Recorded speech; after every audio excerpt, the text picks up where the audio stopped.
Hello, wonderful people. Thank you so much for joining in on today's session. We are setting a record, we are making a history, bringing all these amazing and wonderful people who speak about study abroad here in the US on one platform to help educate you, to guide you, to teach you, to direct you, to motivate you, to inspire you in making your American dream a reality. This is a record breaking history we are making, and I'm really glad and happy that you are also part of this session. So today's session is really going to be insightful. We have all the amazing people who we had on our flyer. We have everyone at the backstage. They are ready to come up and share with us their experience and everything they've learned through their study abroad journey. So along the line, you can put your questions at the comment section. I'll pop them up here. And going forward, I'll post the link to the live session at the comment section so that you can come in and then ask any question you want these wonderful people to help you understand. So if you have not shared, kindly share to your friends for them to join on your WhatsApp group, on your in any group you are in, whether church or your school. Just share it for other people to join in. Everything we are doing here is for free. So all you have to do is to also share for other people to come in and join. So that is it. Put your questions at the comment section. Going forward, I'll bring them up and then we will respond to that for you. If there's anything you don't understand, just jot it down. If you can get a book and a pen, that will really be helpful because these people are going to bring you all the things you need to know, the schools, the tips, the gist, and everything you need to know. They are bringing them up for you to understand. So I don't want us to delay on this thing. We are here for business. So let's jump straight into it. The first session is going to be a motivation from one person who I really admire so much. He has inspired hundreds of people. He is very active, especially on TikTok, and many people go to listen to wisdom. And I'm talking about no one than our brother Peter Bewa. So let me bring on Peter Bewa to inspire the world. Peter, Yeah, my brother. hey, Canada to say, how is Canada going? Yeah, everything is fine. Bibi We bless Abokora. God. We bless God. I can see your color is really glowing and you're looking really good and nice. I mean, we are really happy that we have you on this session. So I want to give this session to you. You have the remaining 10, 15 minutes. Motivate people. People are there, they think everything is gone. I mean, when I watch your YouTube and your TikTok pages, sometimes I feel like crying, looking at where you came from and how God has done or what God has done for you and how you motivated yourself through this journey and being where you are today. What do you have for the world? Okay, fella GH, I want to use this opportunity to thank you for this program. Bringing all these people together to share our story to the world. Basically, so motivation I want to share today is understanding who you are, your purpose, your vision, and where you want to reach in future. In fact, for this purpose of this program, I would say that most people are not able to identify their career path and their purpose in life. And this is the reason why people are not able to navigate through the storms of life. I believe that we all face challenges. You are not the first person to apply for school for them to reject it. You are not the first person for them to reject your visa. But I believe that if you believe in consistency, in the determination, the tenacity, the resiliency, the passion, and then you add faithfulness and hope to your career or your purpose, you're going to achieve it.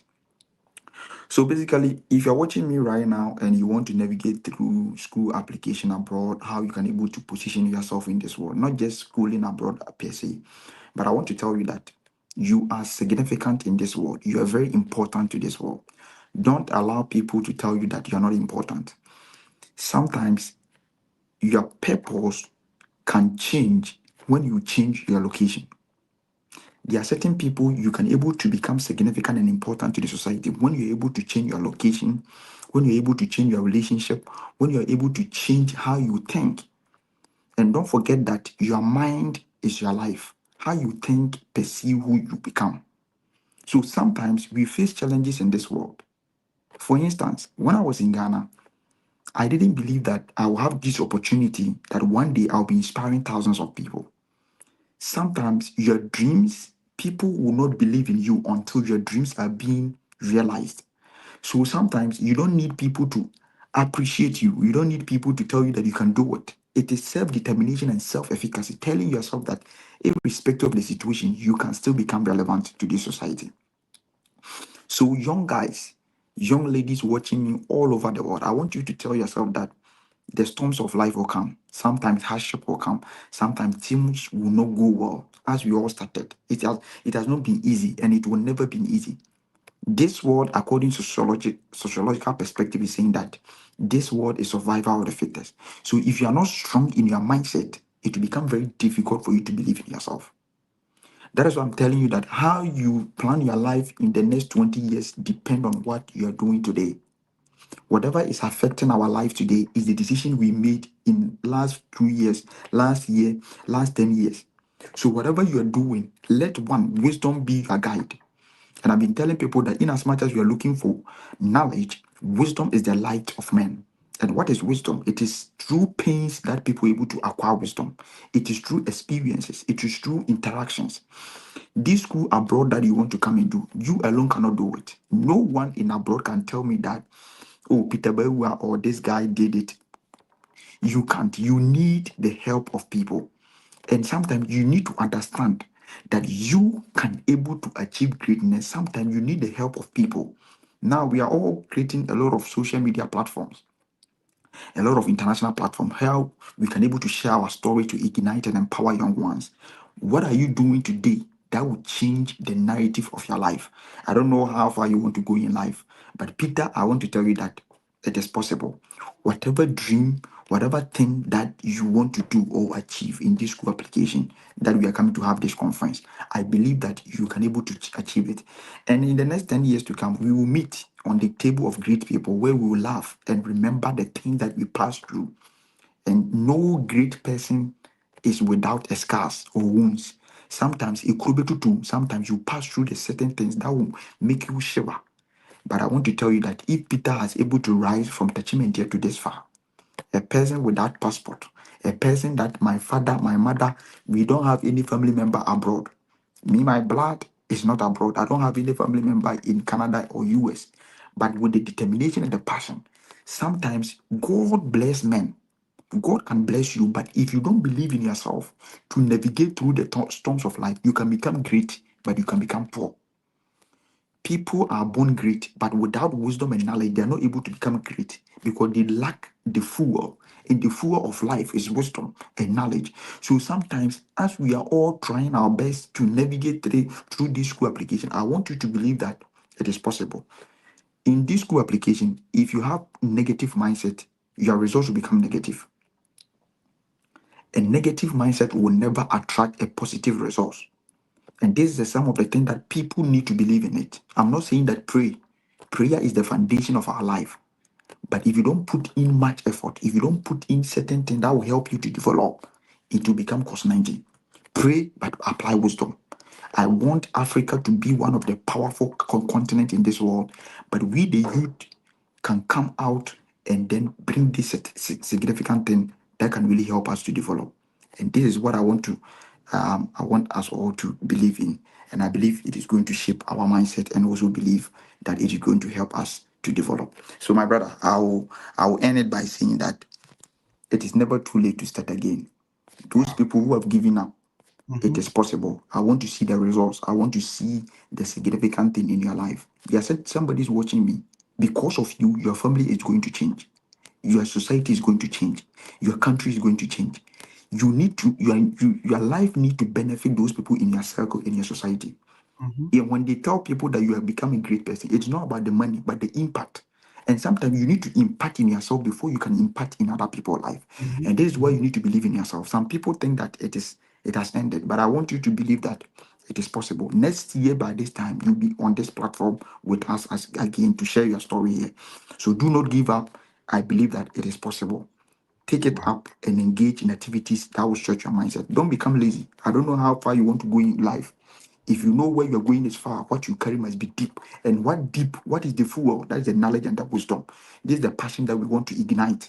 So believe in yourself, and I believe that God will never disappoint you. So, my brother, I will leave it with other people as well. Wow, wow, wow. That is very powerful. For nothing at all, what you have to keep is where you are going is far, what you are carrying must be deep. Yeah. Did I get it right? Yes. Wow. Wow. If where you are going is far, what you What you carry carry must must be deep. be very deep. Thank you so much, Peter. Peter Thank will you. surely come back later. So that is it for Peter. If by now you are not poised for this session, I don't know what else you need. Peter has already graced the occasion with this insightful motivation from him. Let's bring the famous Israelite. I don't know if I am getting it right. The famous Mizraimite, the king of Mizraim. Many people know him as a prophet. Others also, I mean, he can actually have some humor part of him. I go to his space sometimes to laugh, and if you want to laugh, you can also get it. He's a blend of everything, you know. He's a blend of everything. But that notwithstanding, he has got much knowledge about this. Study abroad, he went through himself. He was denied a couple of times, and I want him to also motivate us with those who are believing or thinking that all is lost. I mean, all hopes are lost because they tried one, it didn't go well, or they are coming from a poor home and it looks like nothing is working for them. I want him to motivate you again that it is never too late. You can always try again. So let's bring the famous Mizraimite. Mizraim. Oh, Mejoso. Oh, yeah, yeah, yeah, boy, you made, you know. Oh yeah, yeah. You've really been a helping to the people. Yeah. Okay, so I got to know, say you had previous denials. I mean, a Mhm. couple of them. How many Yeah. denials did they get previously? Four More denials. denials. Yeah. So I had it on my fifth attempt. Wow, wow. Sometimes I always say that I don't know what I would have done if I got my first visa denied because it's hard for me to believe that why shouldn't I win? Why should I lose? Why Mhm. shouldn't I get this? I mean, sometimes I just sit down and ask all these things by myself, and I'm like, I mean, let me just give thanks to God for the things that come my way. But having gone through four visa denials and getting your visa approved on the fifth attempt, I mean, what will you tell your people who are thinking or dreaming or have lost hope and they think all is lost? What do you have for them?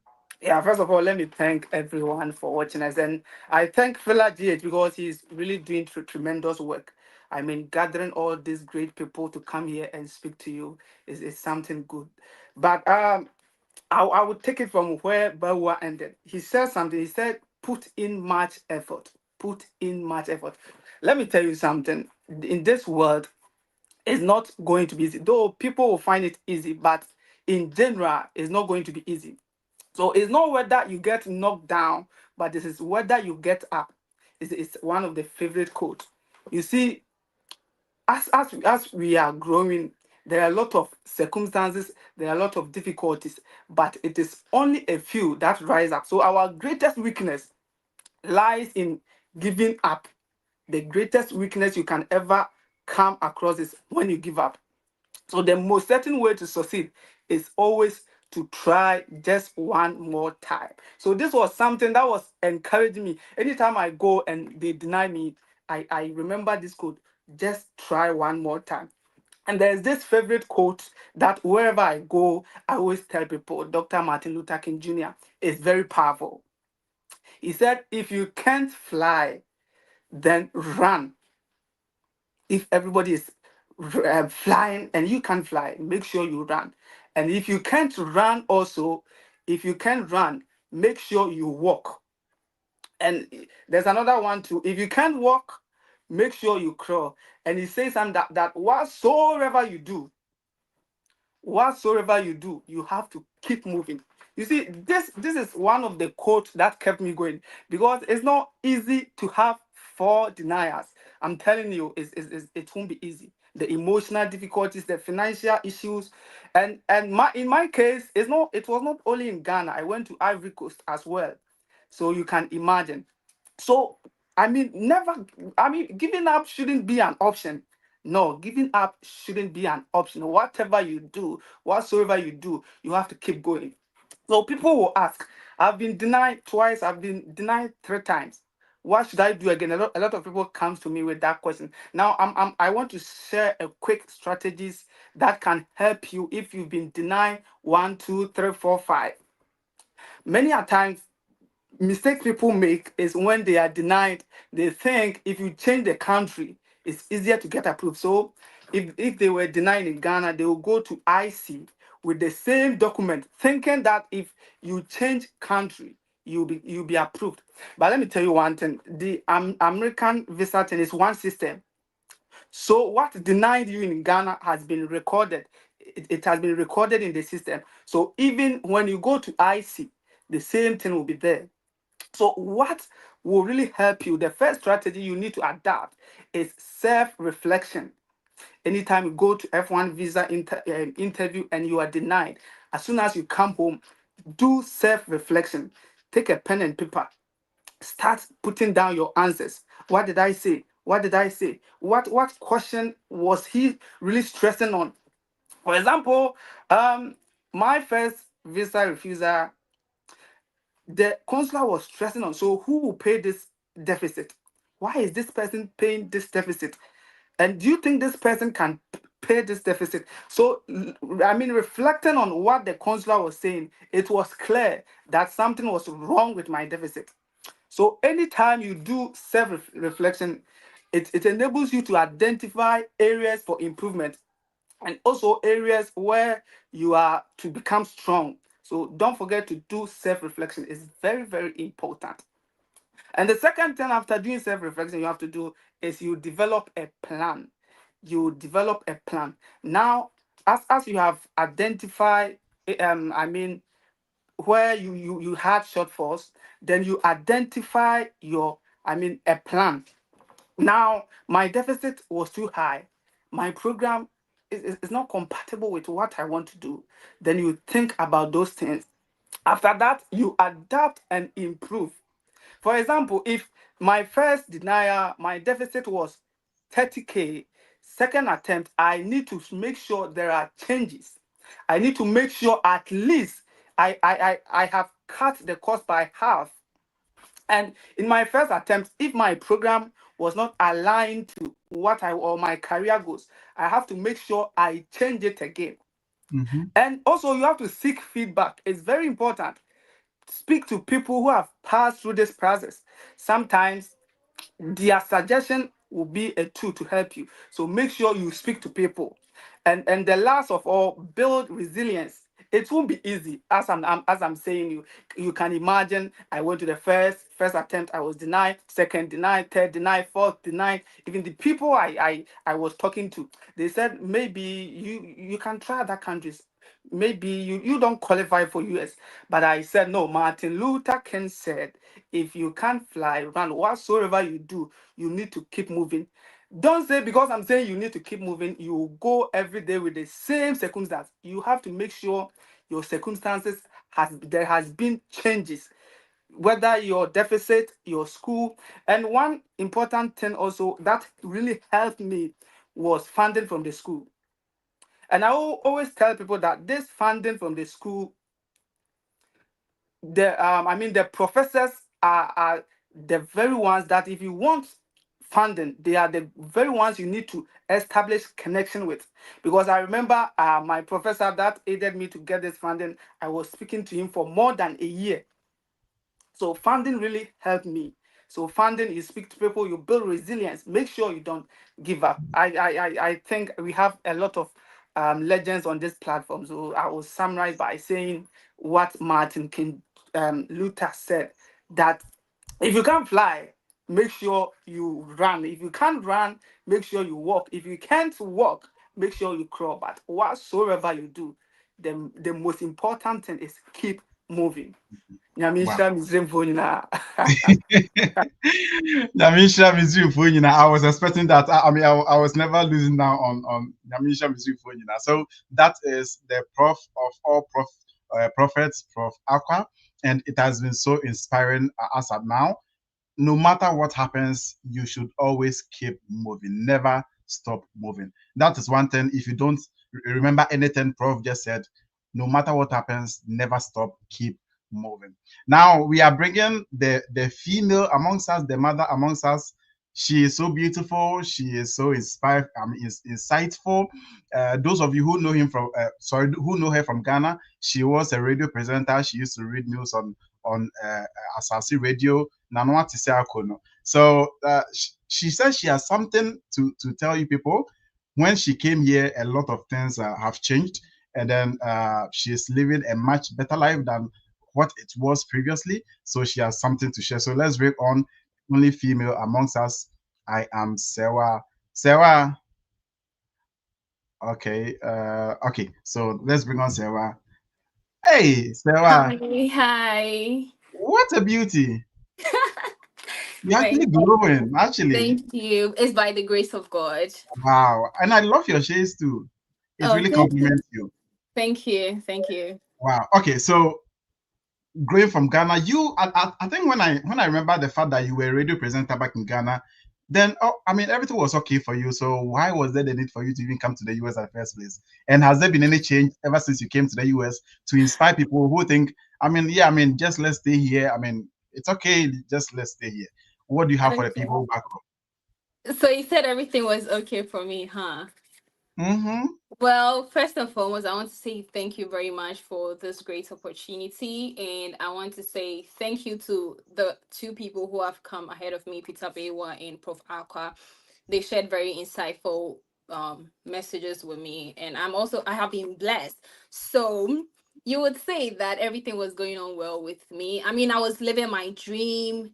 And I have said this on several occasions that at a point in my life, I felt like I have achieved whatever I wanted to achieve in my career. Because ever since I was young, I always wanted to be a journalist. And at a point in my life, as a 23, I'm like, I have achieved what I wanted to achieve. But then is there more for me to achieve? Is life very comfortable for me? So even though you would see me on social media thinking that, oh, like everything is going on well for me, but really I still needed more because I am still a young woman trying to make a living for myself. So I thought to myself, like after undergrad, obviously I need to do my master's.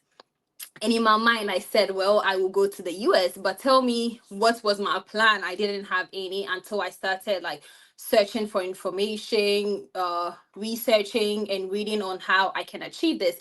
So if you ask me today, right, that how has America changed my life? I have written down here 4 ways in which America has changed my life, and I'm going to be very fast with this. So the first thing is the educational growth that it has given me. So obviously I am here pursuing my master's. So it has given me the opportunity to pursue higher education and also have funding attached to it. Because like if I wanted to pursue my master's in Ghana, I was asking myself, where am I going to get the money to be able to sponsor my education? I have two other siblings. Both of them never achieved higher education. They had to sacrifice for me because it happens that, oh, they are men, they can find their way through it, and I am the only woman. So when they completed senior high school, they sat down, spoke to my mom, and when I also completed, they said, ma, we are men, we can find our way through it, but our sister, let us support her to go to school. And for me, I had always had it in mind, I'm like, if I don't go to school, I don't know what I would do. So when I say the educational growth that I have had, I can't say without saying thank you to my family for being very supportive to me. So, one, I have been able to achieve higher education, which I am still doing. The second thing is personal development and coming into the US where I was starting life afresh. Traveled across the Atlantic Ocean to come and live by myself. So, the first thing that under personal development I'm going to talk about is independence. Living alone was not easy when it started, but I have been able to cultivate a habit of being able to take care of myself, be responsible, especially in a new country. Initially, like when I was in Ghana, if I was sick, I'm looking up to my mom to be able to take care of me. But now I have to figure out all those things by myself, deciding what to eat, deciding where to spend my money, and all of that. So that is also another shift that has come into my life since moving to America. The next thing concerning personal development will be adaptability. It was a hard time for me when I got here because like obviously there will be a cultural shock. There are a lot of things that I am not used to, but living here and the independence that I have gained also helped me adapt very well to the system. The third thing that I'm going to talk about is in social connections. I have been able to make friends, I've been able to make good industry connections. And one thing that I'm very grateful for in America and also the people that I have met, is that they don't hesitate to put you on if they think like you fit this place, which is something that it was very hard for me to be able to achieve, because like obviously like protocol is working, you have to have certain connections before you're able to go to certain places. But when I came here, I realized that that was like the complete opposite. The connections that I have created, there are people who are willing to make sure that I flourish in whatever that I do. The last thing that I'm going to talk about is the cultural exposure. I have learned a lot of things. One thing that I have come to understand is that, like, I grew up in a traditional home, that piercings are not good, tattoos are not good. But when I came here, I have learned to see people beyond their physical appearance, and which I think that if I had not traveled out of my country, I will be restricted in the way that I think. So now, like, some of the nicest people that I have met have tattoos, they have piercings, but they are some of the sweetest people that I have met. So in these four ways are things that I would say my life has changed, because I came from a poor background. My life has changed. Now I can afford the things that I want to afford. And I know, like, traveling here has changed my destiny totally. I'm able to send something to my family, which I was unable to do. I would ask my mom for money, even though you said I was doing well for myself. Sometimes, like, I didn't have money, I had to go and ask my mom to give me like 5 cities for transportation. But now I don't like ask for those things. And let's even say I'm not able to send money home, even the fact that that burden has been taken off my parents and my family, I am super grateful for that. And now, like, people respect me. I don't know how that change comes, but like once you travel abroad, there's a sort of respect that you get. And finally, I don't know if I was supposed to say this, but I also, like, coming to America, my life has changed. As some of you may know, I met a very wonderful gentleman, and he, like, we will be getting married very soon. And Hey! if I hadn't come to America, I wouldn't have Wow. met this person, because I have gone through a lot of like toxic relationships. Not to say that I'm shitting on anybody, but like if I hadn't come here, I wouldn't have met him. And not for once did I think that very soon I will be getting married. So that's what I want to leave with you all. Wow. And thank you very much for having me. Wow. Thank you so much. And all of us here, we have about 870 people watching live. We are all gathering for the wedding, whether in Ghana, whether in US. Oh We will yeah, actually have them in US. So those of us who are watching us, make sure you are coming to the US. You are working on yourself to get your visa approved to come to the US. This wedding absolutely. is a study abroad wedding. You can Oh never miss. yeah. Okay, so I thank you so much for sharing your thought with us. We really appreciate your time and then effort. So, guys, we are done with the first session. I don't know if you have something else to say. Just write heat at the comment section. Just write heat at the comment section for me, because it has been very powerful. We are moving on to the next session, but before we do that, if you are watching us from any other platform, we are streaming live from Fela GTV on YouTube. So if you haven't subscribed, we will actually appreciate your subscription. Not only me, on all the other people streaming on their pages, all the wonderful people we have here, they all have social media handles. So just go and follow them on the social media handles, and then subscribe to their YouTube pages. Go and watch everything we are doing here. We have already started it on our various pages. Just go study there and then better yourself and your chances of coming here into the US. So just let's take some 30 seconds break, and then we will just come back for the next session. Don't go, just type heat at the comment section, and then I will see you in 30 seconds.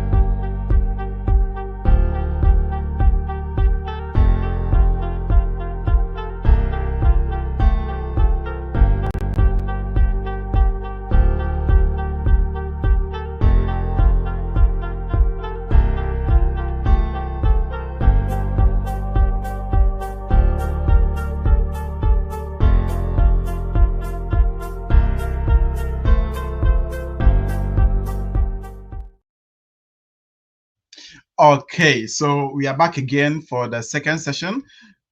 Just like you saw, the first session was really mega, and you are believing the second session would be more fire than the one we have had so far. So this particular person, or these persons I'm bringing on board, you might have watched them so many times. You might have. Okay, you might have watched him. You let me start from that point. You might have watched him so many times. You might have watched his videos so many times. You know his name already. He is very known when it comes to study abroad. I, I actually say he is like a power bank where we actually go and charge our batteries and then we move out. Anytime I have anything I don't understand, I just go into his DM. Hey, Mister, I don't understand this. Can you help me? Why? How do I understand this? How do I explain this? I always go him for knowledge and for understanding. So I believe you know the person already. So let's bring on Mr. Fred. He's a powerful person in this study abroad. Mr. Fred, Hi, bro. I believe people would have beaten me if I didn't have you on this page. And God bless you for the opportunity and being able to put this great people together for us to share our ideas and thoughts with our brothers and sisters who also want to go through the process. Wow, wow. Thank you so much. I'm really grateful to have you. So we are done with the first session. We are coming straight into the actual reason why we are here to study more about this study abroad journey. But before we start, we know there are certain things we need to do. There are Right. certain things we need to know. It's about how you start. You say agrone Agronoform. agrone from I'm on a challenge. So I'm trying to bring all the progress I know. So how Yeah. you start will determine how you actually end it. So have you on this page, we want to know what are the things we need to know before we enter this whole study abroad kind of thing. All right. Thank you so much. So, thank you for the opportunity, and everybody. Thank you for tuning in. We want to make sure that you are getting value out of this conference, and by the end of this session, you'll be able to know all the things you need to have or know before you start this process. So I'm going to go into the document, and this time around, many of you know the list of documents already, but this is something that you probably have not heard anywhere before. I need you to get your pens and papers to be ready. Now, God bless Peter Bewa. You need motivation to start this process. It might be rough along the way, so you need this motivation to keep you going. You might be denied a couple of times, maybe an admission, a scholarship, or a visa, just like my brother Prof. Aqua. But you need to be resilient and be able to be persistent and be able to go through the process. Understand that it's not all rosy and all that. However, the level of experience, the education, and also what you're going to get when you're able to successfully go through the process, just like Sewa did. So my duty here is to let you know some of the things you have to do, and especially the documents. Of course, let's start with the positivity aspect. This is something that you're going to invest time, effort, and a lot of, sometimes you have to invest some resources, and also time, effort, and money into it. So you need to be positive about this, that if I put in the application, there is going to be a positive result in terms of admission. If I put in the application, there's going to be a positive result in terms of scholarship. If I apply for the visa, people who have gotten it approved are not better than I am. But if I also try, it's going to be possible. So have that positive mindset first. The next thing I want to talk about is starting with a list of documents. And like I said, this is something you probably might have not heard before. So everybody knows that you need to get your certificate. And in terms of the graduate level, you may not need, most universities may not necessarily require your certificate when you're applying. Normally, they will ask for transcript. So assuming you have graduated or you are yet to graduate from your university, maybe you have 6 semesters or you have 7 semesters, it is possible for you to apply with your transcript. When you are coming to the university, that's when you bring the certificate to them. You might have probably graduated from high school. You wrote WASI. It takes like a year or two for your school to finally give you the official certificate. Is it possible to apply without it? Yes, it is. Most universities, you just need to send them what we call the WAEC resource checker. They will be able to verify your results from the WAEC portal, or better still, you send them the results you had from the WAEC portal so that they can use it for the admission. So you do not necessarily have to wait for the original certificate from your school to apply. So let's move on to the transcript. When it comes to transcript, I classified it under two. We have the complete and incomplete. So it means that if you are in final year, you may probably have 7 semesters of transcript, or maybe 3.5 years of transcript. Most universities will still accept this transcript, give you admission. Understand this process will take a while. So after you've gained admission and you're coming to the school, you may have the complete transcript. If you've already graduated, it means that you have the complete transcript. And in terms of the complete transcript, I'm dividing it into three. There is one, the official transcript; two, unofficial transcript; and three, the evaluated transcript. Listen, some universities allow you to upload your transcript, whilst applying to the school. Ohio University, University of Nebraska Lincoln. A lot of universities will just give you that opportunity to upload the transcript in the portal. In that case, it is considered unofficial because you have access to it. For it to be official, you need to get your school to directly send the transcript to this university in a sealed way, so you can either take it, and universities like University of Cape Coast have the alumni portal, where you can order your transcript and sometimes English proficiency letter for it to be directly sent to the university you are applying to. So you can either use your incomplete transcript because you've not graduated yet you can apply. You can use your official transcript or complete transcript, which is either the official transcript or the unofficial one. The difference between official transcript and unofficial transcript is when you have access to the transcript, it is considered unofficial. However, if your university sends it directly to the the college or university you're applying abroad, it is considered official. Now let's come to evaluated transcript.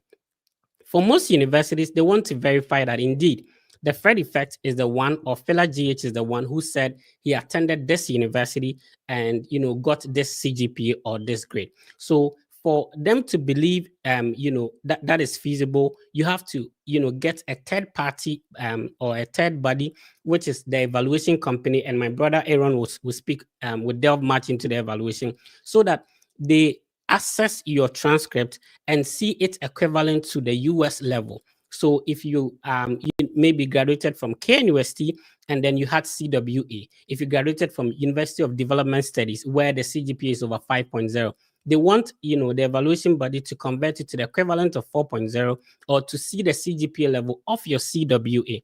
And most universities, some universities require this.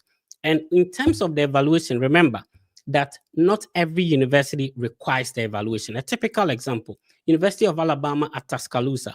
Even if you have the evaluated transcript, they will still require the unofficial or the official transcript from your university, or the original one. They don't want the evaluated one. It means that if you do not have money to pay or afford the evaluation, notwithstanding the positive side that comes with it, you can still go ahead and apply to some universities. So there are universities which are indifferent, which means that if you have the evaluated copy and you upload it, they will take it. A typical example, University of Michigan Flint. But if you don't have the evaluation, they would also accept it. Accept the unevaluated transcript. So if you want to go through the evaluation, understand that it gives you an opportunity. For one, mostly your CGPA will shoot up. Two, to apply to a lot of universities, because for some universities, University of Dayton, for example, is a strict requirement. Marquette University is a strict requirement. And so if you have the evaluation, it gives you an opportunity to apply to most universities that either accept it or do not accept it. And then you'll be able to go forward. All right. So sometimes, your university could directly send the official documents to the specific college or university you want to apply to. It could be through parchment, or maybe clearinghouse, or if your university has a portal like University of Cape Coast has the alumni portal, then it can directly be sent to them. Now we've spoken about the certificate. We've talked about transcript. Let's talk about other documents like the English proficiency. Now, because you are coming to study in an English-speaking country, sometimes they want you to prove a level of proficiency in the language. So some universities will require you to write exams like the TOEFL, the IELTS, or the Duolingo. However, if you are from an English-speaking country like Kenya, like Gambia, like Nigeria, like Ghana, you do not necessarily have to sit for these exams if you could get a one-page document saying that you did all your courses in English, so you can speak and write English proficiently, then they'll be willing to waive it for you. You have to ask. Another mistake people make is that normally when you're applying to a university in the portal, they ask you that what is your, what is your first language? Sometimes people mistakenly select another language. In that case, whether you say that you are from an English country or not, you'll be required to still sit for these exams. So pay attention to what you're putting in when you're being asked, so that if you can't sit for the IELTS or the TOEFL or the Duolingo, and you can have a one-page document from your school saying you are English proficient, it will be accepted. Let's talk about other documents like passport. Sometimes you may you be required to upload your passport just to prove your nationality if you're applying as an international student. But the question is, do you necessarily have to get a passport before you start? The answer is no. For most universities, you will only need a passport after you've gotten admission and you want to start processing your visa, that is to get an I-20 and stuff like that. And so if there is an opportunity for you to apply and later on upload transcript, let's talk about Indiana University Bloomington, for example. You do not need the passport to finish the application. You have to apply when you gain admission. So if you've started working on your passport, then you don't have to necessarily wait for it. Go ahead, start the application. When the admission comes, maybe by then your passport will be ready, and then you use that to start the visa processes from there. All right. So another document that you may need will be what we call the writing sample. Not every department requires this. Remember that most of the requirements I'm mentioning, it depends on the university, and it depends specifically on the programs. For example, Howard University, if you're applying to an educational program, they require something we call autobiography. But if you're applying to a different program, they may not require that. So in terms of writing sample, they just want to know how good of a writer you are. So did you have a project work? Did you have an assignment? Sometimes they will give you a specific topic so that you write on, just to show that you are fit for a graduate school and you can write very well. So if you upload that, that would be great. Let's talk about the autobiography. There's an international program at Ohio University. Apart from uploading the statement of purpose, they'll ask for the autobiography as well. Let's move on to the statement of purpose. This is a major thing for everyone. Understand that, one, not every program you are applying to require the statement of purpose, and different programs have different names that they call the same document, right? So sometimes, for example, the Ohio State University in Columbus, in the business department, they will rather give you a question to answer. So you do not have to have a generic statement of purpose ready to upload it on the application portal. So please pay attention to the specific requirements the university is given. Sometimes they go to the extent of giving you the number of pages, giving you the font size, the font type that you should use to write the statement of purpose. A certain university, like maybe Texas Christian University, will call it an essay. Another university will call it a statement of intent. Please, because you have written a generic one saying statement of purpose, that does not mean you should upload that. Check the specific requirement, what they want you to write in the statement of intent. Some people call it statement of purpose. Some people call it essay, before you upload it. Now let's talk about recommendation letters. There are three ways that you could get recommended. One is to type in the details of your recommenders, including how you're related to them, their position, their email address, as well as maybe their phone number, so that a notification will be sent to their email and then they will recommend you online. Another way is that the university may give you an opportunity to upload a soft copy of the recommendation. A typical example is the application of University of Nebraska-Lincoln. Now, there are other universities, they want you to write or type the recommenders details on a paper. A typical example, University of Mississippi in Oxford.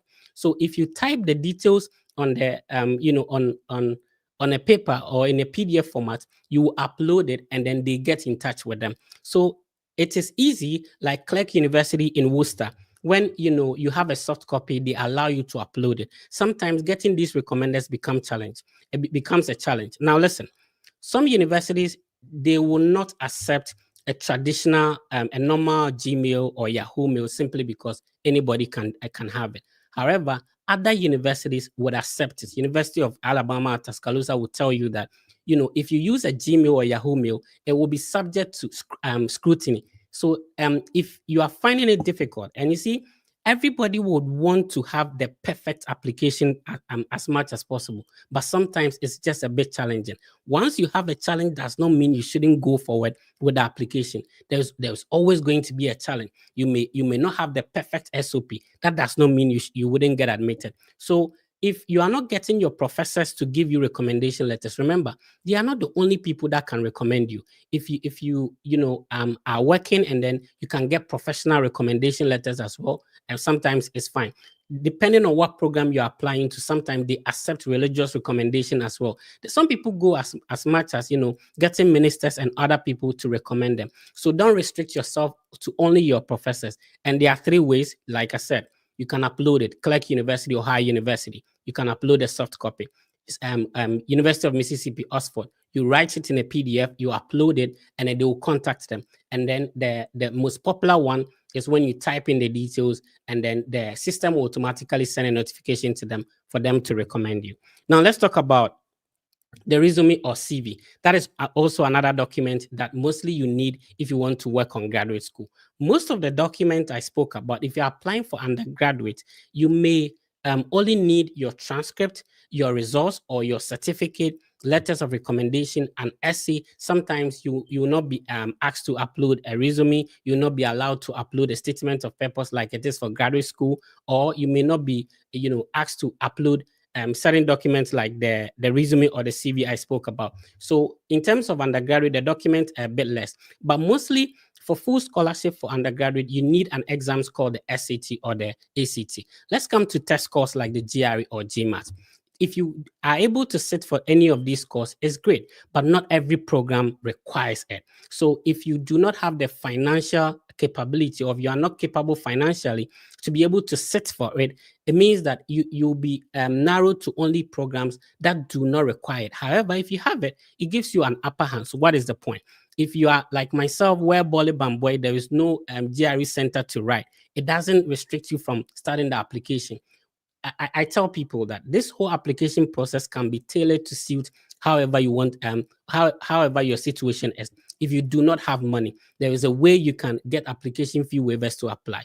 Then, if you do not have the GRE, there are universities that are waiving it. If you can't write IELTS or TOEFL, if you can upload, an English proficiency letter, it could be done for you as well.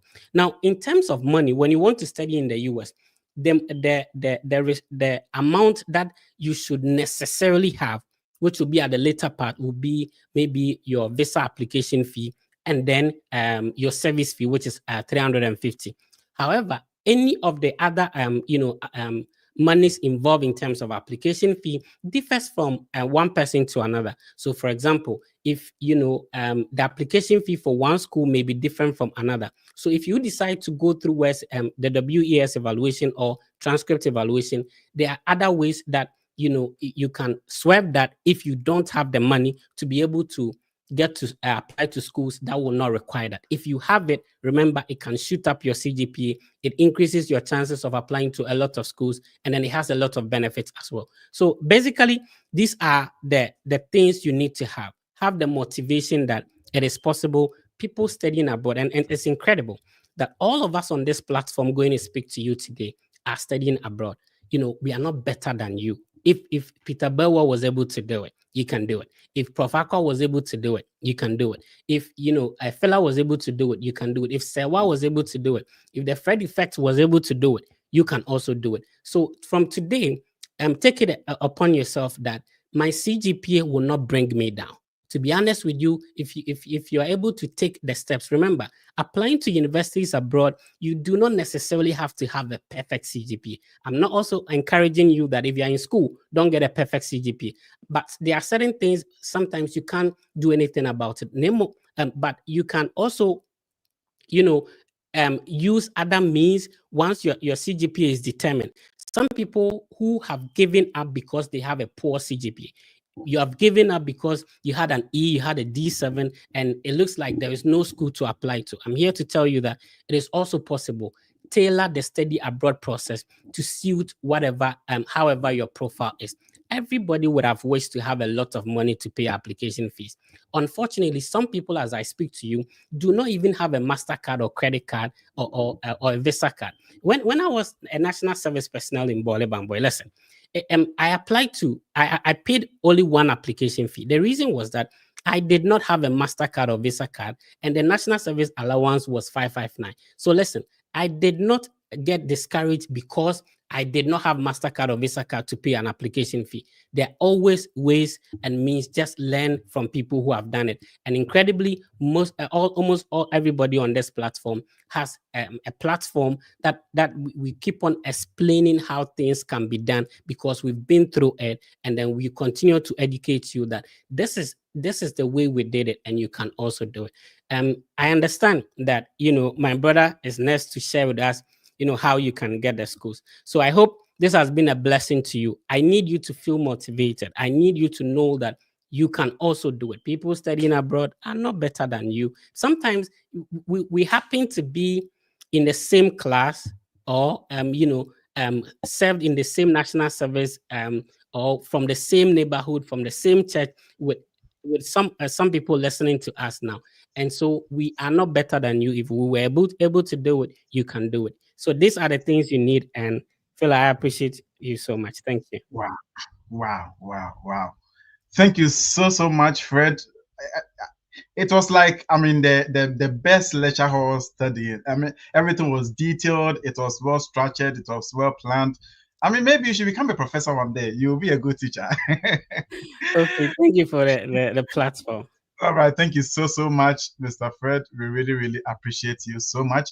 So we are done with Mr. Fred. We are bringing on another great person who is also well known for when it comes to looking for school here in the US. You cannot mention the top people without mentioning his name. He has got a lot of people following, learning, and a lot of people being inspired through his platforms. So without much ado, let me bring on Mr. Kinsford Onyina on the page. Hey, Mr. Kin. Yes, sir. Am I on? Yeah, you're on. Excellent. Yeah. We have a God here. Yeah, everything is fine by God's grace. Yeah, everything is fine. We bless God. I've got many people asking me, Phila, how do you get the school? How do you say? Because someone be like, I'm going for this program and I don't have any school to apply. But you go online, you do one or two things, and you have a list of schools. How are people not able to get these schools? What is the trick in looking for schools? Yeah. Thank you for that. Yeah. First of all, I want to stay with me. Don't leave me. Okay. Here, all right. I want to first of all, commend you for being able to put this together. When I was looking at the outline, I would say that on a higher confidence interval, like you're able to align us to where we deem fit. I would put it that way. I stand to be corrected, but I could see that where you put Vargas, where you put Fred, where you put Peter, where you put Eddie, we know this, we know ourselves. So I was like, this is really well planned. And I would say that we have one of our key gurus. He's the founding fathers. Shy Guides. I used to watch him way back in Ghana. Gratitude is a must. That was what he used to say back in those days. So I would first of all give him the respect. And then I'll come to my boss, Fred, who has been inspirational. This new media, social media, TikTok, YouTube, it's been so helpful for us to be able to, share this information. At first, people used to travel and come here, but we don't get this feedback. I was talking to a church member in my one of my elders. He came here in the 90s. I was like, how did you do it? It's like we used to go to the US Embassy, dig books, read through the books to find schools. But now it is different. So let's kickstart. Let me not waste too much time. So I will thank all the previous presenters. You guys did excellent. From Peter to Prof to Sewa to my boss Fred, and I'll just add my voice to it. Ideally, I would have wished I would demonstrate, but I'm going to give the general overview, and then we will recommend one or two videos here and there, and then I'm sure it should be a good guide. And you made a very good point that people will come to your YouTube channel and they will find list of schools, this blah blah blah. You know how we do it. And the question that you ask is very, very, very cognizant that how did we do it? That means that it is a question that we should ask ourselves. Not can you give me more? How can I do it? So that is a good question. That if you are listening to us right now, how can I also do it? Not it shouldn't be the parasitic. Pattern. It should be a pattern whereby you are asking us to help you to also know how to fish, not to provide you the fish. Not always reach out to feel like I want school to apply in US. No, feel like how can I also know how to search for these schools you search for? And that is a good question. So to make it very simple, I have two approaches. Okay. I have two approaches, and I will lay this foundation very well. This study abroad process is very personal. What Fela went through is different from what Aaron will be sharing. What my brother in Canada also went through is different. What Fred went through is different. The funding they brought, Prof. Aqua, on the fifth attempt. I have someone too who came on, I think, the fifth or sixth attempt. So it varies. Fela went once he had it. The experiences vary. So it is always good we give you this perspective so that you cumulate them together and don't make them a standard. However, you sieve out the ones that fit your profile. If you had a low CGPA, Aaron is here to help you out. How did he do it? If you had a good CGPA, some people are here to help you out. If you have written GRE, we have people who wrote the GRE. So it is complementary, okay? So back to the school search. The school search, the first approach is called the state-by-state approach. The state-by-state approach. It is very cumbersome or very difficult, but I believe that it gives you a comprehensive overview of the schools in the US. So, let's say you read Bachelor of Arts in Economics. That's what I read. Or you read Bachelor of Arts in Math or any other program, early childhood. And in US, let me lay the foundation again. Every program is respected. Every program is respected. If you're on this session right now, I would want to emphasize that every program you read, if you read art, in our society, we have some stereotypical perspective of these programs. Here, I call some programs uncommon programs that have higher chance of getting funding. I mentioned English. Don't get me wrong. Okay, I'm just trying to put them in quote here. English, communication, art. Programs like early childhood, education. Every program is respected in this country. Back home, we have this skewed perspective of, describing if you're not in the sciences, they put you somewhere. However, here, if you read English, if you know someone who read English, communication, go and tell the person to come and join us. Right. So let's get to it. I know I'll be going here and there, but we just, have so much to offer that the timeline is very short. So allow me to be digressing here and there. So the state-by-state approach, we have about 50 states or 50 states in US here. So what I did personally was that I didn't follow any website curated schools like for ICU. It is a website that they have just created. List of universities. We have US News. List. We have Masters Portal. A lot of websites and ourselves, YouTubers, too. Are there. However, I didn't leverage all these platforms, or they were just complementary. My main conduit was to go to Google. And I will Google list of states in US. List of states in US. And Google will furnish me with all the states from Alabama to Wyoming. That is the A to the W. I didn't know there was a state called Wyoming when I was about to start to school. And Phila is in my state that I left there right now, or the state I left there right now, Illinois. I thought Chicago was the state and Illinois was like a city in Chicago. So we were all oblivious. However, we went online. What are the states in US? And some of you may have family members in different states that you become so skilled that, okay, this is where I want to go to. Please, when it comes to this process, if you are listening to us right now, the main metric that should be your reason for choosing a state, from my perspective or subjectively, is funding consideration. It is not when your auntie is there or your brother is there. It is funding, because as Prof said, the funding is one of the key metrics that helps in increasing your chance of getting funding. Getting your visa approved. Mm-hmm. So the state-by-state approach, you go to Alabama on Google, then you just type list of universities or colleges in Alabama. And I have this video there, over 200K views. Like it's blowing. And what I do is that you go to Alabama and then you check list of universities, and Alabama universities will come out. Now, I think Google, there's been some changes right now, but I will give you this classification. In US, we have R1 universities. R1 universities are high research impact universities. They are universities that are currently doing active research. serious active research, and they are top tier universities. You're talking about the Ivy Leagues, the Stanfords, the Harvard, the Yales, right? The Princetons, and then we'll come to schools that are not in the Ivy League, but they are top tier in this, this country. We are talking about schools like University of Illinois, Urbana-Champaign. We are talking about University of Chicago. You're talking about Northwestern University. These are top tier universities. They are called R1 universities. And then we'll come to R2 universities. They are mid-sized research universities. So for them, they do research, but it is not compared to the R1s. And if you are looking for schools, ensure all your schools do not fall in the R1s. You have R1, you have R2, and we come to teaching-based universities. And the teaching-based universities is where normally the assistantship is normally, I wouldn't say I would say it's not competitive that much compared to the R1s and the R2s. Because the R1 and R2s, it is extremely competitive, and especially the R1s. So ensure your schools are streamlined between these classes, right? And then we have a category called land grant universities. Land grant universities. These universities normally they have a lot of funding, because the government gives them priority when it comes to the National Science Foundation allocation of funds. So I would say that currently, I would say most of those schools, they give funding and your deficit will be zero. The land grant universities, to a large extent, not all the schools, but to a large extent. So you can just Google land grant universities in US. You have all of them state by state. Then we come back to the state by state approach again. So you are done with Alabama, you go to Alabama.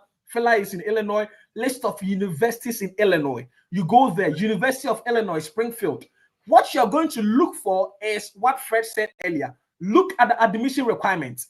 Do you meet the GPA requirement? Do you meet, the SOP requirement? Some school like, let me go to Michigan, the school that I had my first funding, University of Western Michigan. I submitted only my transcript and my CV because that was what was required.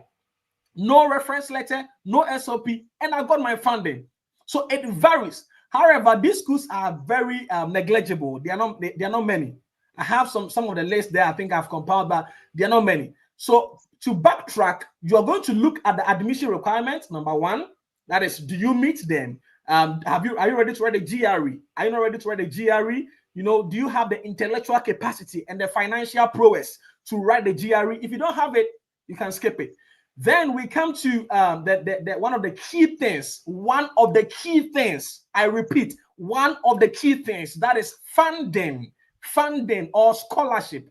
We skip this phase and just apply to any school. And when we get the funding, you come and flood Phyllis DM that Phila, I have gotten admission. How can I get funding? That means you skipped a very huge part of the process. So you check the admission requirements, you meet them, and you look at their financial assistance. What are the options available? In US, I'm sure someone will talk about funding, but let me chip in here. In US, the main form of funding for graduate school is called assistantship.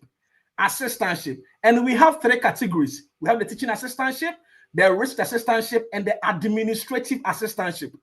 The teaching and research normally is cognizant, or it is based on your academic credentials and your research interests. However, the administrative assistant, I always say, if you are listening to us and you have low CGPA, be looking at these ones, because these ones, they have them in the sports and recreation center, housing and dining. They have them in the graduate school office and many of the outlets in the universities. They are looking at your willingness and your CV being able to align with the administrative role. And again, it comes to what? A full tuition waiver or partial tuition waiver, monthly stipend, or no monthly stipend. Ohio University, they have this graduate recruitment scholarship, which you work 5 hours, and they were giving us, I think, 16,140. I remember at our time. So it varies. But all I'm saying is that after looking at the admission requirements, you look at the financial assistance. Is it available on the website? If there is any discrepancy, email the coordinator. Don't be sending emails that have already been answered on the website. Go to the frequently asked questions. Let's say University of Illinois, Urbana-Champaign. You want to apply to Masters in Agriculture and Applied Economics. You go to their frequently asked questions. You find most of the questions you want to ask already answered there. But if there is no question, no answer to your question, you email, hey, Dr. Fela, I'm about to apply to your program. I have this specific question. I want to find out what was the average GPA for admission, average GPA for funding for the last year admission cycle. Normally, schools miss some of this information. How many students were awarded assistantship and what was the pool of applicants? These are distinct and intelligent questions. It shows how proactive you are about graduate school. So don't be sending questions just to get, some people just have the fantasy of, a white man replied me. That is not what I'm talking about yet. We mean business. So send emails that are very intelligent. And then I think I'll go to the next approach. So state by state, you go to other states, you do the same thing. But for the undergrads, Eddie will talk about it. It is very simple. They have all been merged in the Common App website or the Common App. So you go there and you have all the schools there, very well structured for you. But for graduate school, you have to go through this rigorous process. Sometimes the sciences, it's not just by applying, it's about reaching out to professors, communicating some gaps you find in their research interest, and saying that, hey, if I should join you, Dr. Fela, this is what I can add to your lab. It varies. But all we are saying is that the state-by-state approach gives you a comprehensive overview so that you don't miss any school when you are searching for your schools, than just depending on some website to give it to you. The websites, they are good, they are perfect, excellent, clean, but this is my approach. And that was why I was able to now, if you mention any state, I can just recommend a school for you, because I've gone through the process and I've now been able to come out well furnished. The last pathway is called I call it the shortcut. And a shortcut, and in the shortcut, there's a problem with it, right? So the shortcut pathway is whereby you just go to Google and you type in graduate assistantship for masters in, let's say, industrial engineering, graduate assistantship for masters in, let's say, English, graduate assistantship for masters in, let's say, nursing, graduate assistantship for masters in, let's say, electrical engineering. Once you input these information, Google will furnish you with chunk of schools. However, you are not going to look at the sponsored ads. You're going to look at specific links. Then you will click. It looks like I'm preaching. You just click on these links because I'm so passionate about this thing, right? I know, right? Click on these things and then go to the website. And again, you are confirming the funding. Once you confirm the funding, go and look at the admission requirement on that school. So this is a shortcut approach. This one, it gives you all the funding under English. So you have to go through them, Google, you know how the Google spreads out its tabs. Yeah. 1, 2, 3, 4 in that order. However, there is likelihood you're going to miss some schools because this one, it gives you the top tier schools. Right? However, the comprehensive approach, that was when we were able to dig schools in Wyoming, schools in Tuscola, schools in, Tuskegee, schools in, mention them.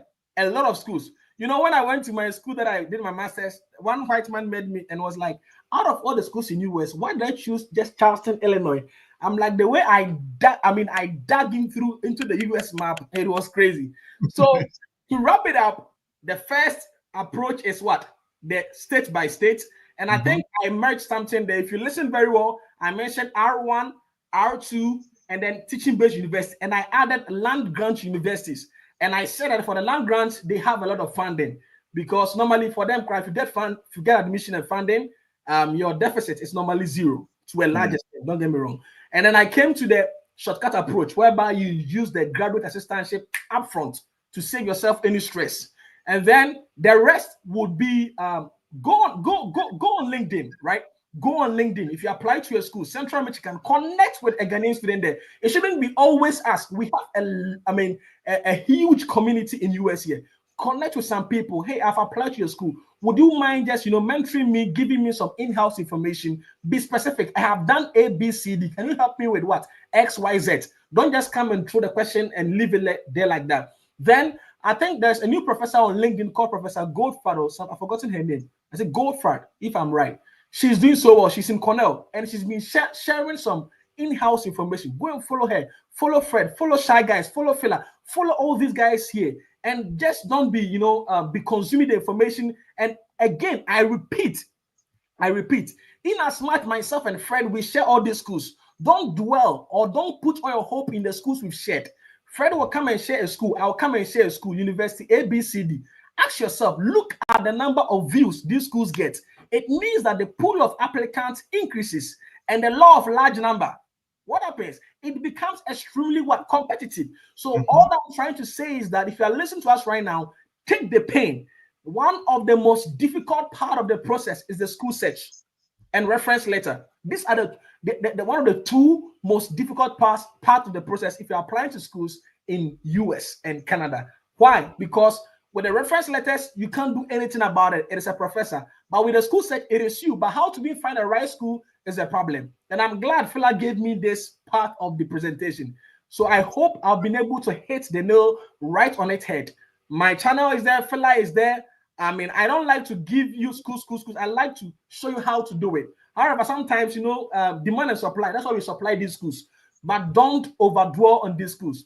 And lastly, as Phila is taking over, I'm an economist. I don't believe in free lunch, right? I don't believe in free lunch.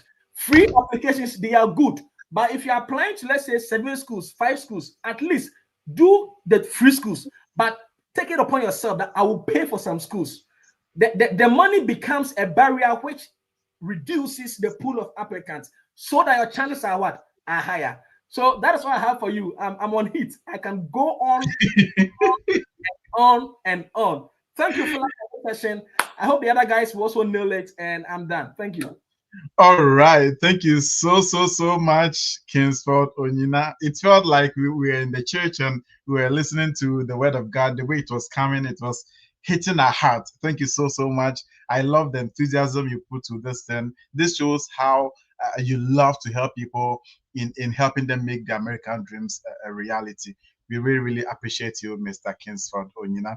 So in this session, the last part of this session, we are bringing on one man who really inspires me so much. I've already had a session with him where he narrated how, even though he had a very low GPA, he was still able to make his way through here into the US. I want to bring him up so that conversation is already there, but then we want to blend that one with latest trend as to how we can go forward, even though our GPA is low. How can we go forward in making sure our American dreams become a reality? Many people call me and they're like, Phil, my GPA is 2.2, 2.3, 2.5, and the cutoff point is 3.0. Some are 2.7, but I don't mean that. What do I need to do? Mr. Aaron is here to inspire us because his name is Aaron Inspires. So let's bring on Mr. Aaron for him to bless us also. Mr. Aaron. Yes, sir. Yes, sir. Charlie. Thank you so much for joining in. I really appreciate the time in here. Don't mention. Thank you so much for the privilege to also join. Wow. Yeah. Okay. So we have had a conversation already, but for the sake of this session, let's blend everything together. There are a lot of people who graduated with a GPA of 2 point something. Meanwhile, many schools do have their cutoff point, or let me use the word cutoff point, not necessarily cutoff point, but they are pegged at 3.0. But they don't meet that 3.0. What do they need to do? All right. Thank you very much for this very opportunity and the very privilege. And I want to salute lead. I know Kingsford just finished and he's like, he's already preaching. He wish he had all the time. Like he's so energetic. And Fred has also come in, Peter Bewa, Prof. Akwa, Sewa. And Charlie, thank you so much for this very insightful journey that you guys have given to people who are watching. And let me just say, if I were to be in Ghana as at now watching this very program, I would say that by the end of this very program, if I'm not able to achieve whatever I want to achieve, then they need to lay me down and give me some lashes, because everyone right from Peter to Kingsford, everything has been laid down, and I know the rest are also coming to adapt everything about it. So see, if you are done with this very live session, it's not going to be off the social media, it's going to be there. If I were you, instead of you to be using your data to be watching other stuffs like this person has slept with 400 people and I've done this and all those things that are going to rather contaminate your mind, you can use that data and your time to rather watch things that are going to propel you into your destiny or the dream that you have for yourself. Now, before I move on to what topic I've been given, which is the transcript evaluation, I will say that anyone who has never made a mistake has never tried anything new. And that is a saying by Albert Einstein. Anyone who has never made a mistake before is someone who has never tried anything new. Now, why am I saying this? So back in 2018, I completed university with a low GPA, and then I started application because most of my friends, Freddy Fett and Bobby and a whole lot of friends have started traveling and they are going to do their masters. And I also said, okay, let me also do my application. I put in an application and I will be point blank. There was once university, let me say it, University of South Dakota. I applied and they told me that, see, your GPA is so low, we can't give you an admission. And so if there is anything you need to do, try and do your master's back at in your home country, and then consider applying for a PhD or something. And I sat down when I received this email. I sat down and I was like, come on. Doesn't mean that is the end of me if I have a low GPA. And by then, I've not actually watched people who have, had a low GPA. Okay. So when I realized that back in 2020, 2021, I was like, when I was sitting home during the COVID time, I was like, no, let me go online, because if there is anything, information are online. I can't sit down and still be sitting on my destiny when I know that maybe there is something out there for me. So I went online and I typed in, how can I do my master's in the United? I was specific. I actually wanted to be in Canada because Canada is one of the countries I've loved to visit. But then I was like, how can I do my master's degree in US with a low GPA? And I typed the GPA there. My GPA was 2.58. And so there were a lot of, search results that will come. Okay, Google will give you like millions of results. So I started looking at them one after the other. And I think I got to the 10th one or something. And then I came across World Education Service. That was my first time hearing World Education Service. So I went on their platform and then I realized that they had a tool over there called the West IGPA Calculator, which is a free tool that each and every one of us, if you are watching me, you can use that tool for free. And this is like you are going to make an investment. I've never seen this in my life. Like you're going to make an investment and you already know how your investment is going to turn out to be. The kind of fulfillment it comes with when you know that, okay, I'm going to invest $10,000 and I know that by maybe 2 months I'm going to get $20,000. You know the end of the thing right from its beginning. This is only God who can do that. He knows the end of a thing right from its beginning. None of us on living on this earth could know what we can do, what is lying ahead of us in the next 5 years or in the next 2 years or even the next minute. We don't know. So transcript evaluation, when you look at the West IGP calculator, is on the World Education Services, their website. So I found this tool and then quickly they were like, okay, you can calculate your GPA for free and see how it's going to be when it's evaluating to the US system. So I sat down and this is work because you need to type in all the credit hours that you've done one after the other from semester 1 to the very last semester. So if you schooled for 4 years or you school for 5 years, you are going to type all these very courses with their credit and then their GPAs. But then one thing about their platform is that the course titles is optional because they know some of the course titles can be very lengthy. So, and that very platform is very time bound. So you need to be very fast when you get there. So when I found this, I said, okay, then let me just look at it. So during that time I was driving Uber. So when I closed from work, I came back home and then quickly hop onto my laptop. And during the night, most of us, if you want to do something using the internet in the night, you will mostly want to do it during the midnight, so that you use the midnight bundle. So I used that and then quickly I typed in all the courses. So one after the other. So I left the course titles and then I typed in, and I have a video about that on my YouTube channel. So I typed in the the credit hours. So 3, then I entered the grade. So I did that to the very end. And when I hit calculate, Phila, it was shocking to me that my GPA 2.58 shot up to 3.2. And I couldn't believe it. Like, I was like, no, is this a myth or is this true? So when I saw that, I said, no, let me redo this thing again. So I started calculating again. And remember, when I was doing it, the system does not accept pluses and minuses. And I know some people in like UPSA, and other universities in Nigeria, Kenya, because when I did the transcript evaluation, a lot of people have, contacted me from across Africa. And so I realized that some schools use minuses and pluses and other stuff. So don't let that bother you. The same explanation I gave to, for them, the pluses, you do the same thing for the minuses. So if, for instance, you had a 3 credit Okay, so your first course, you had a 3 credit and the grade was a B plus. You can't enter B plus in that system. So it only accepts a B, a C, or D. So you enter, when you had a B plus, you enter a B. So it means that you have a plus carry forward, right? So you just put it somewhere. Now, whilst you are moving forward, if you see another 3 credits, which is like a C plus, now instead of you to enter a C, because you already have a plus somewhere. So instead of you to enter a C, you add that plus to that C plus and it becomes a B. So it's like when you add that plus to it, you move a step ahead. When you subtract that plus from it, you move a step below. So you use the same thing for the minuses. So let's assume like you schooled in UPSA or your grading scale for your university was like A, they have A plus, it comes to A and then you come to A minus and then you go to B plus and then you go to B and you go to B minus. So let's assume you had a B minus, right? Let's assume you had a B minus.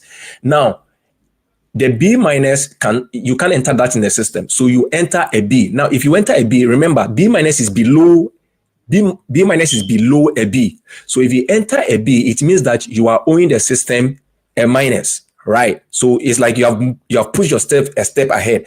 So you enter a B. Now, if whilst you are scrolling down to the next courses and then you see another 3 credit, which is also a C minus.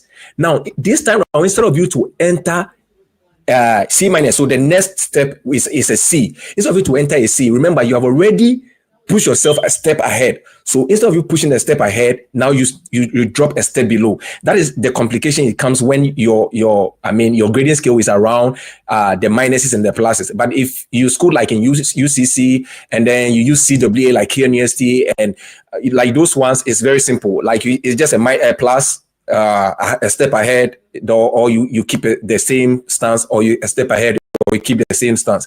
But then if you did minuses and other stuff, that's where it becomes complicated. But like I explained, just write down the grading scale, okay? And what you have to do is this time around, write them on a paper before. So write everything on a paper so that now you have them in terms of A, B, C, D.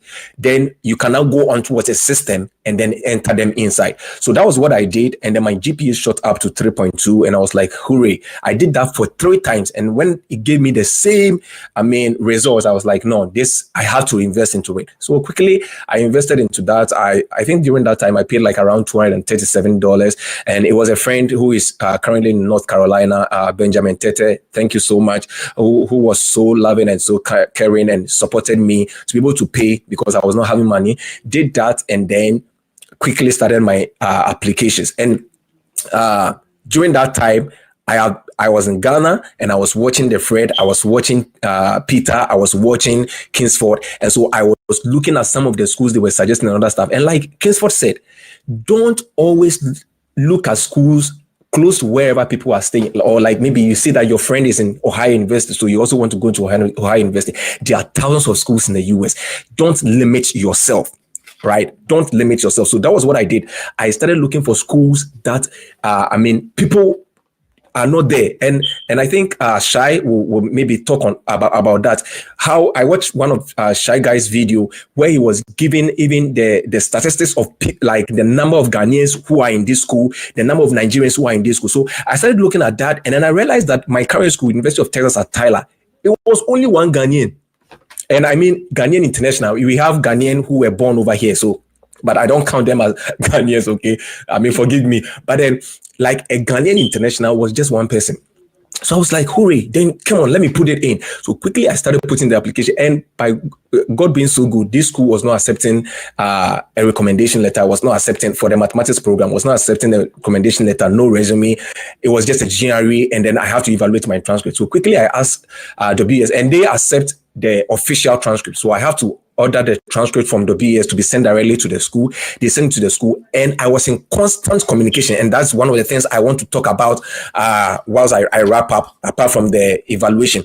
Constant communication is very key. So, Phila, one of the things that I was doing was I realized that the emails were becoming too much because Kingsford is doing videos about how to contact professors, grad school cafe, study with Ola. There were a lot of people who are doing that. So the emails were becoming, people, the professors will be receiving emails within a day. We'll be receiving like 500 or 1,000 emails. So I was like, what will make my emails stand out? So if not, what I did was I did MTN IDD bundle. So I would check the time frame. I know during that time, they were leading us with like 6 hours. So check the state, which is leading us with 6 hours or 5 hours. We are leading them with 6 hours or 5 hours.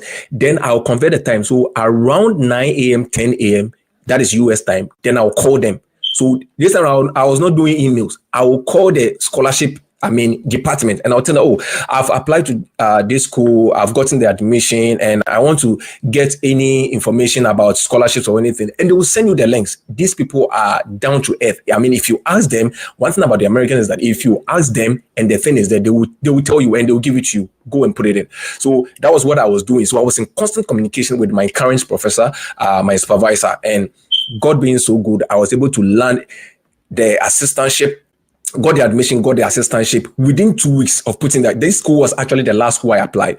And because they were like, the Ghanaian community here was not that much, like, they give priority about diversity because most of the US schools, they promote diversity. So that was one of the things that really helped me. And then I was able to get into it. So the transcript evaluation is something that is very key. And I know Kingsford interviewed this very young man, William Kwabla, is on his YouTube channel. During that time, I think it was around 2020 or 2021 that he interviewed him or something. And he also had a low CGPA. He also did the transcript evaluation. And currently, he's a big guy working with Walmart as a software engineer. So don't let your low GPA discourage you. Now, if you are listening to us and you're already in school, we are not propagating or we are not preaching that don't study. Be on your books. When I was in UCC, I didn't have that dream of studying abroad. If I had that, I would have been on my toes when I was studying because I knew that the competition was going to be tight. So I need to strengthen my GPA, strengthen my credentials. But then if you have already graduated and you had a low GPA, don't give up on yourself. That is one thing I want to tell you.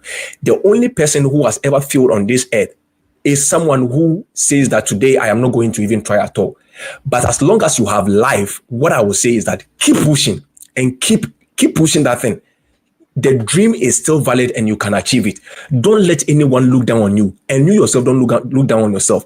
There is something out there for you. There is school over there in US, in Canada, in Italy, wherever you find it. There is a school over there that is going to accept you.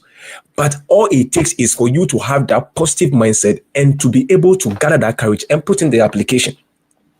Yeah, so that is what I'm going to say. So constant communication. And the second thing that I want to talk also about before to add up to the transcript evaluation is priority deadline.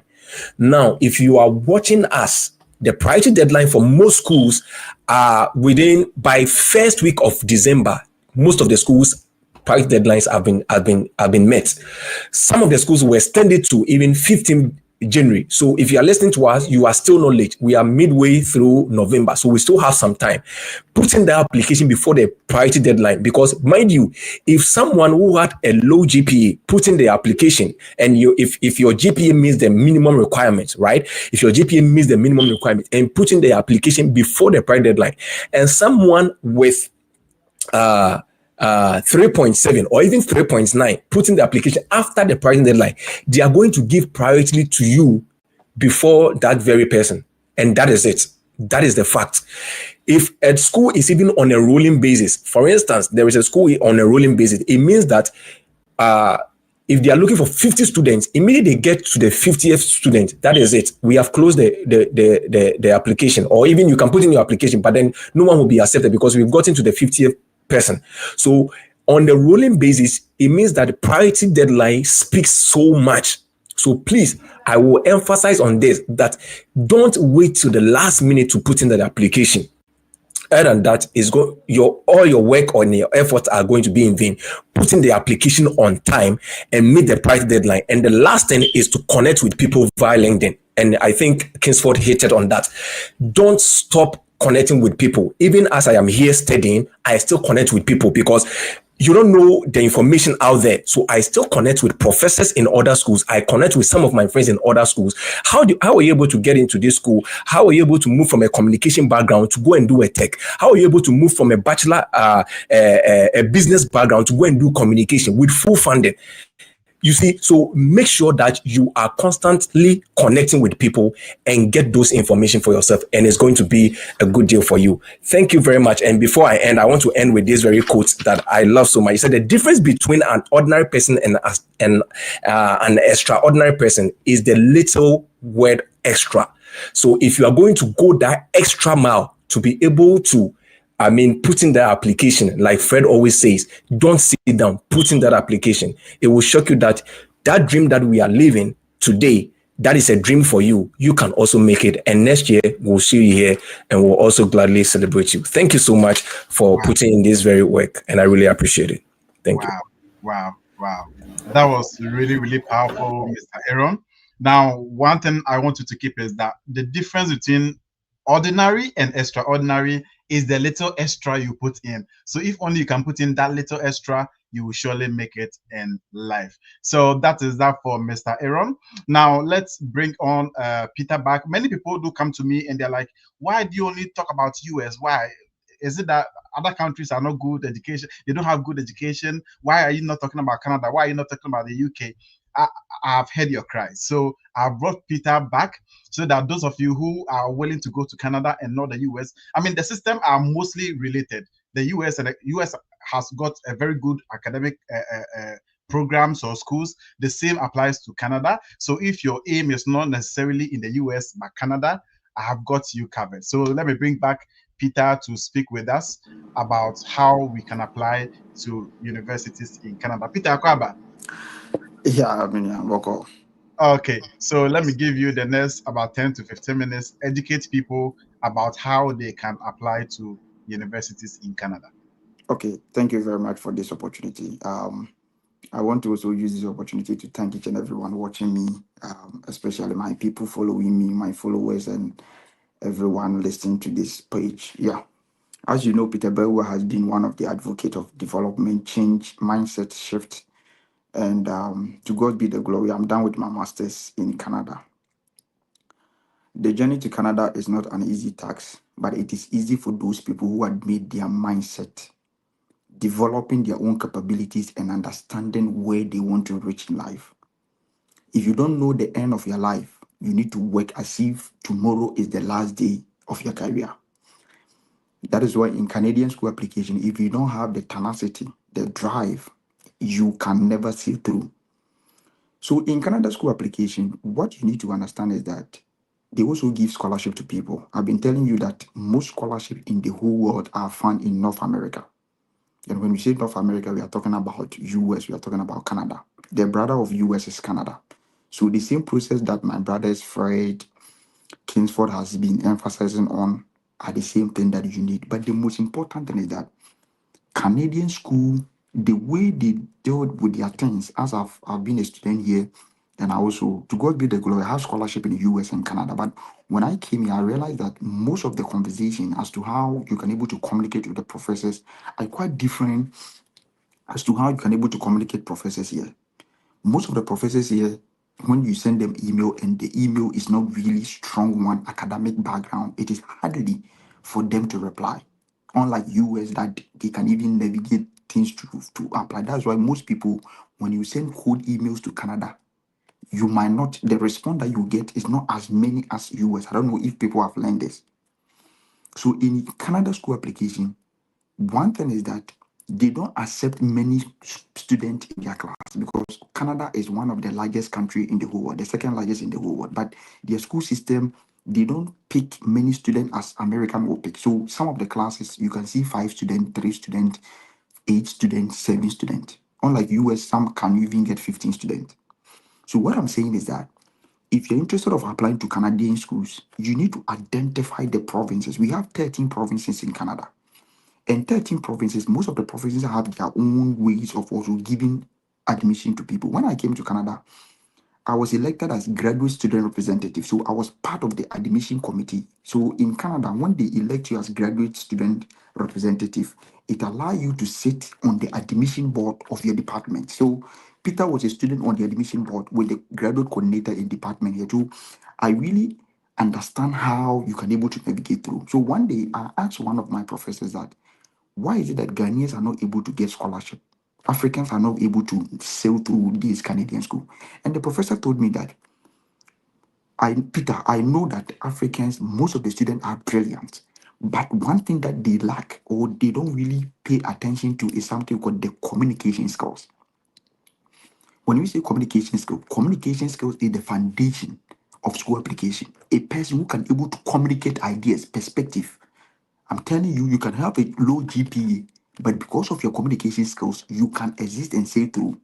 So you can be a first class student with a GPA of 3.9 and somebody with a GPA of 2.2 and 2.9. If the person with 2.9 is able to communicate, articulate perspective, research, how you can able to blend ideas, the person can get funding. So in Canada school application, the basis or the foundation of your scholarship will be based on your communication skills. And one thing that people don't know is that in most of the Canadian schools, the documents are different from America. For example, in most of the American schools, they call it statement of purpose. In Canada, most of the schools call it statement of intent. Some call it motivating letter. And one thing that people don't also understand in Canadian school is that they pay attention to details. When I say pay attention to details, when they ask you bring statement of purpose, make the document statement of purpose. Because if you're coming here as a student, they want somebody who pay attention to details.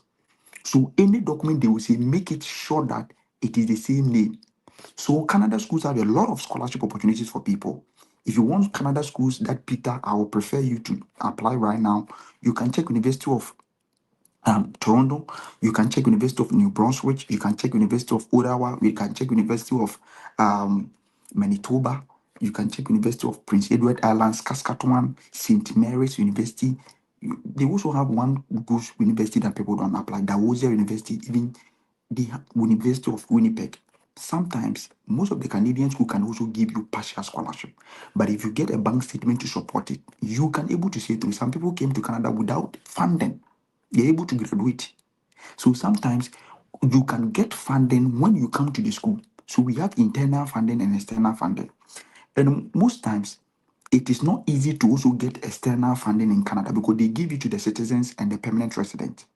So most of the funding, unlike UK, people apply to Commonwealth and those kind of things. Most of the scholarships here outside, they give it to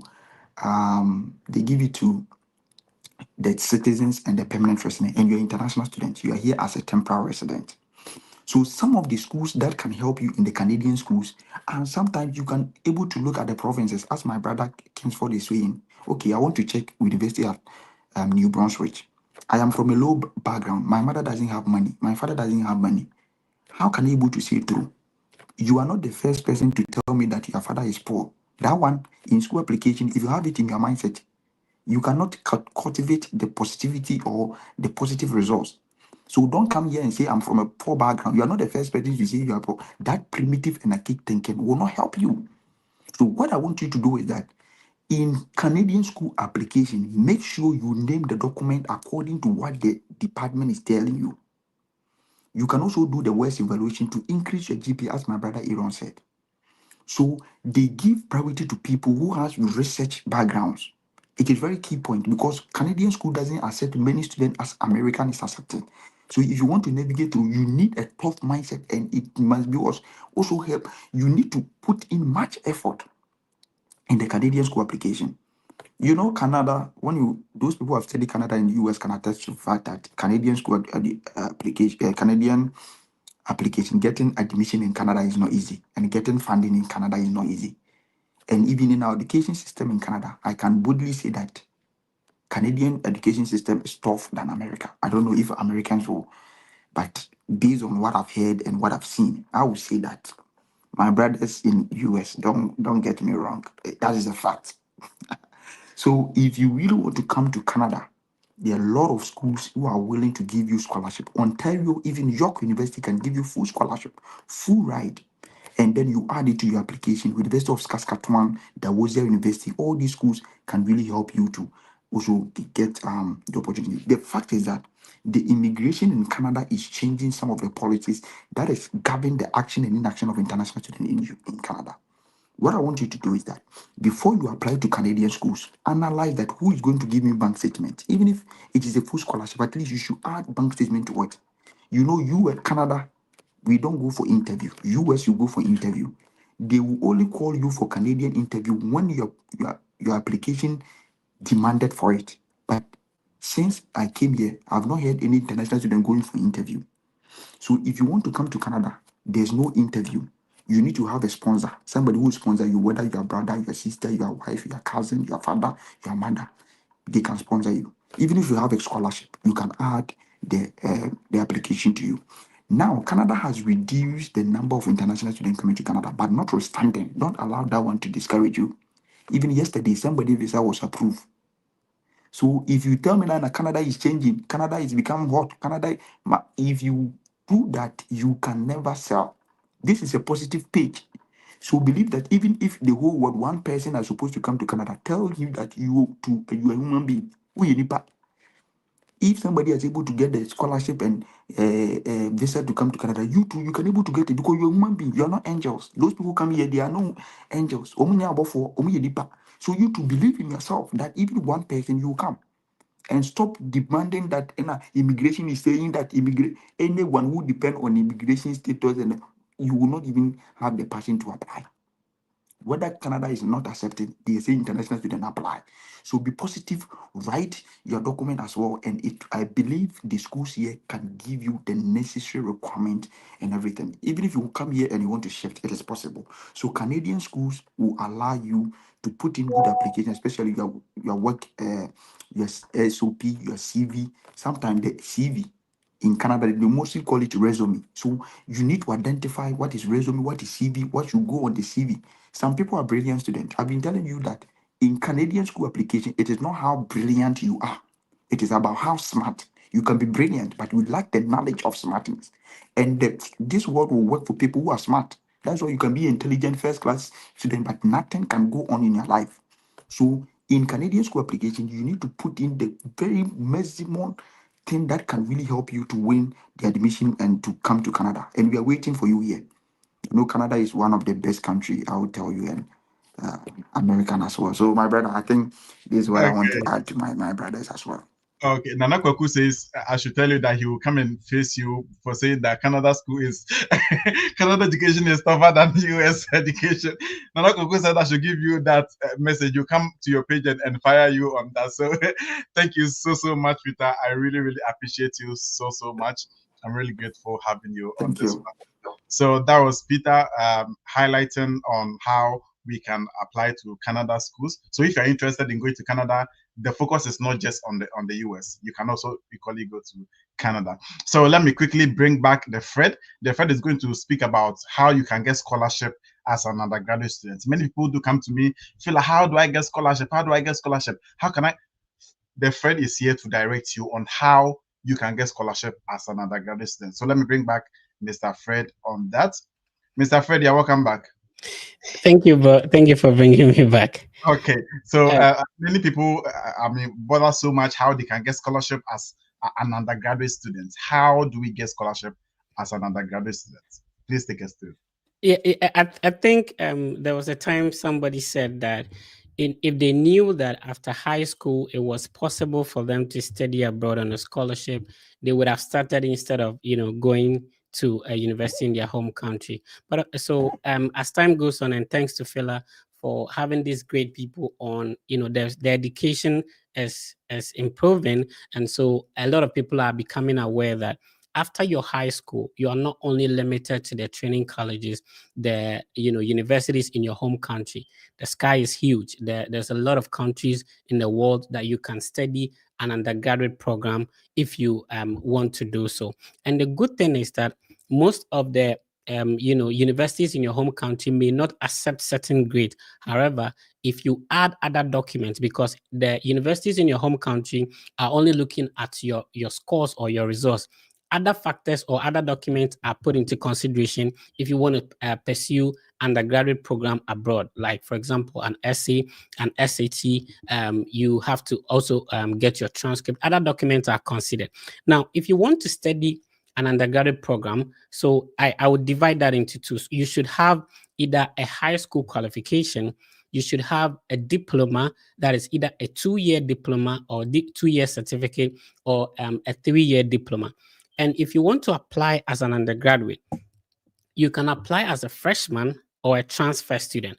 Here's the difference. If you're applying as a freshman, it means that you're applying directly from your high school. So you have a high school qualification and you're applying to start from what we call the freshman year.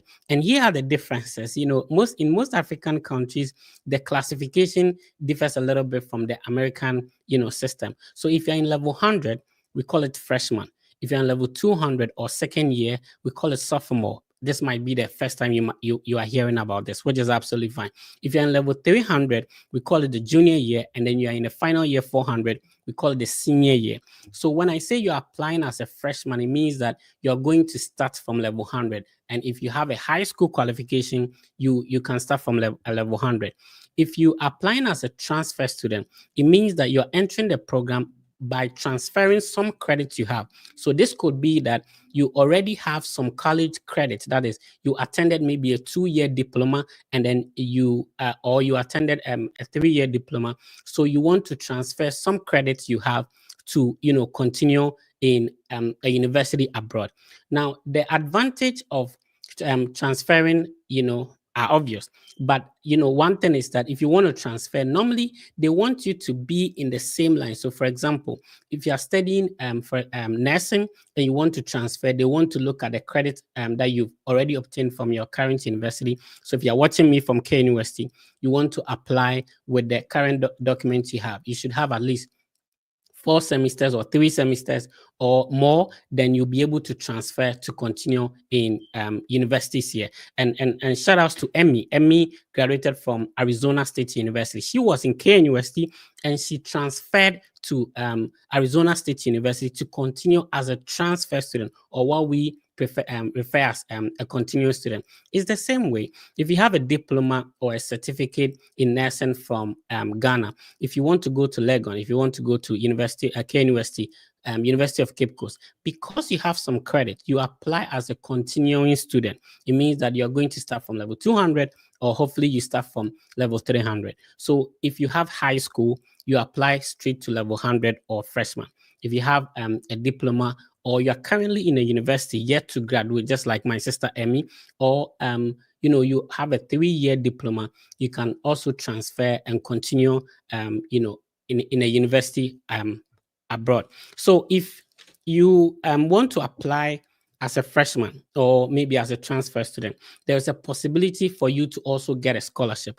And in terms of the undergraduate scholarship, it's a little bit different from the graduate level or the master's degree level. Normally, if you have there are 3 major ways that I currently know of. And then, so the first one is to have what we call, apart from all your documents, you should have the SAT or the ACT scores. So this standardized test scores, if you sit for them, depending on the the scores that you have, and then the scores that the university require. If you have very good scores, mostly 1,200 or above, then you'll be considered for the school to pay for almost everything. Recently, the Grambling State University is one of the schools that were giving scholarship if you have SAT scores that are higher to international students. The second way of getting scholarship is the merit-based scholarship. Mostly, if you apply to most universities, like Thomas College, for example, will give you maybe 30,000.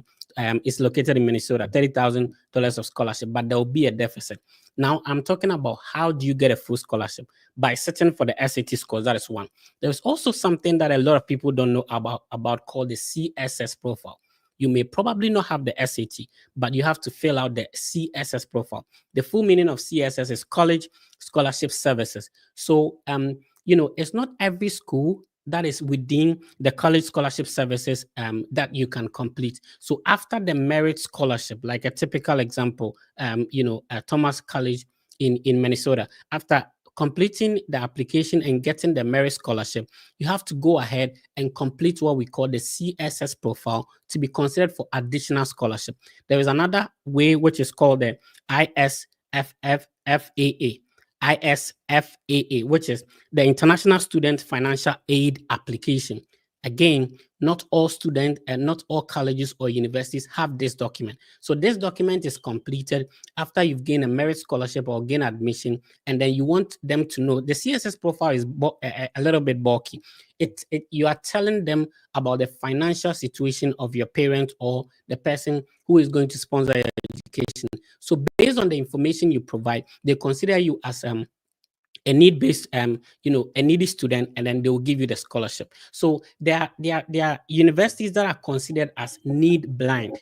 And then there are universities that are considered as need aware. Now, there are some schools like Berea College in Kentucky, where, I had my second master's, was a bit closer to me, Lexington. I visited there. And this universities, there's no tuition at all. So if you have a good SAT scores, because there's a free tuition, like universities in Italy, you are guaranteed that once you're admitted and based on your good SAT scores, you'll be given scholarship. So in terms of undergraduate, the application, sometimes you can complete it within a shorter period. And most universities, my brother spoke about the Common App application, where you can see, you can use one application. So you create the Common App. And that's it. There are several ways of applying. One of the major ways is the Common App, and then the university application itself. Some universities you can only apply, or colleges you can only apply through the Common App. You create an account and you'll be able to see all the universities over there. Shout out to Kensford. He made a great video about how you can see a lot of universities within the Common App application by filtering to know which ones that you could apply for free. So with the phone that you have, you can quickly submit an undergraduate application within a couple of minutes, and it is possible.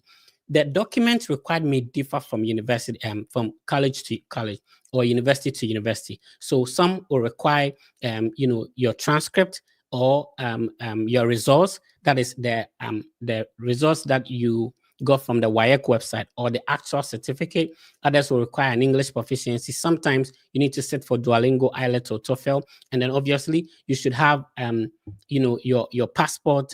Some require an essay. Sometimes your scholarship is based on the essay that you're able to put in. And most of them, they have automatically, so whether you can pay or not, they have automatically waived the application fee. A typical example, Ball State University, Missouri S&T, where, and in somewhere in Rolla, most of these will consider you for a merit-based scholarship.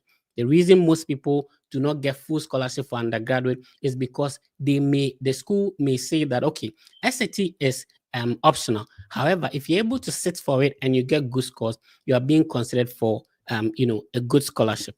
The other one I want to talk about is that just like we have diploma or colleges in Ghana, where you can get a 2-year certificate in nursing, or a 3-year diploma. They are what we call community colleges. These are not very popular, but they are 2-year associate degree colleges that if you have a high school, you can also apply. There are lots of Ghanaians or Africans studying in community colleges. The acceptance rate is easy to get in, but mostly they do not offer a huge scholarship, but the cost of attendance is lower. So if you have somebody who can sponsor you, then you can obviously apply to some of these community colleges as well.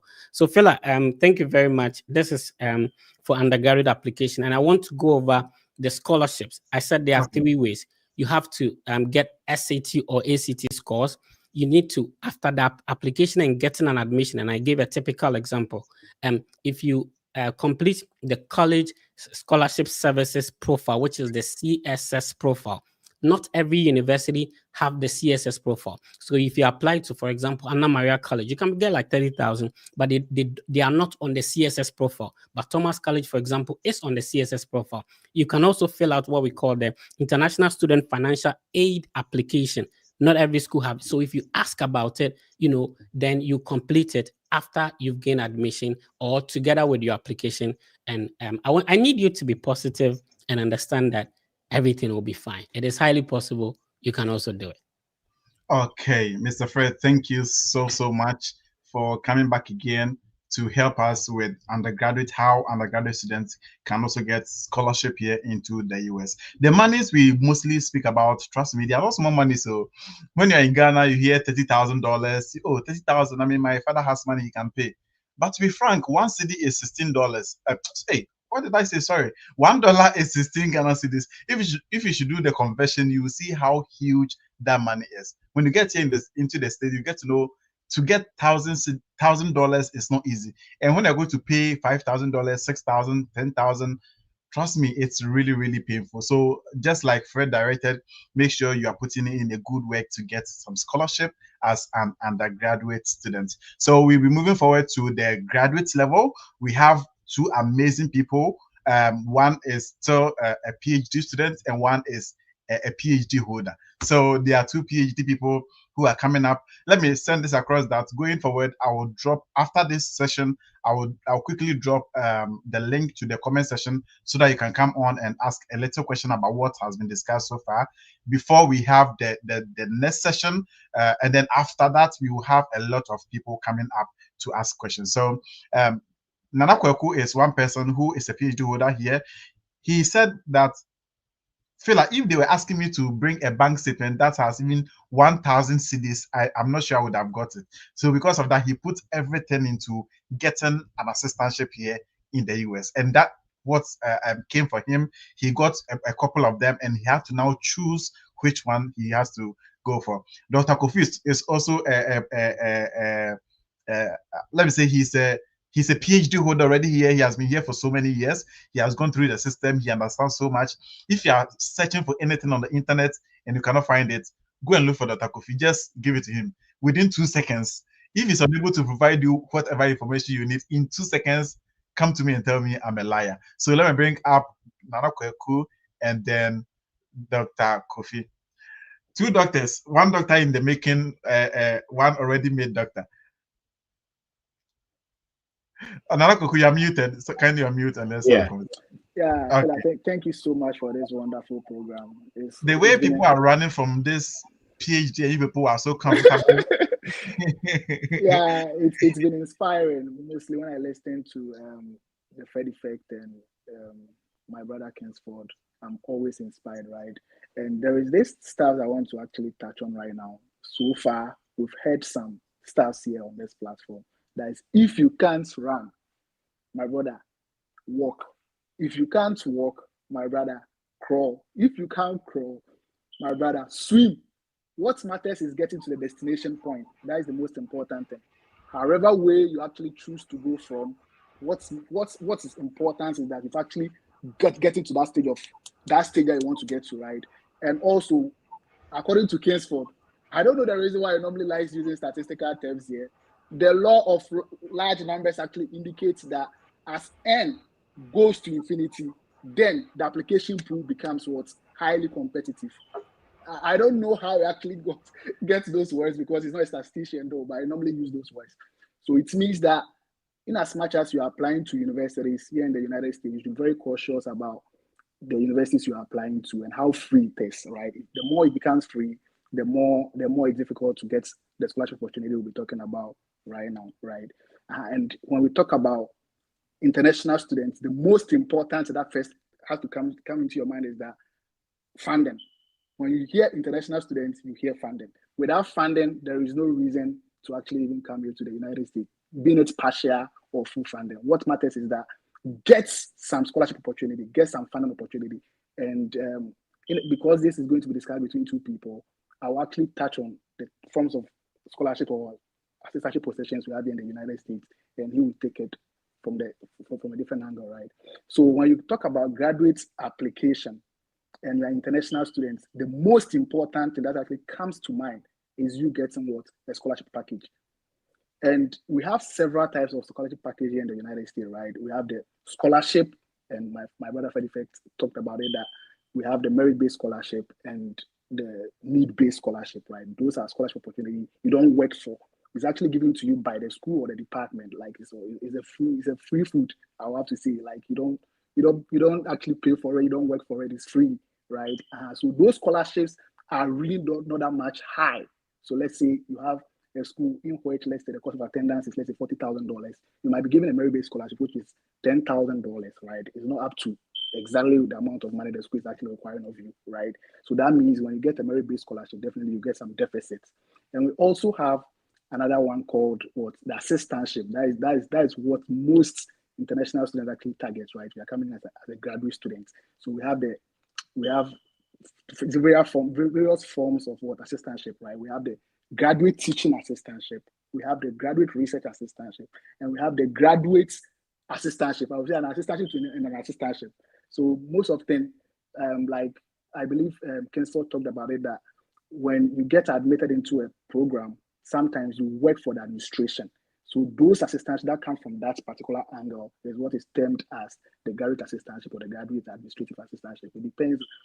It depends, right? But when we talk about the graduate research assistantship, these are actually scholarship opportunities that comes from faculty members, right, that doing research in the department. So let's assume that if you want to embark on a program, not all programs actually deals with what research, right? So if you know that your program is in the sciences, the mathematics, the engineering, those fields actually have a lot of research attached to it. So definitely there might be research assistantship with that regards, right?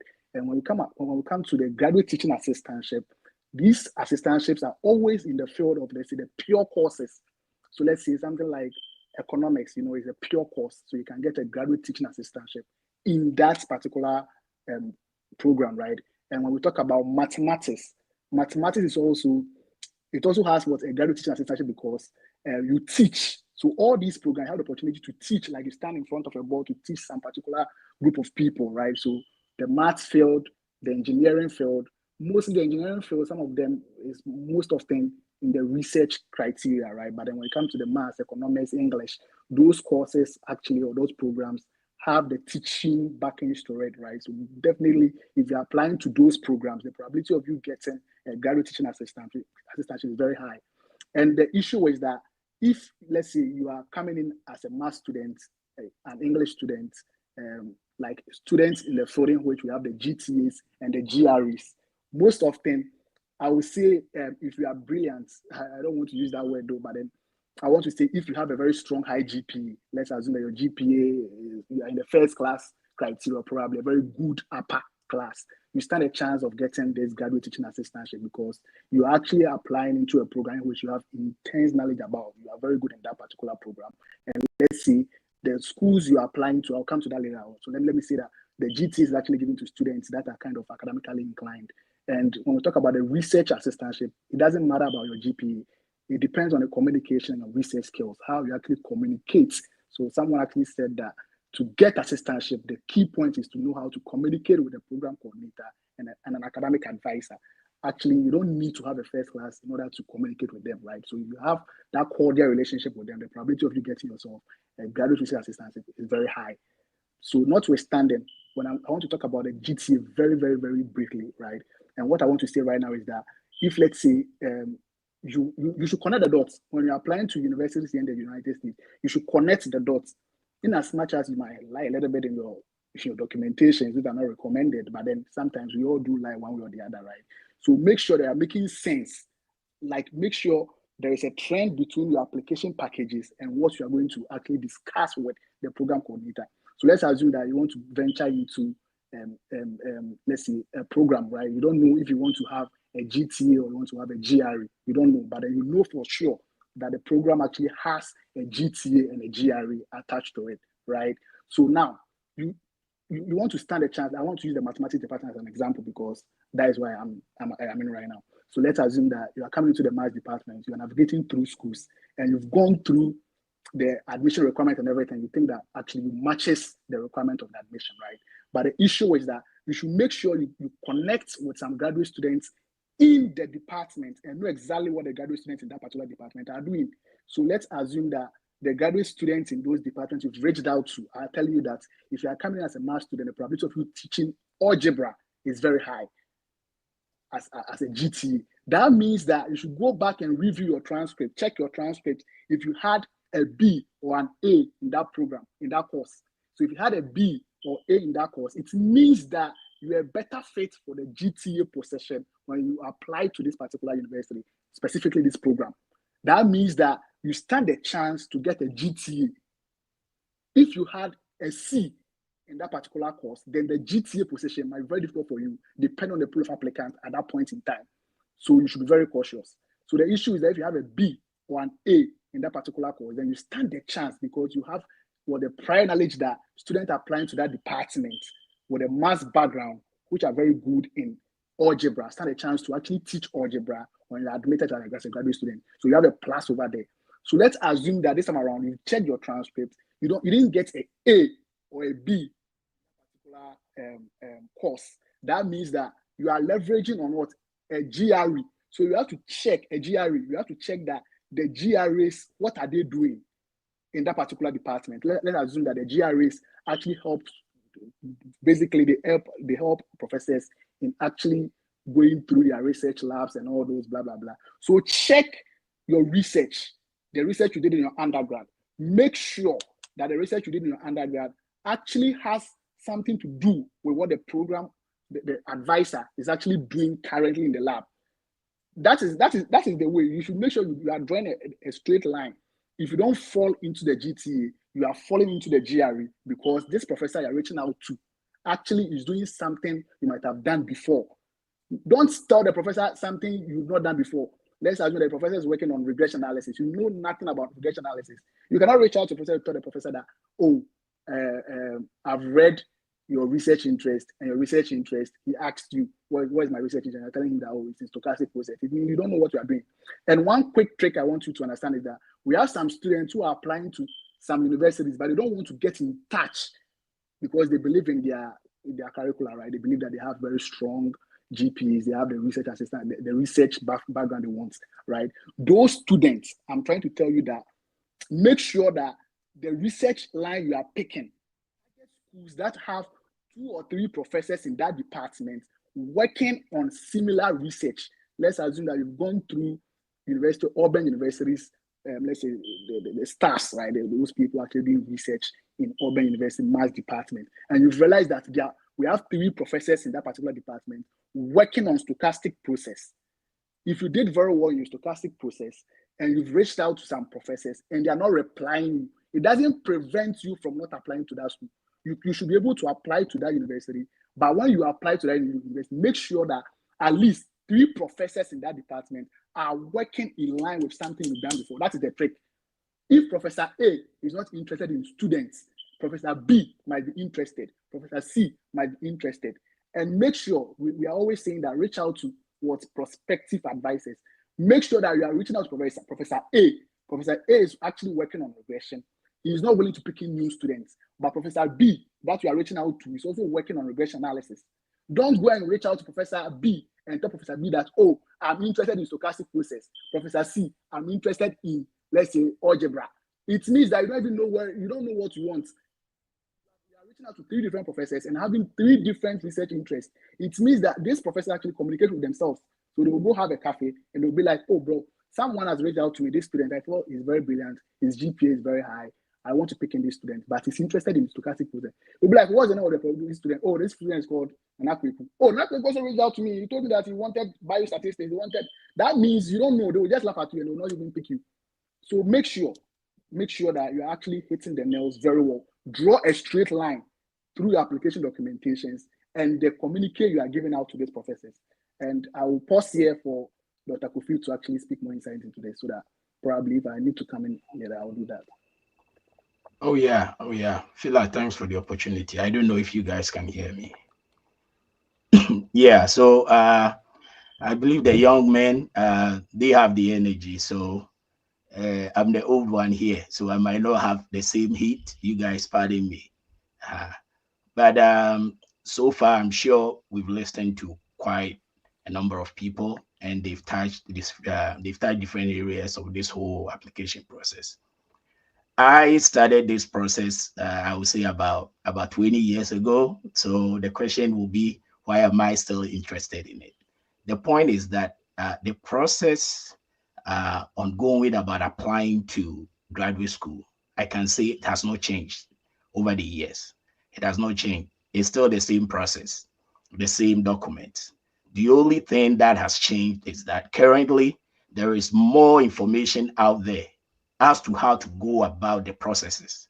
Previously, it was not all the way out there where you have almost everybody talking about it. And this presents both advantages and disadvantages. The advantage being that now everybody can embark on this journey and actually know what is involved in the process. Before I would say Freddie Fairkins, for and all these guys who talk about this process, most people did not even know where to start from. And I can say that up to this point, some people do not even know where to start from because they come to you asking you about how do I search for schools? How do can you please give me schools with scholarships? So I believe there is still a long way to go in this process. No matter the good job Fred, Peter, Kingsford, all these guys are doing, there is still a lot that needs to be done. I will be talking a little bit about research assistantships. I believe Nana Kweku started talking about this whole thing. I'll add something that maybe he might have missed that somebody might have heard about. We also have fellowships. Yeah, I'm sure the reason why most people don't talk about fellowships is it is awarded to, I would say, the top applicants. So you can have maybe a whole college, they might award maybe 3 or 4 fellowships. And with fellowships, you don't really need to work for the money. Most of the fellowships are full funding packages, meaning there's a tuition waiver and then you are provided a stipend, but you don't need to um, perform any assistantship duties for the fellowships. But like I was saying, it goes to the top, very top applicants. So most times, I would say we're not taking ourselves out of the competition, but based on probability, we might go where it is more likely we might find ourselves. That's why we talk a little bit more about assistantships. So with assistantships, they are the teaching, just like Kweku talked about. I'm going to be talking about the research part, because that's what I've been involved with over the years. So with research assistantships, this is how it works. In America, most times you don't decide your research topic. There is a professor who might either one, if the professor is a new professor, that's an assistant professor, the department, they have some seed funding they will give to the professor to start a research program. So most assistant professors who are beginning their careers as professors will have money to admit maybe 2 or 3 PhD students. And they will usually have areas where they are interested in, and it is usually related to what they might have been doing as PhD students or as postdocs. So what I mostly preach is that sometimes you have to be proactive, and this is what I mean by being proactive. If you have a LinkedIn profile, be curious, follow people in your area who are currently postdocs, because they are going to be future professors. It's just as simple as that, because the competition is getting keener by the day, because there's information out there. Everybody is getting into this study abroad process. So what will set you apart? One, start by following some of these postdocs as the first point, so that at least you might be able to even build a relationship before they are hired as assistant professors. You could imagine what could happen once they are hired. And it is very common on LinkedIn, as we see now, day in, day out, they are putting in information out there, trying to admit new students. If I'm not exaggerating, every day I see over 10 professors on LinkedIn posting about wanting to admit PhD students, master's students. So one, get ahead of that. Do that first. Two, where do these research funds come from? One, they come from research awarding institutions. So also get ahead of the game.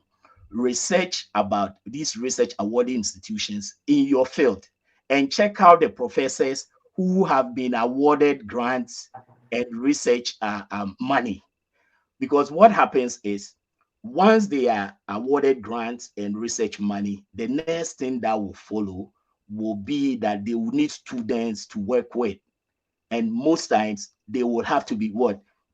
research assistantships that will be packaged into a research assistantship so that they can bring you in. So these research awarding institutions, look at your area. If it is engineering, let's take civil engineering as an example. You know, a lot of these are state departments. They have research units, and they have research grants that they award to professors most times within the state every year. You see, within the year. So get ahead of the game. Check some of these. You'll be able to identify the professors and the schools where these professors actually are.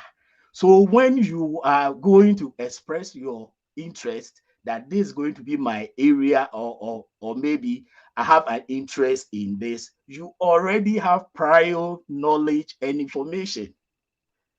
You know, because most times people just reach out to professors telling them, they just go to their website and read whatever they are doing now. Maybe they read their research interest, right? Sometimes they have their research interest there.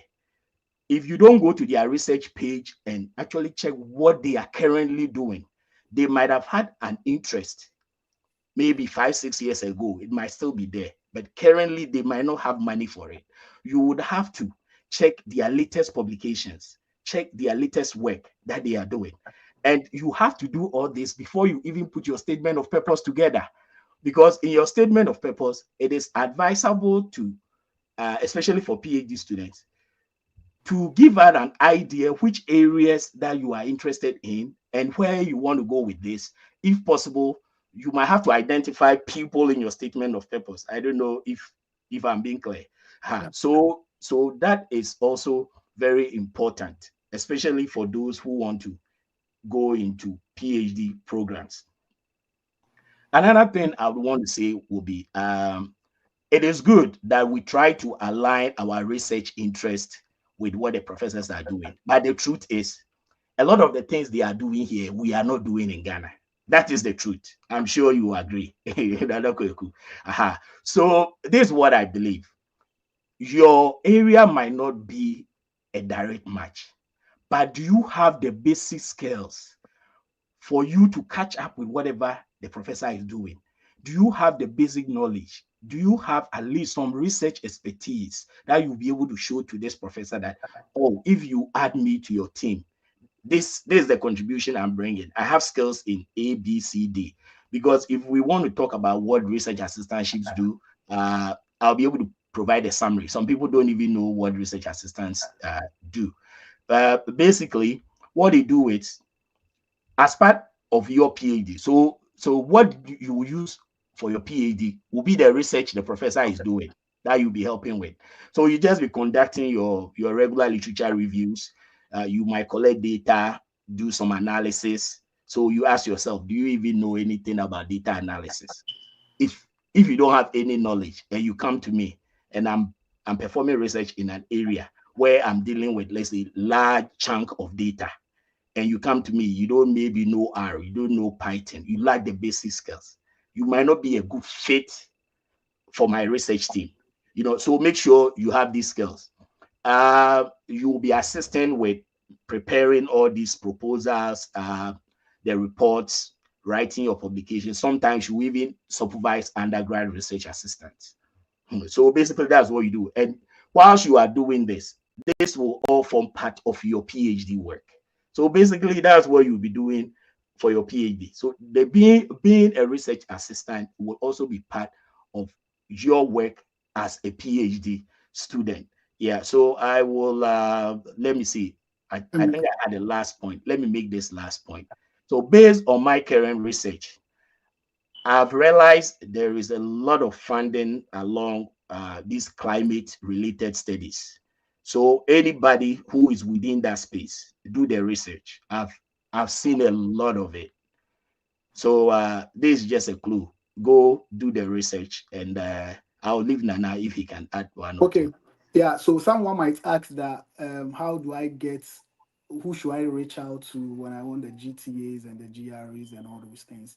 So like I'm trying to say that if you are targeting a GTA, you don't reach out to a professor, let's say a prospective advisor that I want funding. No, your first email should go to the program coordinator. You ask about the funding opportunity they have in the department. If you are targeting GTAs, keep the constant communication with the program coordinator and make sure, like I said, make sure you know what the GTAs are teaching. It's very important because you have to chip some one or two things in your SOP.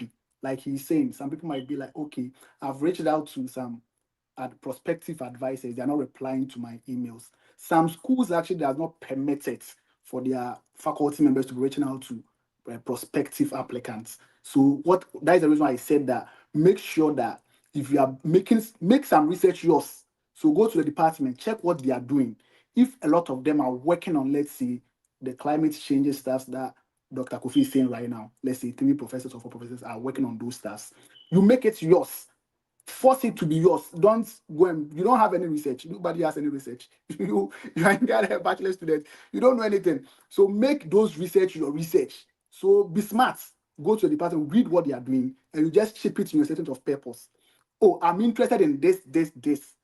And because at least some faculty members in the department are working on those tasks, if you reach out to them and they're not replying you still stand a chance to introduce their names in your It's very important. Introduce names in your SOP if you are going for a research program, like Dr. Kofi is saying, the engineers bring their names in. I just feel like me one day reading a statement of purpose and I'm a professor and I've seen my name in it. It means that I've been recognized, right? So make sure that you do your homework well.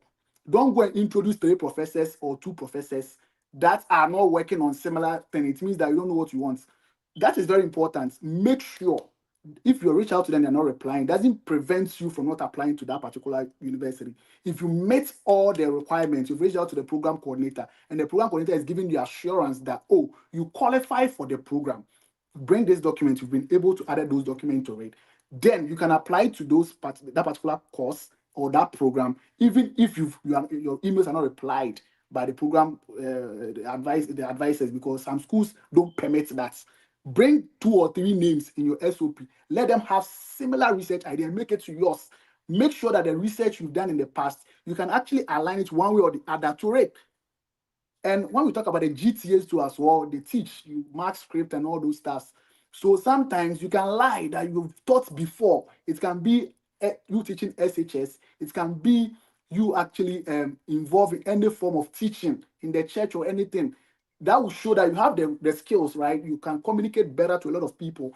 And don't be scared to actually schedule appointments with program coordinators. It's very important. Sometimes let them know that you want it. Oh, I want to schedule an appointment with you to actually discuss things further. Ask them very relevant questions, like Kiswolina said earlier on. You can ask about even the African community in that particular department. That will actually show that this guy actually wants, or this lady wants to actually apply to this university. Don't feel reluctant. I believe there is always a way, like Kingsford said, the law of large numbers. As n approaches infinity, the applicant pool becomes very rigid. It's become very competitive. So if you hear your fellow student applying to a university, don't just be in that chunk of applicants. Search for your own schools. It's possible you can search for it. You can apply to any university. Every university has a funding opportunity for you. Sometimes you might get admission before you apply for the funding of the assistantship. The assistantships are very important. So make sure you've made that line very clear before you apply to a university. Don't just apply to the university and now be asking about funding. That is not important. Make sure that the program coordinator has given you the assurance they have funding in the department. And let me bring this to the masters and the PhD students here. If you want to apply for a straight PhD and you have a bachelor's degree, it's possible.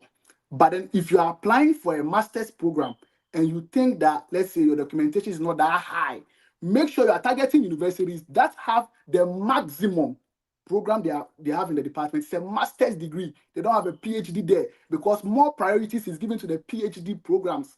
They will fund them first and they will give the surplus to the master's student. So if you want to apply for a maths program, they have a PhD in maths. You don't have it at the back of your mind that you want to do a PhD one day. But if you think that you want to do a PhD one day, then it's better you apply to those universities that have masters and PhD, because when you're done with your master, you might want to continue in that same school. Other than that, if it's because of funding, make sure that the maximum that they have in that department is a master's program. The schools are not that much, but then if you consider doing the West evaluation and everything, you have those schools that are doing the same thing. Check for R1 University and R2 University, like Kingsford said. Don't just apply to a university because you heard a friend getting admission and funding to that university.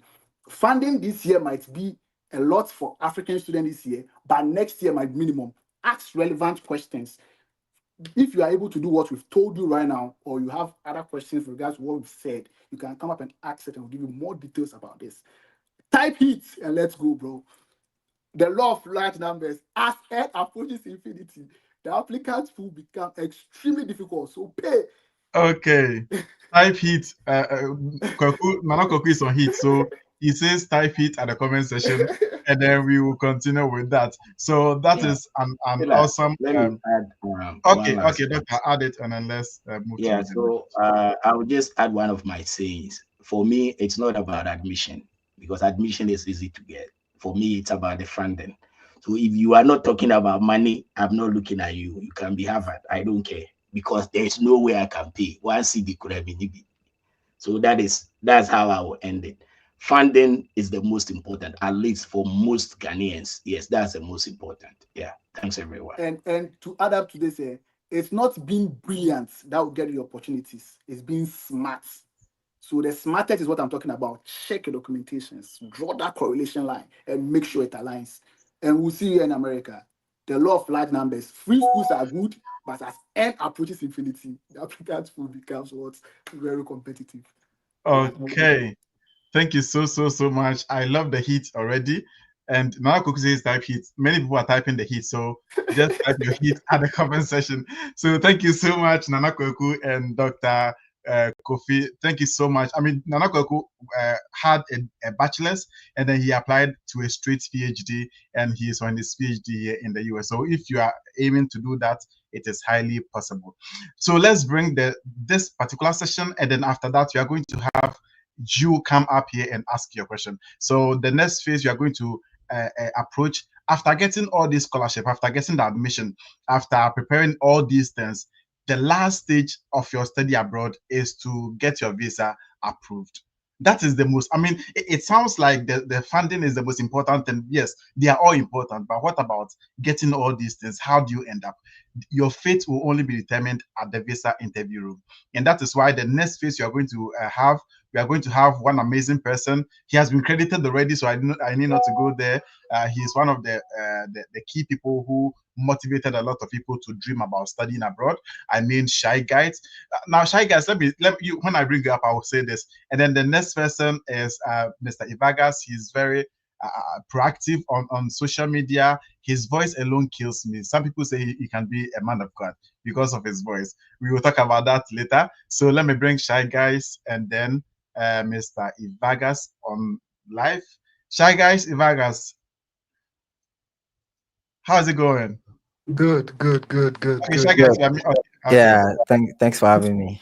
All right. So, guys, let me say this. I said I would say this before you come up. When I came online, and then I just brought the idea that I'm organizing this program where I would bring up all the big people or the big names when it comes to study abroad.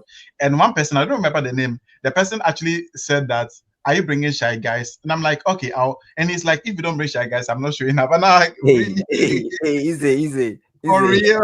So Easy.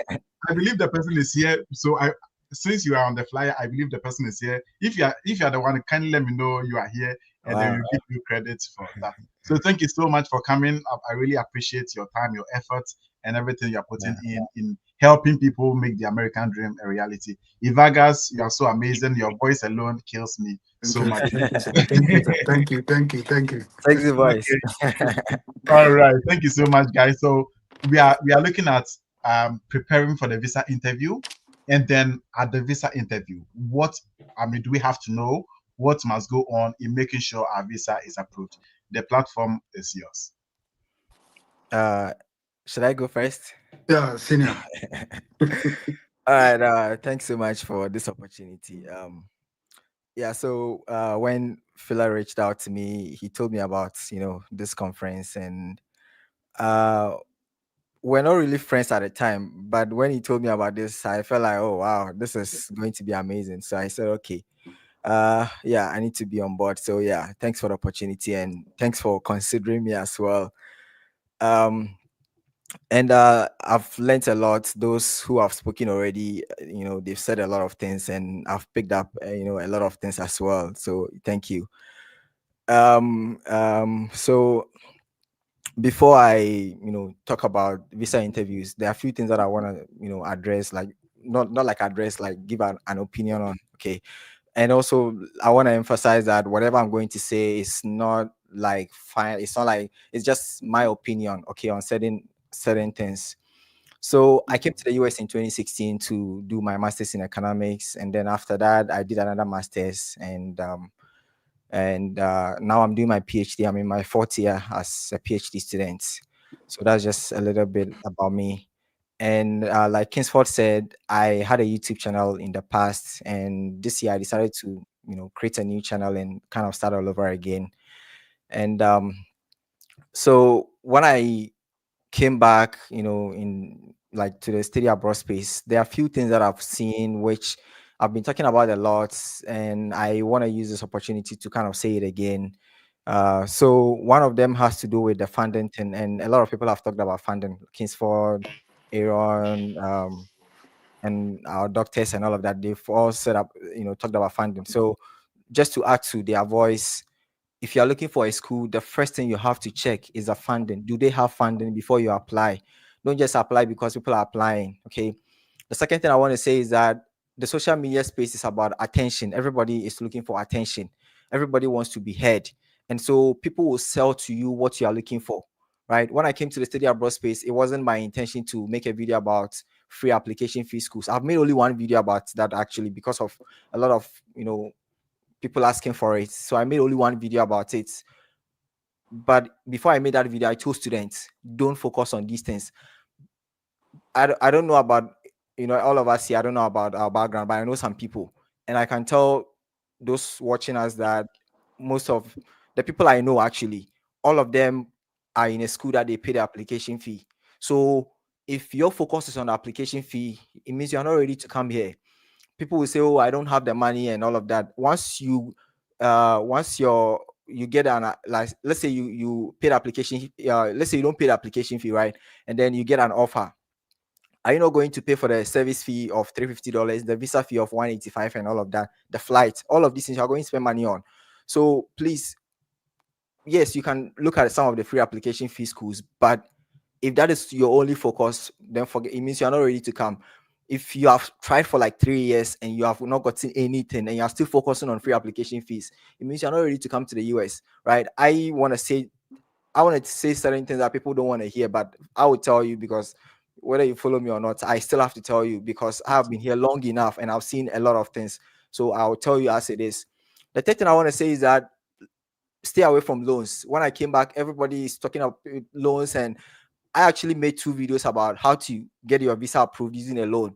And I deleted those videos because, yes, either people don't know what they are doing, or maybe they didn't get the right information, or they've not been here long enough. If you have a loan of $10,000, even just $10,000, repaying it is not an easy thing. Some of us, we have GAs and all of that, but even still, it's not easy. And with Trump coming to power, things are going to be very strict and very, very rough. So don't even try. In the past, you might get some opportunity. And no, don't try it. It's not. So I wanted to say that as well. And then also those who have low GPAs. Aaron's story is very inspiring, and I mean, it's always more like a reference point when it comes to low GPA, because he had a GPA which is very low. And when you have a low GPA like that, you cannot suddenly make yourself look like somebody who has a GPA of 3.5. You want to compete with the person and then get funding ahead of the person. No, it's competition. So you have to know that because something happened in the past, whether your fault or not, and because of that you couldn't get a good GPA, you have a lot of work to do to close that gap. And that is where you have to do evaluation. Depending on where your GPA is, you may have to take the GRE and all of these things. If you don't have SAT and you are looking for full scholarship, forget it. You are not going to get. If you want a full scholarship, you can get maybe 50% scholarship, right? That without a SAT. But if your target is full scholarship and you don't have the SAT, forget about it, right? Sometimes you see videos, people will tell you automatic scholarship. There is nothing like automatic scholarship in the US. It is based on your application. It's very competitive, right? people don't emphasize a lot on personal statement, on the resume. These things are very, very important. So everything together will make the school decide whether to give you full funding or not. So I wanted to say all of these things. Okay. Now, when it comes to the visa interview, which is what I'm supposed to be talking about, and so the visa interview, one thing that has come up a lot these days is the appointment. People say they don't have appointments and all of that. The fact is that you can't do anything about it. It's out of your control. What you can do is to prepare yourself so that whenever you get a date, you can go for your interview. So that is what you should focus on now. And then keep checking every morning. You get a date. You still have time. We are in November. There is December, and even there is early January. You can still get a date. So focus on what you can control. If you can't control something, forget about it. Now, the thing about appointment is that there are a lot of backlogs. And then also some of the visa officers retire.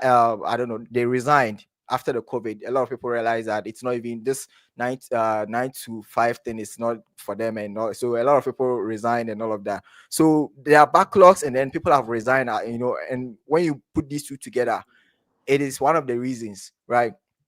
And another reason, which is actually a more significant reason, is that those who came to the US from Ghana in the year 2022. Okay, when you compare those who came in 2022 and those who came in 2023, there has been 31% increase in the number. 31% increase. That is a huge number. I'm making a video and then this thing came up and I'm like, okay, interesting. So that should tell you that there are too many people applying, right? Too many people. So it's not the fault of the embassy. So when you're not getting this and you are frustrated, just hold on, just be patient, right? Even if you're not able to come in spring, you can come in fall. Like, it's not like the end of the world for you and all of that. So that's what I want to tell you. Now, when it comes to the visa interview itself, I went for my first visa interview in 2016 and I was approved. I had full funding, I had no deficit, right? And then I went for the second one in 2019. I went to Ghana. People said, "Oh, it's dangerous. Don't go away. You don't know what will happen. And what if you are denied?" I said, "Well, I don't see any problem with it because, there is no reason for me to be denied." So I went and I was approved again in 2019. And the 2019 visa interview was actually very easy because first question, he asked me, what am I going to do in the US? I said, I was already in the US. I came to visit family and then my visa has expired. I want to renew. That was it. And then the rest was just a conversation. So the visa interview is not difficult. But the way our brains work is that when we are put into the unknown, we struggle because it's like the first time you are seeing something, it's like, you meet the visa officer and it's like, hey, this environment, that kind of thing.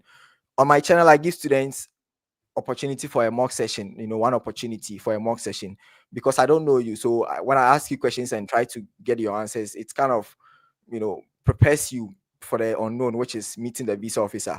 And then I also give you feedback on your answers and all of that just to help you. And then when it comes to the visa interview itself, it's about three things mainly about three things. So when you ask a difficult question and then you don't know how to answer, you just have to remember that it's just about three things. Why do you need a degree, right? Things about your academics, right? Your academic motivation. Why do you need the degree? Why do you think the US is a place for you to study the degree?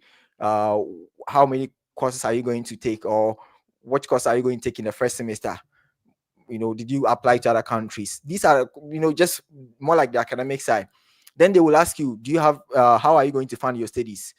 In funding your studies, if you have a good scholarship from the school, it helps a lot because it means the visa officer doesn't have to worry about your finances because they don't want you to come and then be doing certain things to finance your studies. So if you have good funding, it takes care of that.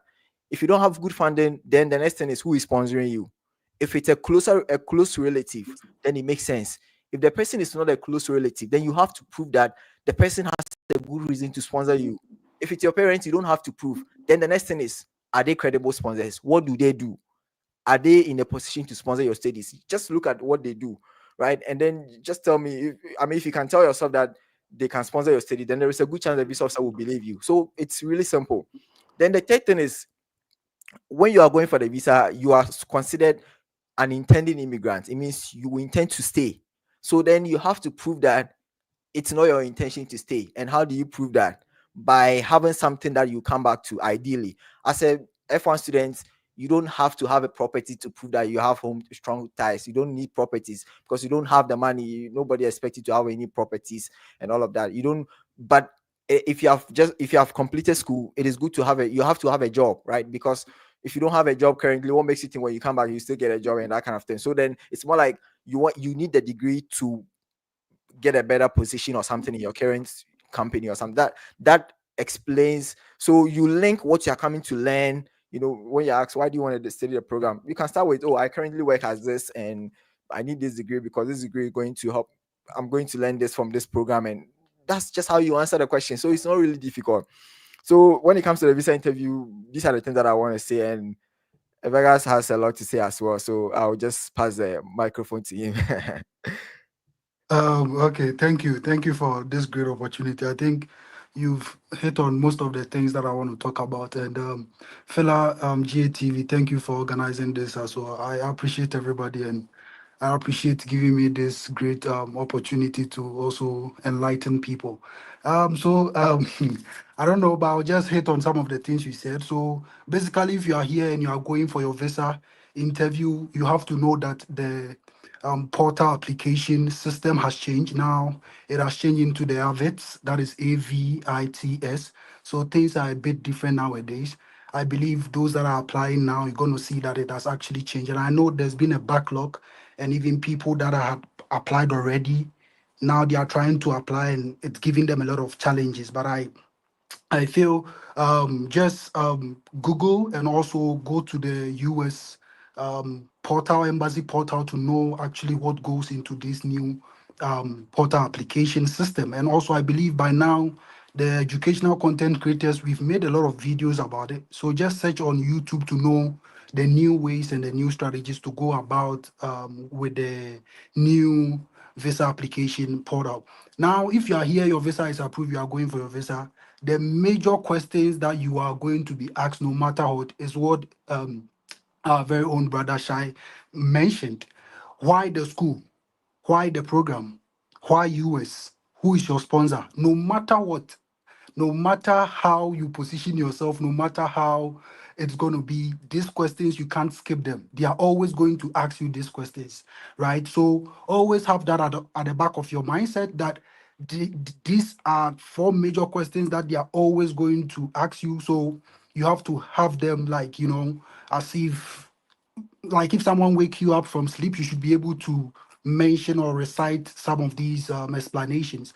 Now, the reason why they ask why are you going to the US, purpose of study and all of that, is the fact that the visa you are going to be granted, it's giving you that opportunity, and it's also telling you that you are a non-immigrant. Non-immigrant means that when you come to the state, after you are done with your studies, you will come back home. So then I bring in home ties. So whilst you are going for your visa, if you are not able to prove your home ties, the fact that you finish your master's or your PhD and come back home, they will not approve of your visa. Now, let's say someone is going for the visa. Maybe I'm using this case study. So let's say there is a doctor in Ghana, and there is also a bachelor student who recently completed his bachelor's degree in the sciences, and both of them are coming to the United States, maybe on a B2, B1 visa, right? Visitors visa or whatever. Now, if they are coming, the chances of the doctor being approved will be higher than you, the student that completed recently. Why? The reason why I'm saying this is because the doctor has been working for some time. He has, he's been taking care of himself. He's independent when it comes to his funds and all of that. And when it comes to purpose of why he's traveling, maybe he's going for a vacation or some talks or conferences, right? So when you, the doctor, and as a student, you also maybe you just finish your bachelor's and you are doing your national service, and you also want to come to the state, sometimes proving these ties, because even you going to prove who is going to fund you, you're going to say your uncle, your auntie, and that alone indicates that you are not financially capable and independent to take care of yourself when you come to the state. And these consulates, they are always looking for to, giving the opportunity and the visas to people that they feel they are financially capable. Because honestly, if you come to US and you are not like on scholarship, you are really going to suffer and struggle. This is what people don't want to tell you. And Shy Guys was talking about it, the fact that people take loans, and if you are to tell you the interest rate on these loans, you get a point. So I tell people the scholarship It's a lot here in the United States. You know, the United States started this whole study abroad, and Canada copied, and UK copied. I know my guys are here. Maybe some people will push back, but that is my argument to make. You get a point. So at the end of the day, US gives, like, you know, when I was coming to the United States, I got 5 fully funded scholarship, and Colorado, I had no deficit. So I didn't even go with the bank statement because I knew the consular was not going to ask me for my bank statement. You get the point. So at the end of the day, you go into the embassy, don't be afraid. Make sure you have your story right. Make sure your purpose of study is apt. Make sure, you know, that's why sometimes I don't, like this whole idea of these agents who apply for people and they don't even take you through the process. They are just there applying for you and you don't know whatever thing that is happening, because what might get your visa refused is sometimes the lack of clarity in your statements, the lack of clarity in your DS-160. Maybe your father's name is a Japan Evans, and you went and the name is a Japan Asamoah Kweku. They are two different people. So whenever there are inconsistencies in your document, they can deny you. Honestly, I will say this: all the VOs that you go for your visa interviews and the interview, I can say for a fact that most of them, they are there to deny you. So you are going to prove yourself that don't deny me. I am capable of coming here to study, and after studying, this is what I want to come back home and come and do. You get a point. Don't go with what people say and the normal. Now things are changing. Recently, I helped one guy for his visa interview. He went and it was easy. And when I was listening to the guy's story, I realized the guy's story was different from the regular things we've been hearing. Oh, I'll go back and come and take up this role in this company. And hey, try and change things a little bit. You get a point? Because it's not own the thing. You are the one applying to the school. You are the one who chose the school. You are the one who have been putting in all this tedious work, sleepless nights, and all of that. So at the end of the day, you should know everything about what you are doing. You get the point? I was going for my visa interview, knowing well that my visa was 99.9% going to be approved because I was fully funded. But I used almost 4 months and I was making sure I owed my story and all of that. You get a point. And even with that, when I went there, the tension alone, it got me frightened, and I was even messing up with answering of the questions. But at the end of the day, I had my structure. So as you're going for your visa interview, you got to have your structure. You get the point. So if they ask you why the school, if they ask you why the program, at the end of the day, make sure everything you are saying is how the course or the program or you going to study in United States will help you and advance your career path, and how it can also bring you back home to help in certain areas. Ghana is lagging behind in terms of a lot of economic, political, infrastructure areas that these people need us to go and come back and come and take care of these problems. But people go and they leave all these things and they don't even talk about it. So I want to give people 7 or 8 or 9 misconceptions about US visa interview. And I think we can take it from there. So the first misconception is having full funding does not guarantee having your visa approved. You can have a fully funded scholarship and go for your visa interview and get disapproved. It has happened before. Recently, I was interviewing one guy fully funded. He was not even going with any bank statement. This guy went and he got his visa disapproved. Sometimes you ask yourself why. It boils down to what Peter Bauer was saying: communication skills, confidence. You got to be confident in yourself. You got to have the communication skills. You have fully funded scholarship and you can't defend yourself. You can't prove home ties. You can't prove how the program is going to benefit you. Then it means probably you didn't even apply to the school by yourself. Now, the second misconception is that people with zero funding, um, like, they do not get their visas approved. Like, if you don't have funding, you not get your visa approved. That is a lie. I know someone who went with 53,000 deficit. He's recently in George Washington University, one of the biggest schools in the United States. He had zero funding from the school, but his visa was approved. So the fact that you have fully funded scholarship is not going to guarantee your visa being approved. And the fact that you don't have any scholarship is not also going to guarantee that, oh, because I don't have scholarship, then my visa is going to be denied. No, that is a blatant lie. Now let's go to the third misconception. You cannot get approved after you've been denied once or twice. That is a lie. People think, oh, you went once and you were disapproved, so you are going for the second time. You have a bad history at the embassy. They are not going to approve of your visa. That is a lie. I know one guy Onina interview. Those days when I was in Ghana, I was watching his interview. The guy went for he was approved on his sit attempt. Sit attempt. Oh, the guy was not stopping. Hey, the situation in Ghana, you want to stop. What are you talking about? Keep on pushing. If they reject, go back again. The visa is for you to take. You get the whole point. So the fact that you've been disapproved of visa doesn't mean if you go. So sometimes some people even change the location. They go to South Africa, they go to other countries just because if you go there, they still have your details. That is one thing I love about the US system. US, when you come here, they are tracking you like something. Once your visa was approved in Ghana, if you go to Zimbabwe, they are still going to track that your visa has been approved the moment you mention your name. So don't deceive yourself. Now let's go to the fourth misconception. You need a medical assessment before the interview. That is a lie. So, oh, Evans, I have to go and take COVID and I have to go and take hepatitis and all of that. Hey, US, they are not going to ask for any medical assessment. Just go for your visa interview. After that, you go and take the COVID jab because those things sometimes they check at the port of entry when when you come. And some schools they are going to tell you, oh, how do they call it? Is it MMRR or whatever? Like some schools they will tell you, don't do it.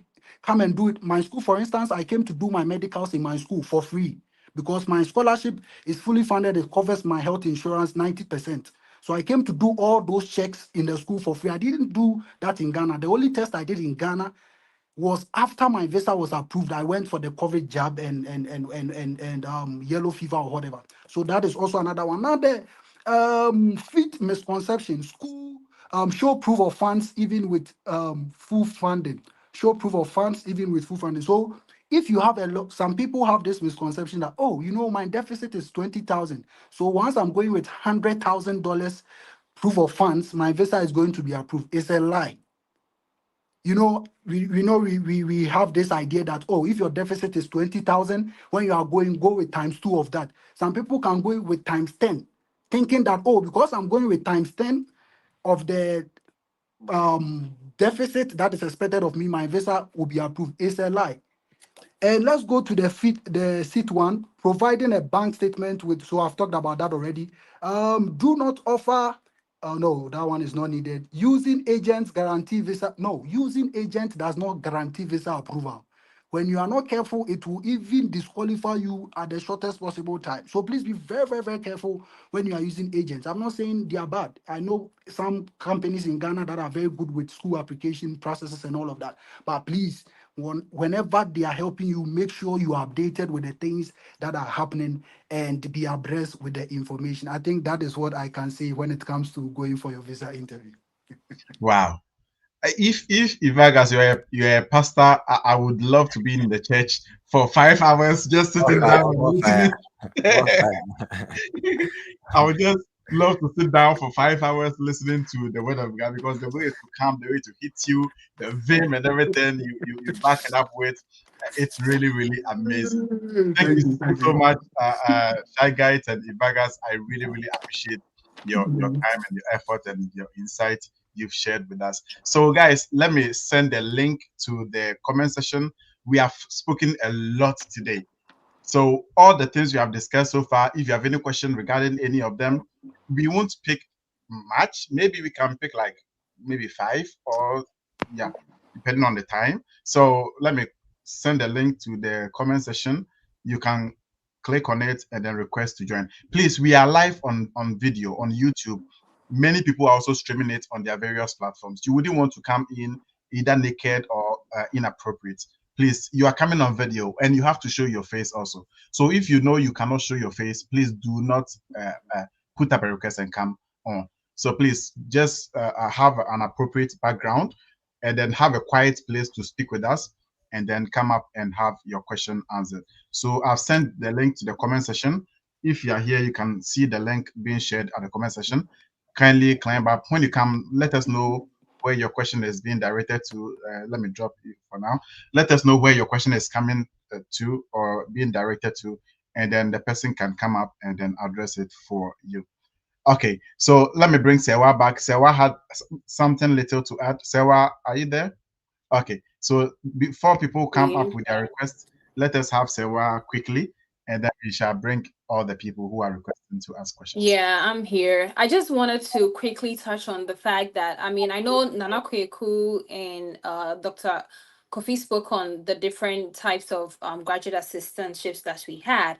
I also do acknowledge that there are some people who have got admission but didn't get any of these fundings, and which was my case as well. And there is this video on Fred Effect's page which details how you'll be able to do that. I think he has named it I'm not sure, but I think it's something around admission without funding, do this for a full ride or something, but it's around that subject. So if you get admission and you did not get funding, what you have to also note is that there are several offices in the school, from the library to the dining services to the international students office to graduate education. All these offices sometimes need the services of grad students or students in general. So what you want to do is, even if your department does not give you funding, you can explore these opportunities as well, because that is what I did.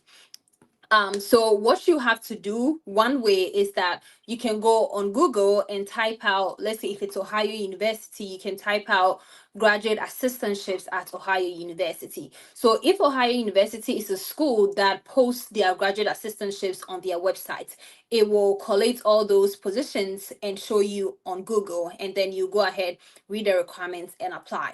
Other schools also do have certain platforms where they post those. So for my school, we have the Handshake app, and that's where they post all graduate assistantship positions. So when you go on the app too, you're able to look through the various GA positions available, and then you apply. So you read the requirements, make sure you tailor your CV to suit that position, and then you apply to it. So that is what I did, because when my admission came, it came without funding, and I had to when I came across the video that was done by Fred Effects, I followed that process. And in the end, I was reached out by an office on campus, and that is where I got my funding from. So that is just what I wanted to put out there, that it doesn't always have to be the research assistant or the teaching assistant. You can actually work in administration, and will also cover your tuition and your health insurance plus a stipend. So yeah, that's it. Okay.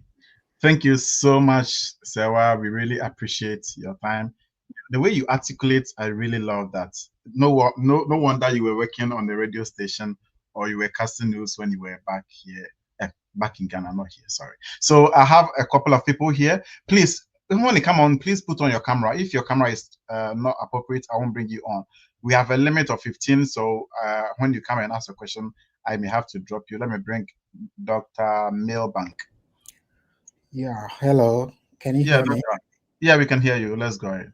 Yeah, thank you so much. I just chanced on your video randomly when I just came on YouTube to do something, and I've been following for the past 2 hours. You guys have really done very great job for bringing all these people on board.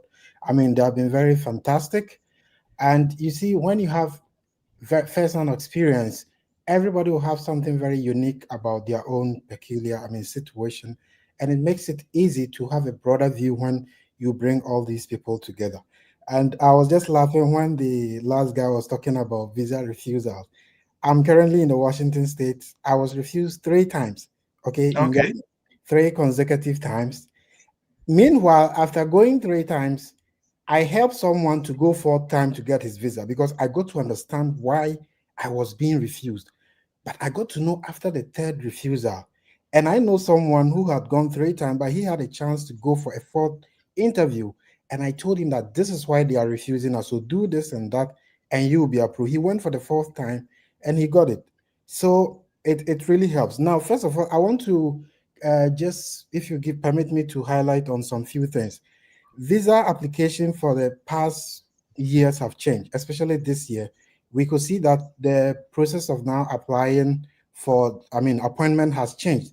At first, you could book appointment in Ghana. If it doesn't help you, you book Cote d'Ivoire, Ouagadougou, any place. But now they have consolidated the system. So once you put in an application and you fall within a certain number of countries, Nigeria, Ghana, Cote d'Ivoire, I mean, Sierra Leone, all of them have been amalgamated. So if you choose one and you make an appointment, you cannot come back again and choose another country. This is to reduce the backlogs in the system.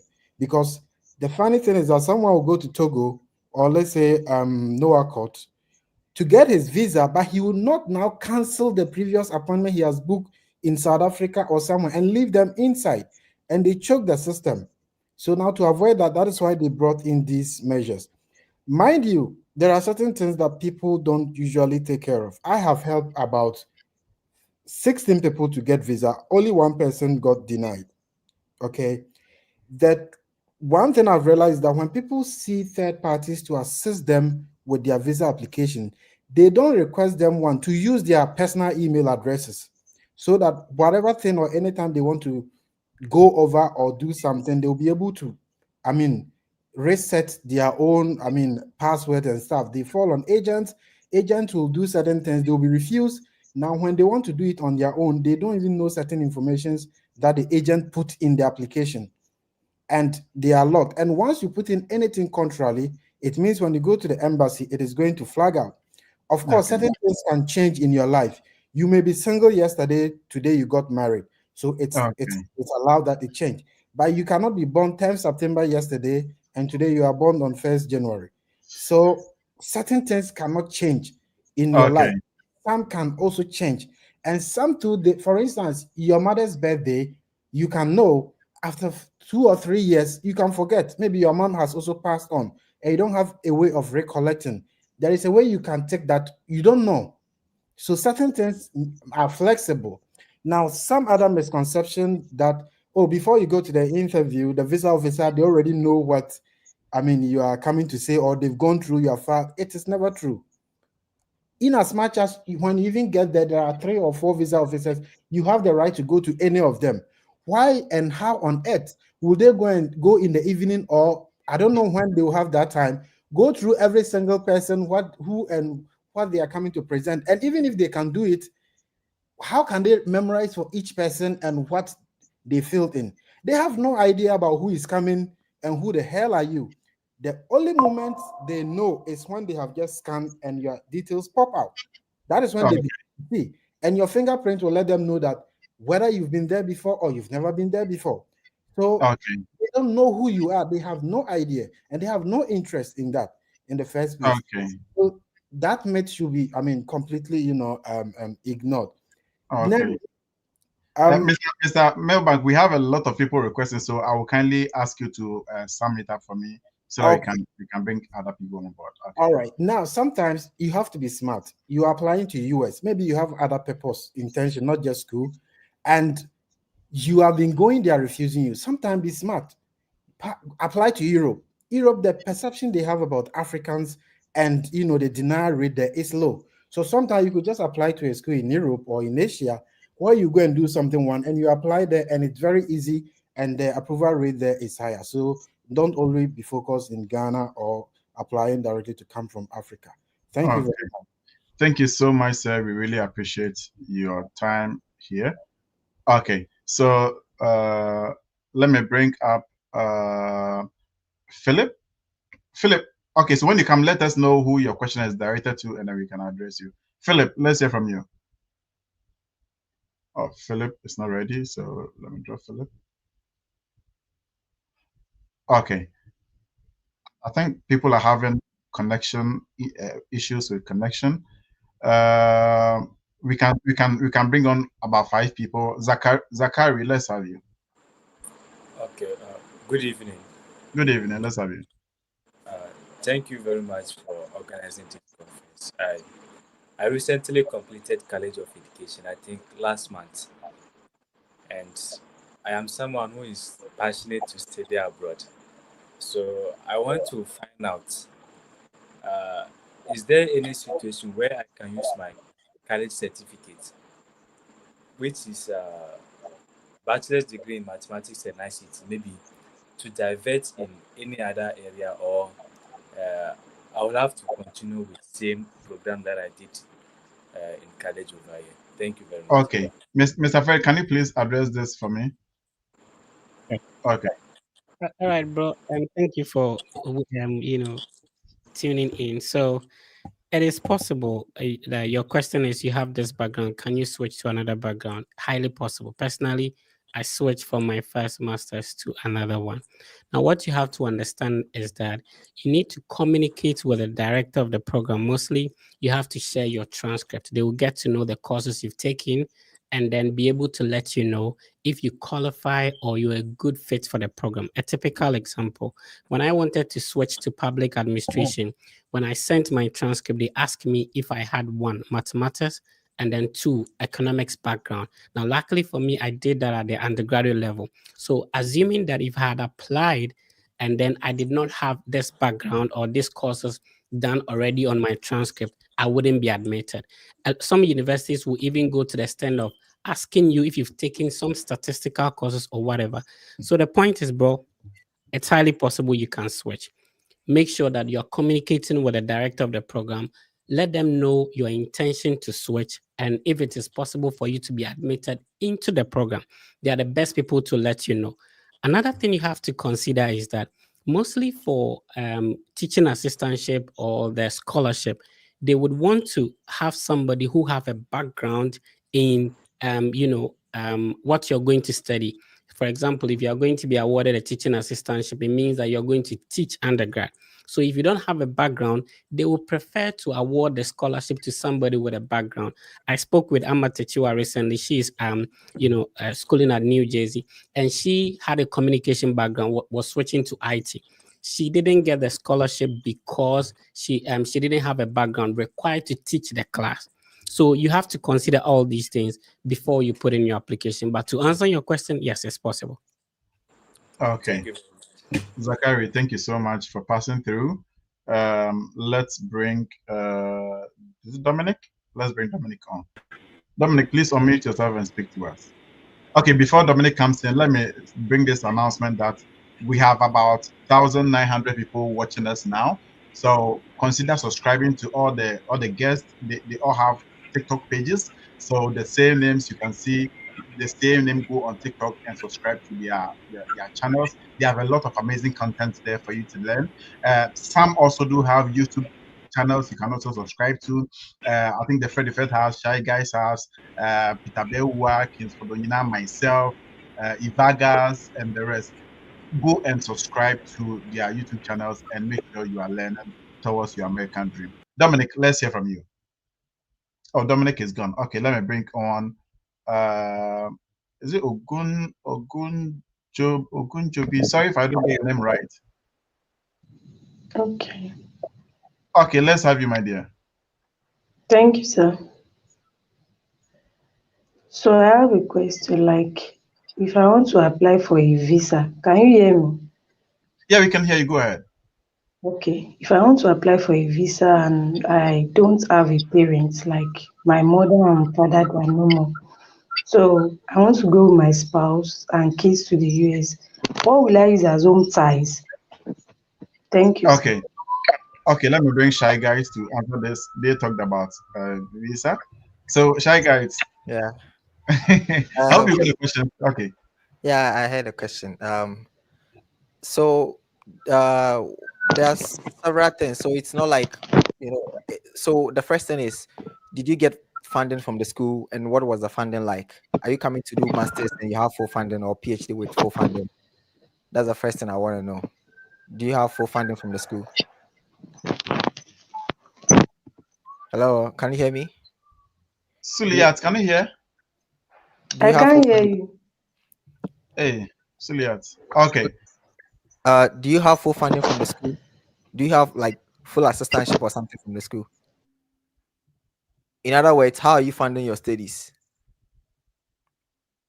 Oh, I think she cannot hear us. Okay, I can just say something, for her Okay. to kind of rewatch this. So, if you want to bring your family, if I were in your shoes, like I would want to come first, and then bring them along later on, because when you are coming with your family, you need to prove more funds that you can take care of everything, which depend on your funding and all of that. And also, like, especially if you don't have good funding, then who is going to take care of your studies if you are coming with your husband. So normally your husband and your kids can be there, and then kind of bring them along, one by one or something. That's what I would do, just because of the nature of the visa interview. Because like you said, home ties, right? You are concerned about home ties, so probably you should come alone, and then they can follow.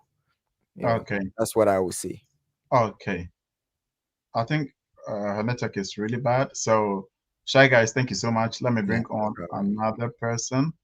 Is it Kenny? Kenny, let's have you.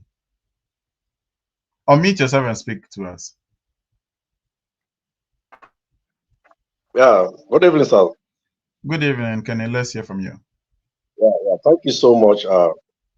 This is Kini Vandi from Sierra Leone. Okay. Yeah, thank you so much for the section. I do appreciate your efforts towards us. Now, my question here is, I have two questions really. As a military personnel, the day of the interview, am I really allowed, or is it advisable to wear my uniform in the day of the interview?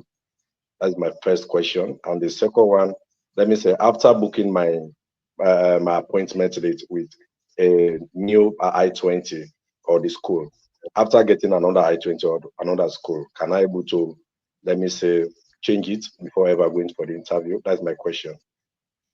Okay, so let me bring Shy Guys again to help you with that. Okay.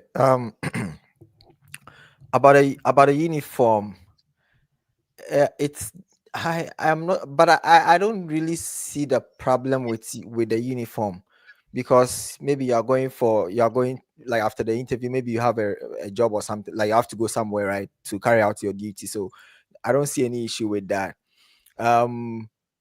About changing the school. So I want to know, so you submitted the DX160 form, right? And you use the I have not yet submitted my DS160, but I want to book a date, an appointment date with a school. Yeah, so long as you've not submitted the DX160 form, it means you can always go and change it. If you submit it and then you use the application ID to book an appointment, then the DX160 form application ID is tied to the appointment. In the past, you can go in and then change it, but I haven't booked an appointment. But what I have been told is that for now you cannot change the appointment. It means you kind of have to create a new DX160 form and then create a new appointment. So you have to be very careful with that. And also with the appointments, so long as you've not submitted it, you have to remember that you have 30 days. After 30 days, you lose access to it. So you have to keep logging in to make sure you still have access to it. I hope that makes sense. If the answer is this new system, myself, I'm not really familiar with this new system. Actually, I'm new to this new system, so I'm just listening and learning more. Yeah, that's what I was told actually. Now, let me answer a question that I saw in the comments. So somebody asked, from I-20 to visa interview, what are the steps, that kind of thing. So let me just say it quickly. Okay.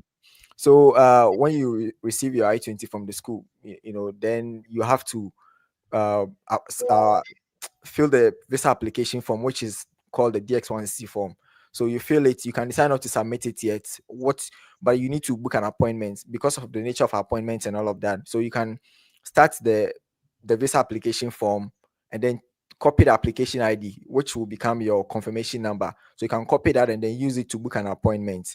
And then later on you can submit the application. So you need to, so first thing is after I-20, fill the DX160 form, pay the visa fee, and then book an appointment, because you have to pay the visa fee before you can book an appointment.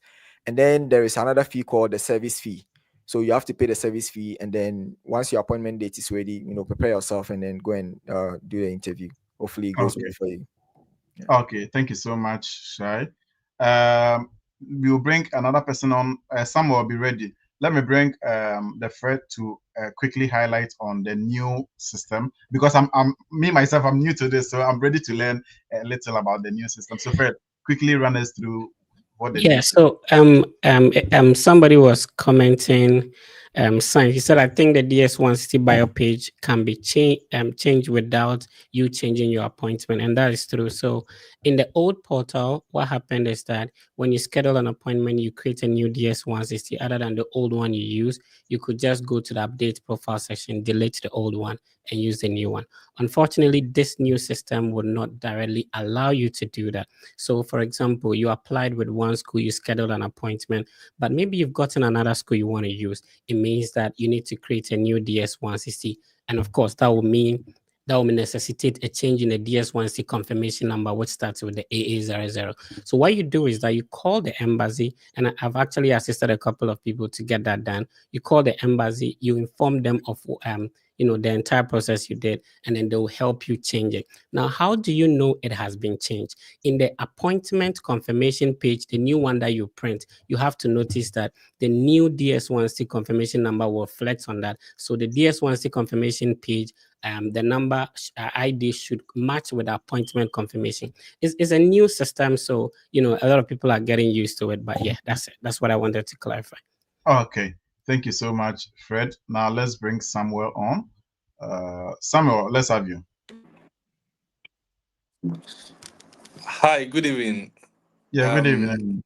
Good evening, everyone. Thank you for the information that you've been giving us for the past 3 hours. Okay, so my niece. I'm asking on behalf of my niece. She has gotten an admission to Iowa State University with a full scholarship, which is for spring 2025. We've it's been very hectic to get a date for her, and I wanted to ask the experts, the shy guys and Freddy Fed, as to whether there is any form or any way we can, because we've done the emergency application and there hasn't been any feedback yet.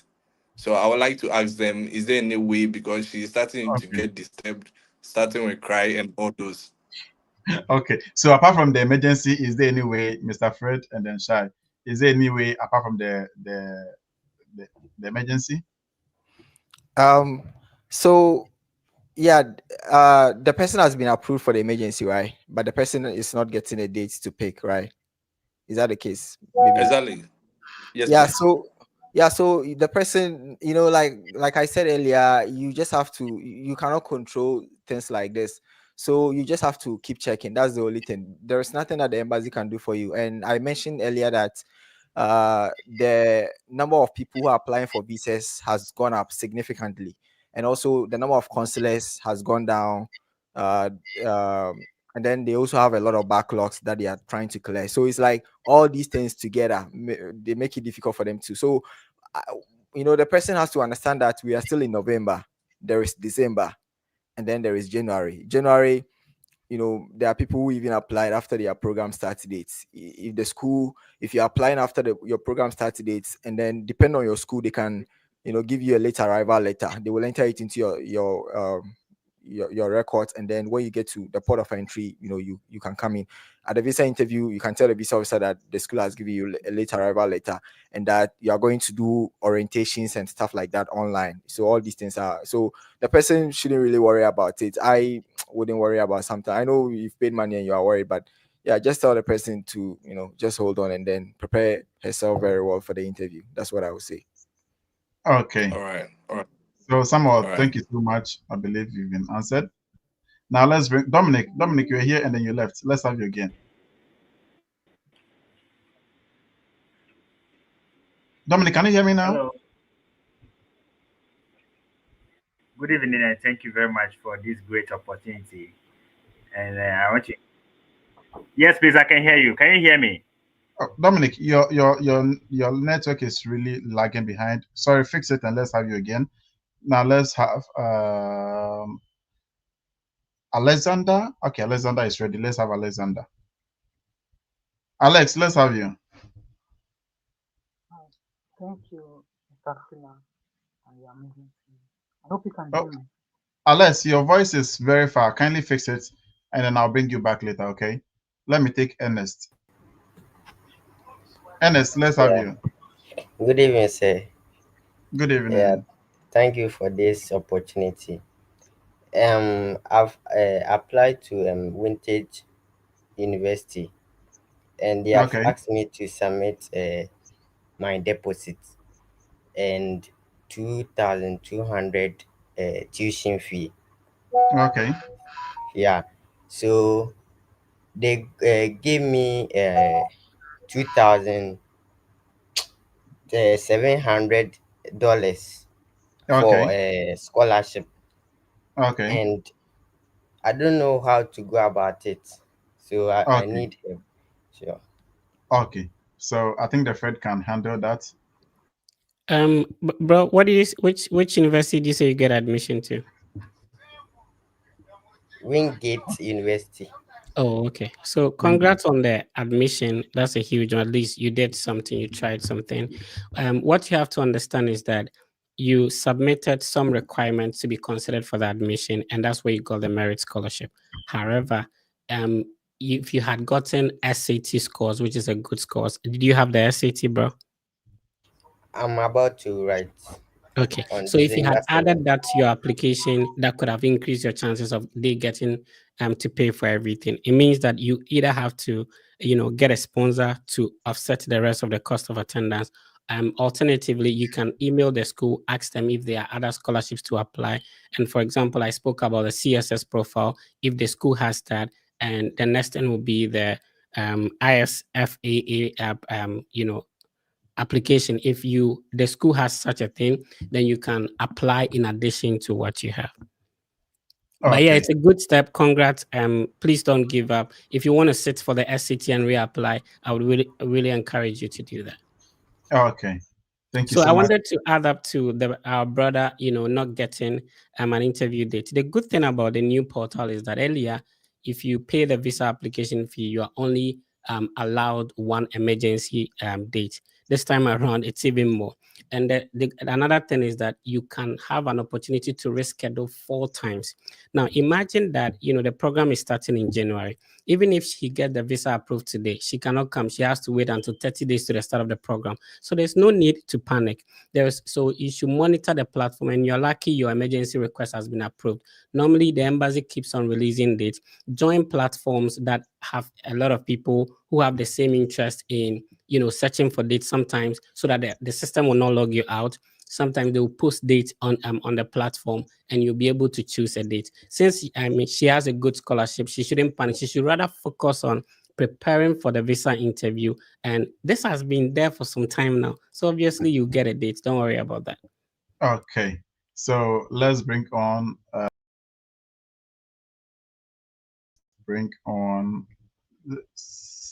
Tony. Is it Tony? Okay, Tony. Let's have you, Tony. Okay, thank you very much. Good evening.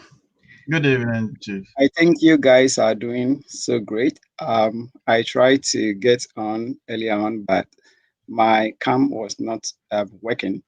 Okay, go Okay, ahead. so my issue is quite simple, but complex. Quite simple, but complex. Okay, good. I have some sort of study gap. I graduated in 2013 with a first class 3.91 on 4 from GIMPA. Wow. From which school? GIMPA. Oh, GIMPA. Ghana Okay. Yes. I did project management and public administration. Okay. So I earlier on, before then, in 2003, I did HND and had second class upper. So I this time wanted to come to the US to do civil engineering, masters in civil engineering.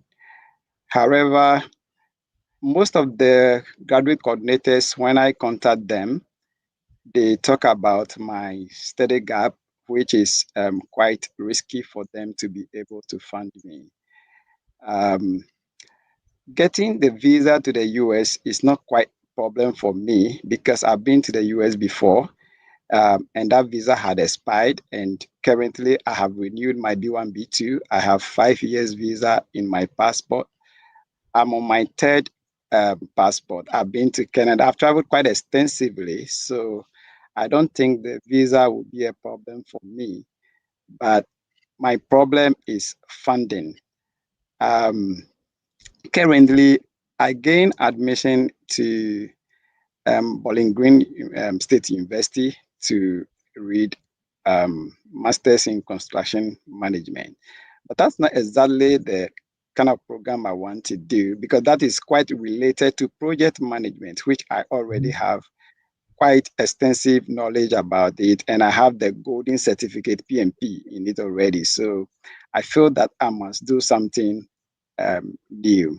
But most of the civil engineering programs, the coordinators are not even giving me the green light because of the study gap. Although I've been working since then, they are some of them. The recent one I had a response from him last week. Mr. Tony, please, can you make your question Yes, concise? yes. A lot of So the people- recent one was from Missouri S&T, but he told me that he's very impressed with my experience, but he cannot fund me because of the study gap. He said, you have been out of academia for too long. So in this situation, how do you think I can navigate through? Okay, I think the Fred effect will be good in this one also. So, Mr. Fred, this one is also to you. Mr. Anthony, thank you for tuning in, and you have an impressive background, and especially with your exposure in terms of traveling and all that.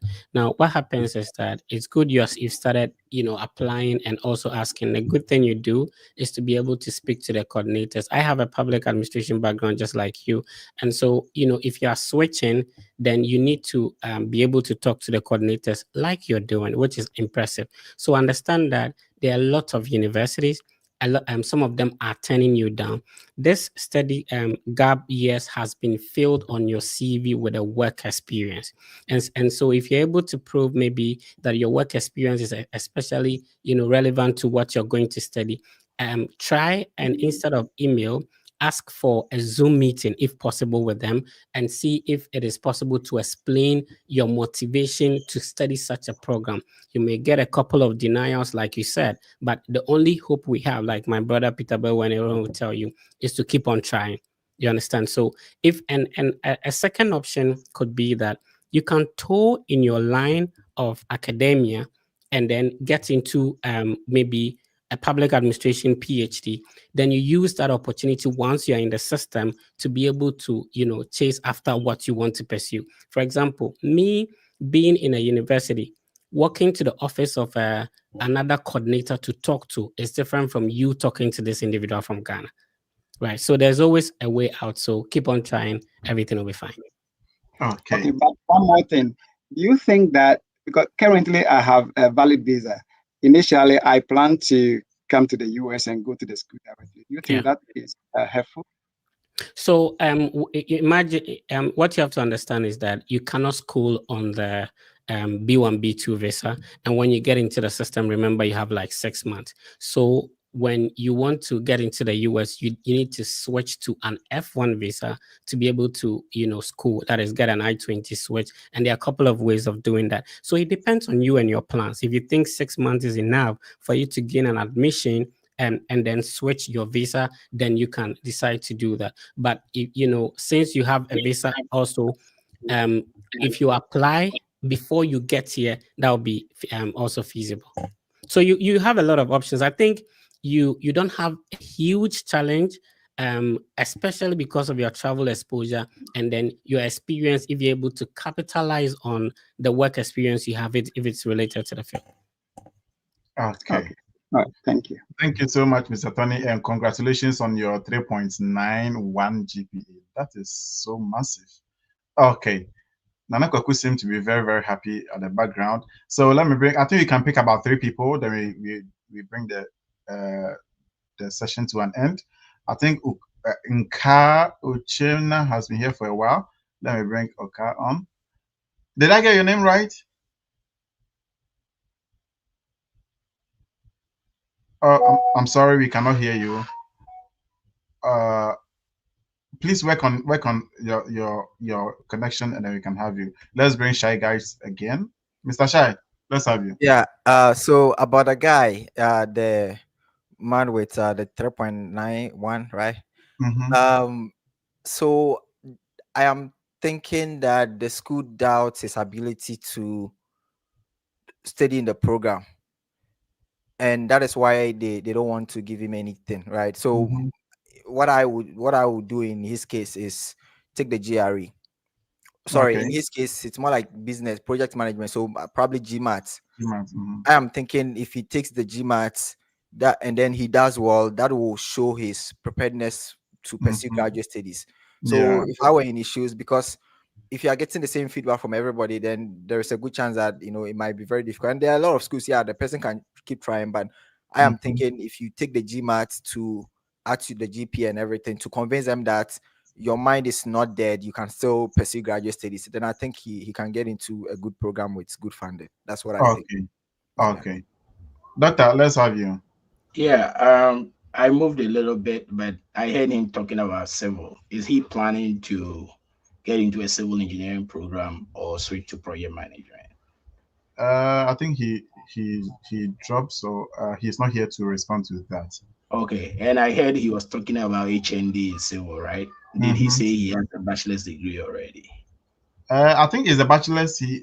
I don't have much information about that. Yeah, I heard him talking about HND. I don't know Yeah. if that was Yeah. yeah, I wouldn't be able to help much if I don't know. Okay. Yeah, Okay. but Okay. usually, there is this perception that that you can use HND to apply to master's programs. Mm-hmm. It might be true in some cases, but in engineering, most times they will check to make sure your program is at least equivalent to an ABET accredited program, which is Okay. typically 4 year bachelor's degree. So if maybe he was trying to use HND maybe to get into masters, that's the point. His HND will not be equivalent to a lot of bachelor's degree here. I don't know. I Okay. didn't hear if he was saying, but I heard him talking about HND. That might be the reason. But you staying at home for 10 years, I don't think that should be a big deal, especially if you are working in the area. You actually Yeah. prefer it because you will have real life working experience. Experience. Mm-hmm. So, yeah. So I didn't hear much of the story, but if it was along those lines, that might be why all these graduate coordinators are telling him. Okay. Yeah. Okay. All right. So let me bring two more people, and then we bring the session to an end. Inka couldn't speak, so Samuel Free. Let's have Samuel Free. Samuel, can you hear me? Unmute yourself and speak. Yes, I can hear you. Okay, go ahead. My question goes to Aaron and any other people who has knowledge with the West evaluation. Okay. The West evaluation after completion of your bachelor's degree helps to boost your GPA. And I wanted to Mm-hmm. ask, can you use the IGP? The IGP gives you an idea about how your GPA is going to be after you have done the West evaluation. So I wanted Mm-hmm. to ask, let's say you are in level 400. I'm in level 400 right now, and I'm done with school, but the last semester for completion hasn't, the results have not been posted. So let's say let's say I decide to use the level 100 to level 400 first semester, the results on the IGPA, the GP that I'll get, would it be accurate? I want to know that. I don't know if you get Okay. my question. Okay, I get your question, but my question I would also ask you is why don't you wait for the result to be in, then you start this?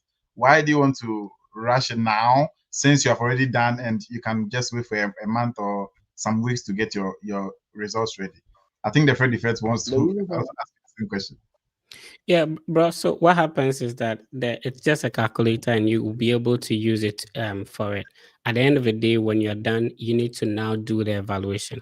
The unfortunate thing is that with your current situation, you need to get your school to directly send your complete transcript to West. They will ask for your passport. They will also ask for your certificate. So you do not have the final transcript or the final semester in added to your transcript. The second thing is that you do not have your certificate now. So even if you use the IGPA calculator, the final evaluation cannot be done because you don't have these things. Okay.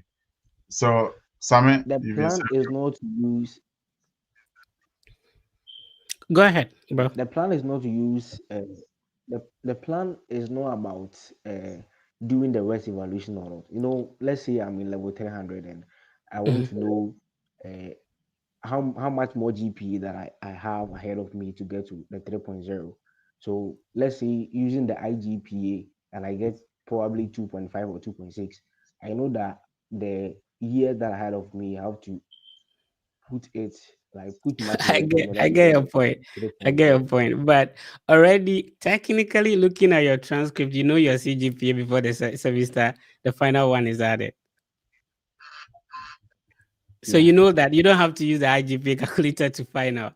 The IGPA calculator is only giving you the possible outcome if you finish with the evaluation.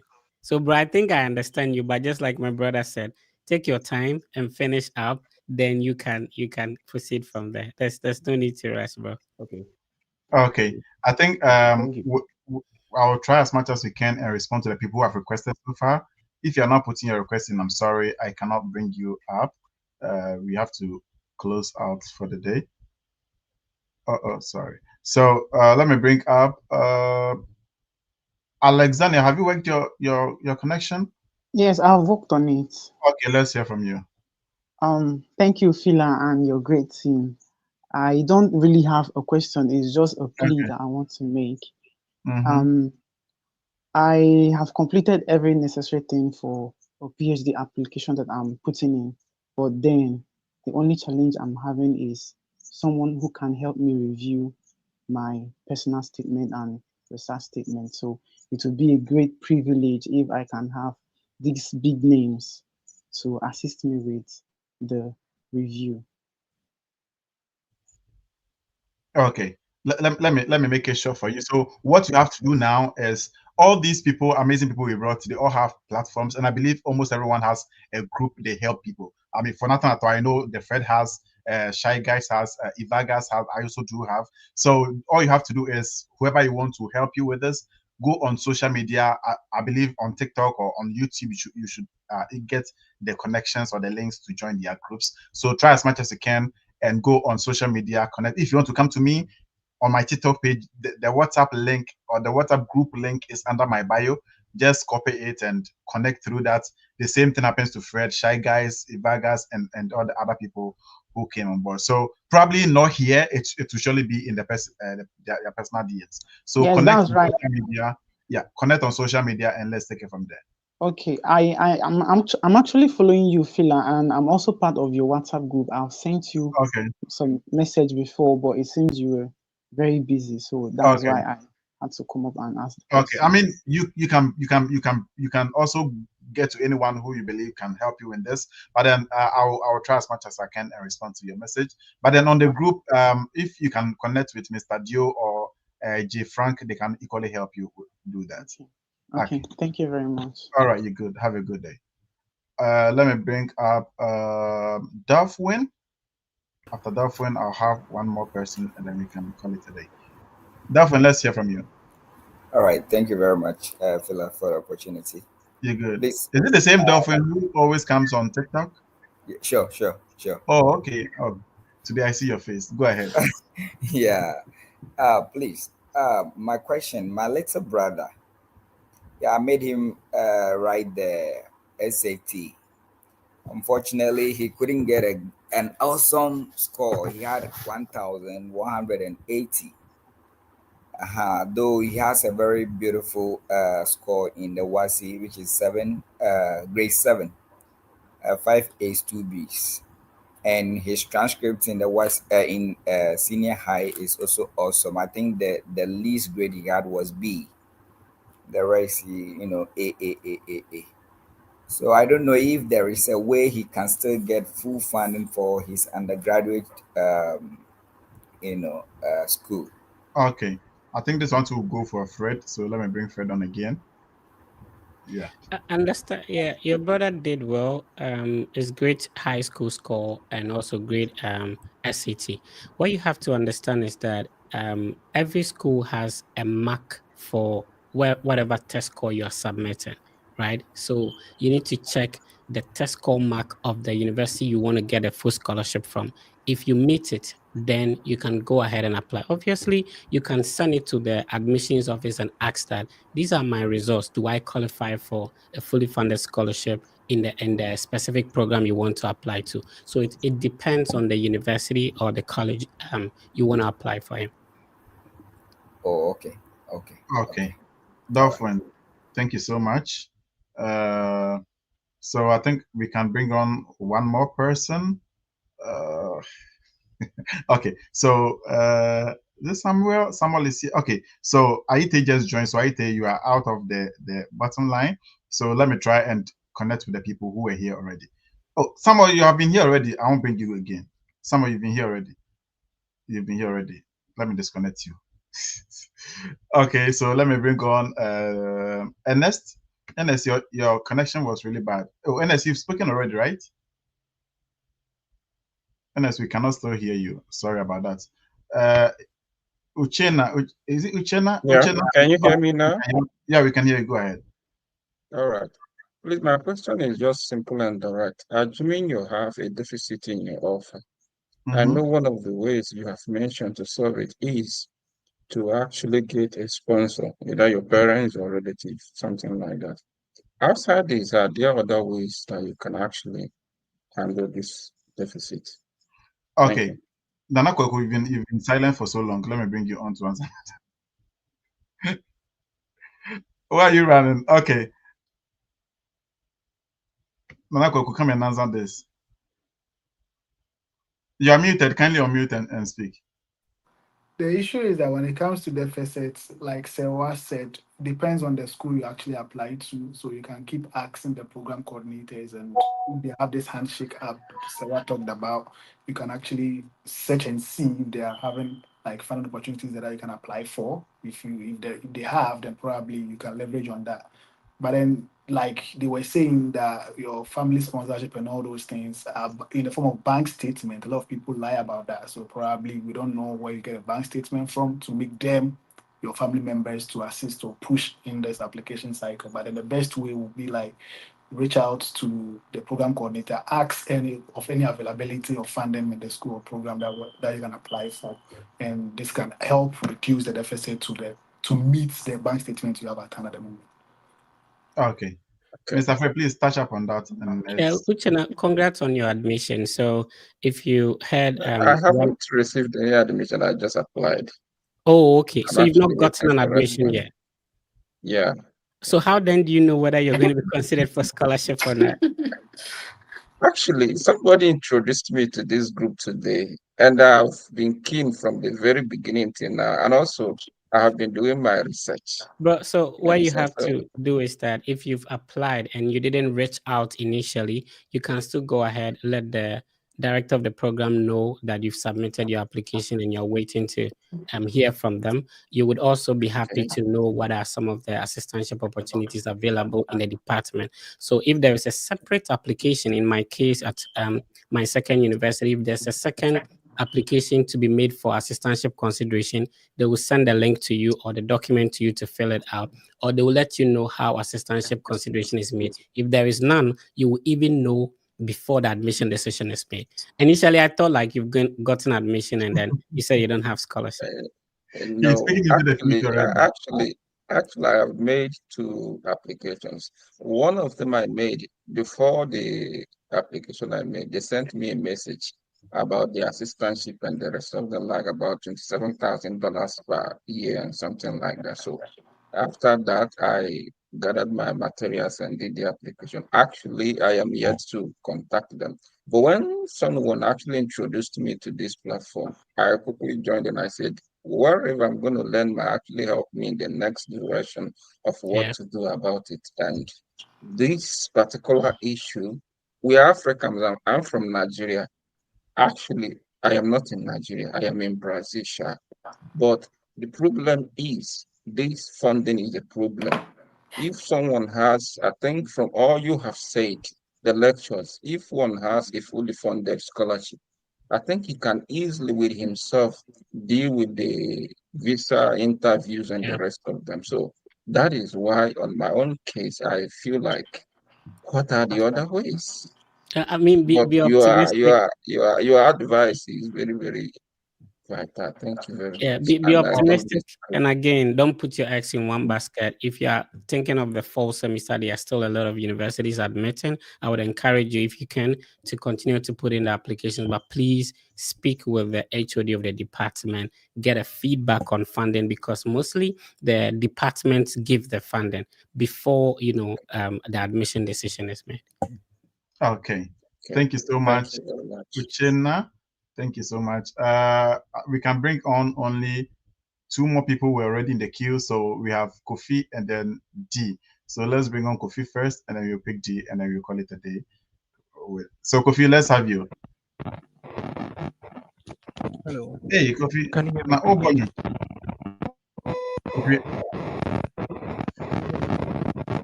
I'm sorry. Sorry about that. So let's pick D.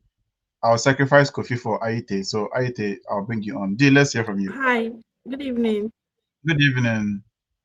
and thank you so much for this session. So I want to address my question to Nana Kweku and then Dr. Kofi. Okay. It's about the PhD application. He said that if you have a bachelor's degree, you can apply straight to a PhD program. Considering that PhD requires a lot of research experience, that is what I know. How can a bachelor's degree holder who only has research experience in only maybe their project work actually pimp their application to stand out and then compete with master students that will be considered for admissions? Okay. And then also, I think I'm with Daniel when he said that a lot of us have written our SOPs and our description of research interest, but we don't have people that can review for them. So if this is a humble plea to anyone on the platform, I beg, please, I might be connecting with either of you, maybe on social media, either on LinkedIn or on TikTok. And I beg, please, when I connect with you, help me review my SOP Okay. because you know Okay, you have let already Nana crossed. Koko- let Nana Koko You know that respond. it's not easy at all. Thank you. So All for right. I want to ask this question first before I go on with my delivery here. I want to know the program you kind of want to apply into the straight PhD to. I want to know. Yes, I'm targeting communication. Oh, okay, then it's possible. You can apply directly with your bachelor's degree into a straight PhD, even though the PhD actually requires that you have a research background. But it's not a compulsory factor that everybody applying into the straight PhD has this publication. Publication is not really a requirement, but it adds up to your application package and strengthens it. So me, for instance, I was not having any research. The only research I had was my bachelor's degree, and it wasn't even published. But then, like I was saying, it all depends on the strategy in which you are using to tackle this application cycle. Like I said earlier on, you should make sure that in the department, at least we have 2 or 3 professors working on the same research project that you did in the past in your bachelor's degree. Then it makes sense to actually connect with these 3 professors to let them know, even though you've done your bachelor's degree in, let's say, statistics, you did a research on, let's say, climatology, and you spoke about some factors that actually influence the growth of some, I don't know, the research you did. But then you want to actually embark on it and actually widen it. Let's say your research was limited to, let's say, Ghana. You want to actually widen your horizon to actually the whole of Africa. This person is working on a similar research. So it makes sense that you have the driven power within you. And also make it a point and know that there is no huge gap year within your case of study, because if, let's say, you've been out of school for, let's say, 5 years and you're not working on any research, you're not doing anything, you are just staying in the house and you want to get directly into a straight with the bachelor's degree, then it will be a very difficult task for you to do. But then if it's, let's say, directly you're a traditional student, that it makes sense. I want to make this very factual that the department actually does not actually even review your masters. I want to say that priority is not given to master students, those who have masters in the field of, let's say you want to apply for a straight PhD, you have a master's degree and I have a bachelor's degree. Priority is not given to those having the master's degree. But the issue is that those having a master's degree has experiences in research. That is what they believe, right? So if you're a bachelor student, even if you're a master's student, it still reviews your undergraduate transcripts. You still add your undergrad transcript to the application. You not tell me that I have a bachelor's degree, I have a bachelor's and I have a master's. So I will take my bachelor's degree out of it and I'll use my master's only. They will not give you admission. They want the bachelor's degree as well. So it means that every school actually who has it as a basis that, okay, you need just a bachelor's degree to apply into the program. It means If you have a master's, you have a PhD, you have a master's, you have a bachelor's. So your bachelor's is still considered. You just have to convince them enough, be smart. So that is the reason we are saying that you don't need to be brilliant. You don't need to have a 3.9 GPA. You should be very smart. And those smart ways are what I actually touched on in my earlier delivery, that make sure that the research interest you are picking kind of is actually aligning with some professors in the department, at least 3 of them or 2 of them. It means if Professor A takes the master student, Professor B also working the same research field, we want another student, and you might be the lucky one, and keep the constant communication going on. And regardless of your GPA, you stand a chance to land this assistantship things we are talking about. The communication is the key here, and knowing what you want to do and how convincing you are. And don't be scared to actually schedule an appointment with an advisor. You can tell the advisor that, oh, I really want to have the discussion with you via, let's say, I don't know, Zoom meeting on air or any other meeting that is actually willing to, so that you'll be able to actually communicate with the person verbally. The reason why you have to communicate with these particular people, let's say through those Zoom meetings, is that you're not actually only looking at, let's say, you being brilliant, but then you expressing yourself is also very important, right? So let's say the master students might have put in his application and not willing to do what you are doing. It means you have the edge a little bit. But regardless, research is important. So put yourself in that position that you want it, even though you don't have it now. You understand? So that Okay. is what I want to say. Okay. Let Kingsford add a little to it before you go, G.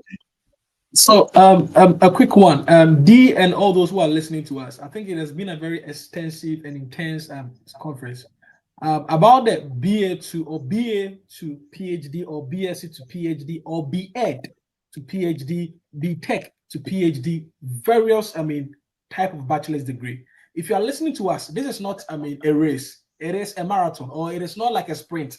It is a marathon. Let me put it that way. So, if you intend to apply in 2025, one of the recommendations I would give to you is that start volunteering your professors. Reach out to them. Your undergrad professors, some are doing research. Try and engage with them.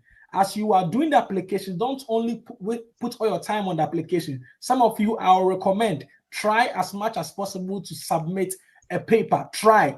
It shouldn't be a pediatric journal, a medium-sized journal. Like, we didn't know these things. Sometimes it's just not our fault. We didn't have this Yes, experience. but it looks like you are coding the thing. It sounds but like you one are coding. Yeah, but one key advice, if I was to give my younger self again for applying to this study abroad, is that I would try as much as possible to turn out my undergrad paper into, a medium-sized journal. It can even be a paper under review, and you put it on the CV, and that can even be your how do they call it, a writing sample. Connect your professors back in Ghana, even your seniors. Some of your friends were very good in this software, coding and stuff. Collaborate, right?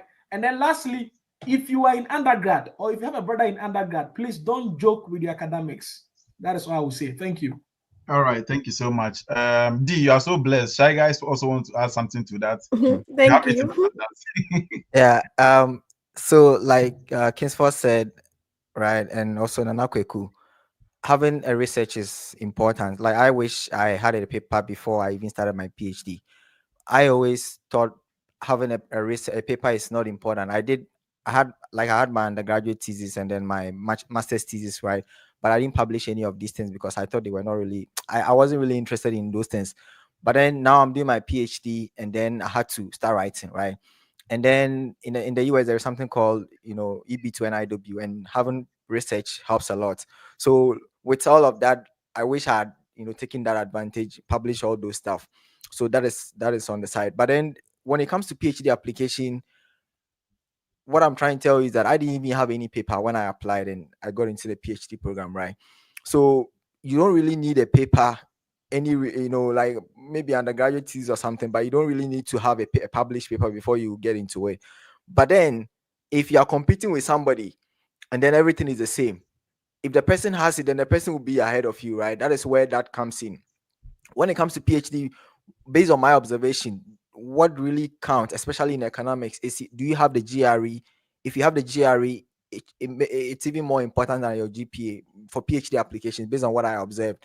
So it depends on the communication program. Do they require the GRE? If they do, then doing well is what is going to separate you from somebody else. not even the GPA, because GPAs are always subjective.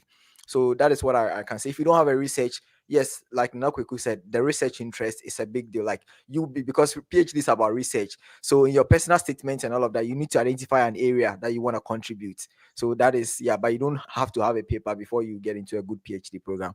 And also for most of the universities in the US, for the top universities in the US, they don't have master's degrees. They move from bachelor's to PhD.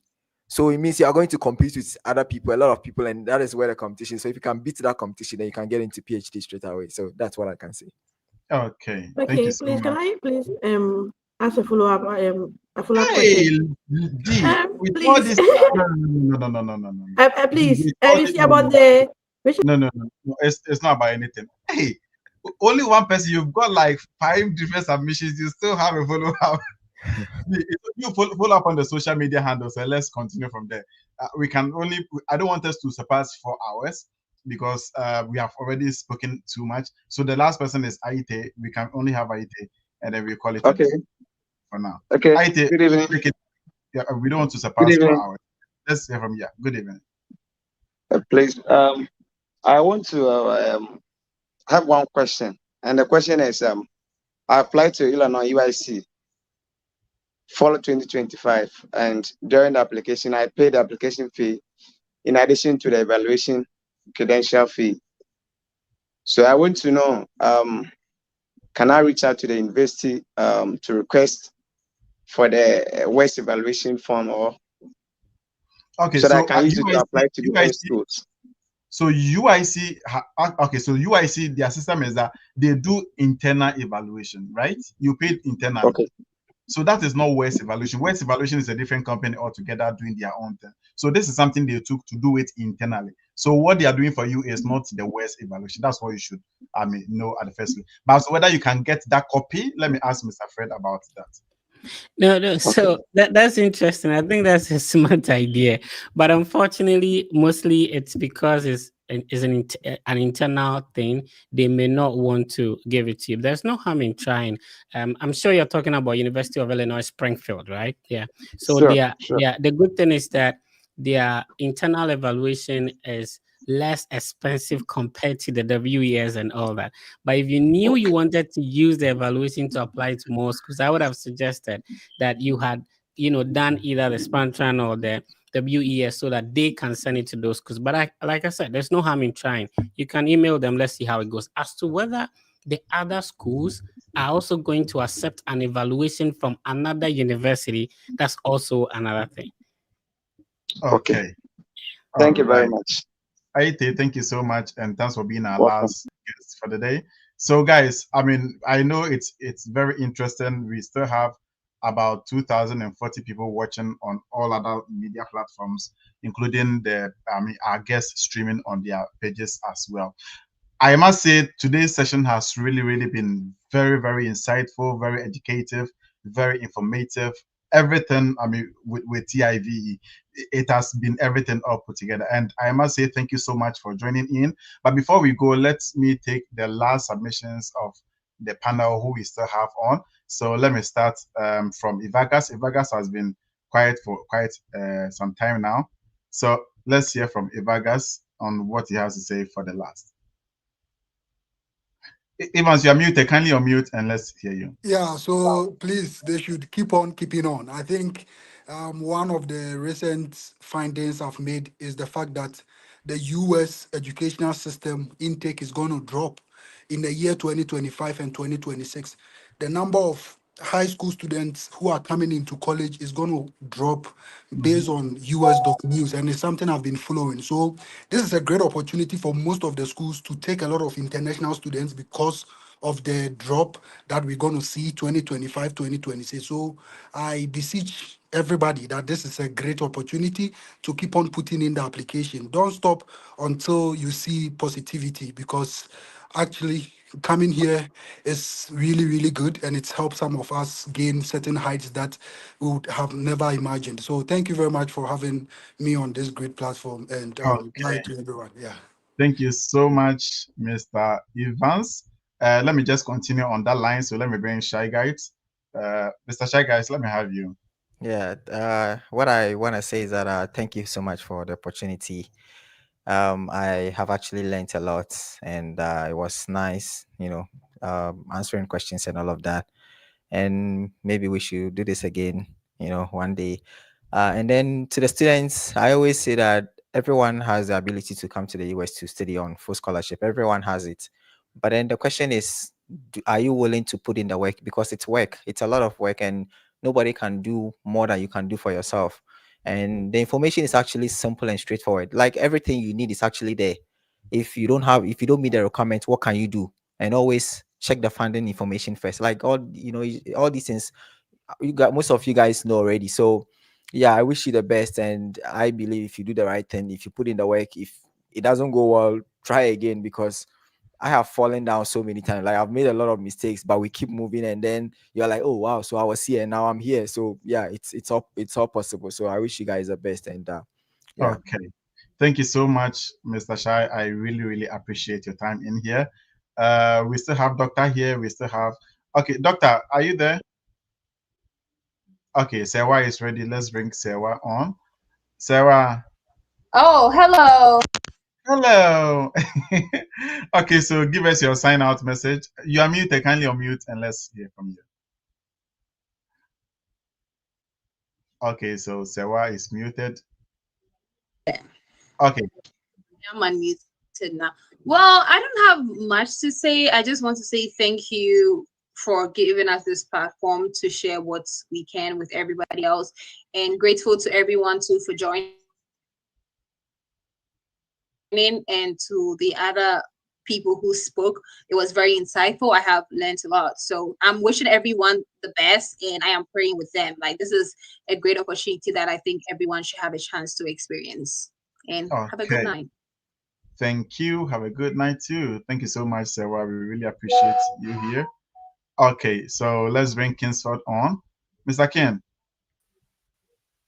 Yeah. I said let me go after Sewa because I was reflecting. When you sent me the flyer, I was reflecting when I was in Ghana as a teaching assistant, watching Shaibu, and also when we began this, Fred also helping us out.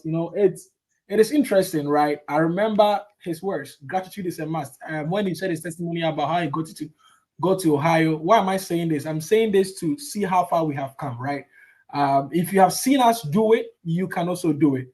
And I remember I told Fred that I've gotten this school, blah blah blah. He called me instantly, and I was like, "Hey, this guy overcharged me and something."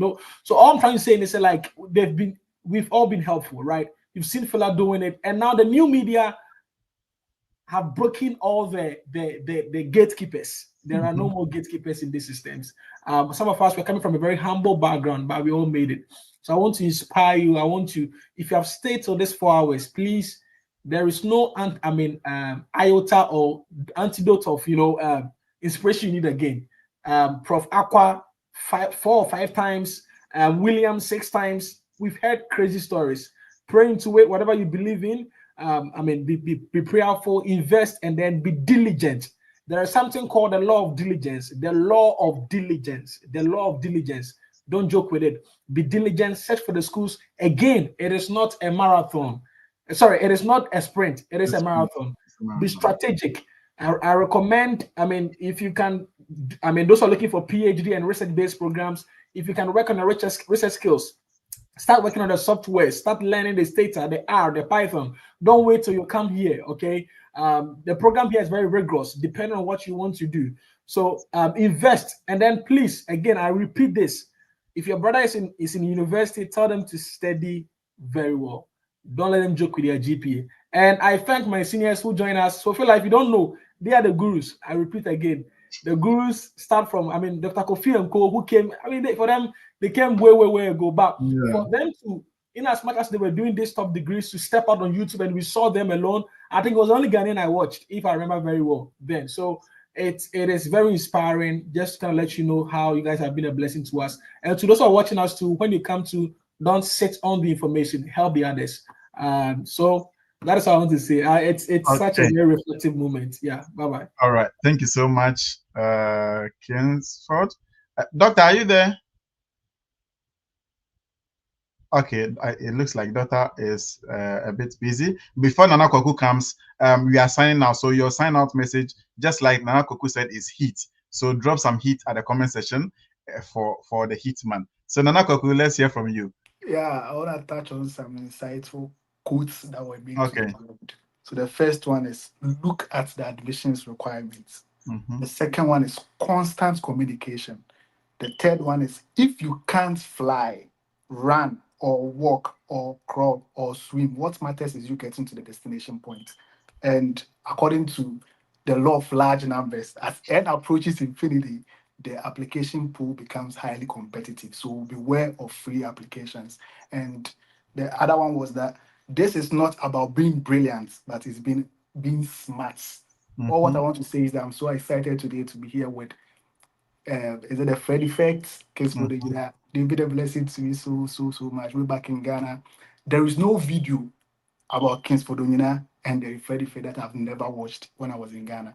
Even if it's about just normal communication, I'll watch it. That was what I was using my data for. So, in as much as there is a lot of things that you can watch during your free time, make it a point to be watching their videos on YouTube, and it will be a blessing to you. Don't stop until you get into the destination point, being it swimming, walking, or running. I'll end my delivery here. Fela, thank you so much for giving me this opportunity to actually have a communication with the big gurus. You understand? Okay. All right. Thank you so much. Sarah, is there any other thing you want to add? Okay. So let's pick okay, Mr. Fred, let's pick you. So shout outs to Eddie at the background. He's a huge part of the team, and feel like I think tonight you sleep with a conscious mindset that what you have done will change a lot of lives. It may not reflect today. Some people will get to your kids and tell them that Fela did something like this and it changed my life. The great people you were able to bring together, to get this done is amazing. I have always been a positive guy. So what I keep telling people is that please be positive. There are a lot of things on earth you can focus on.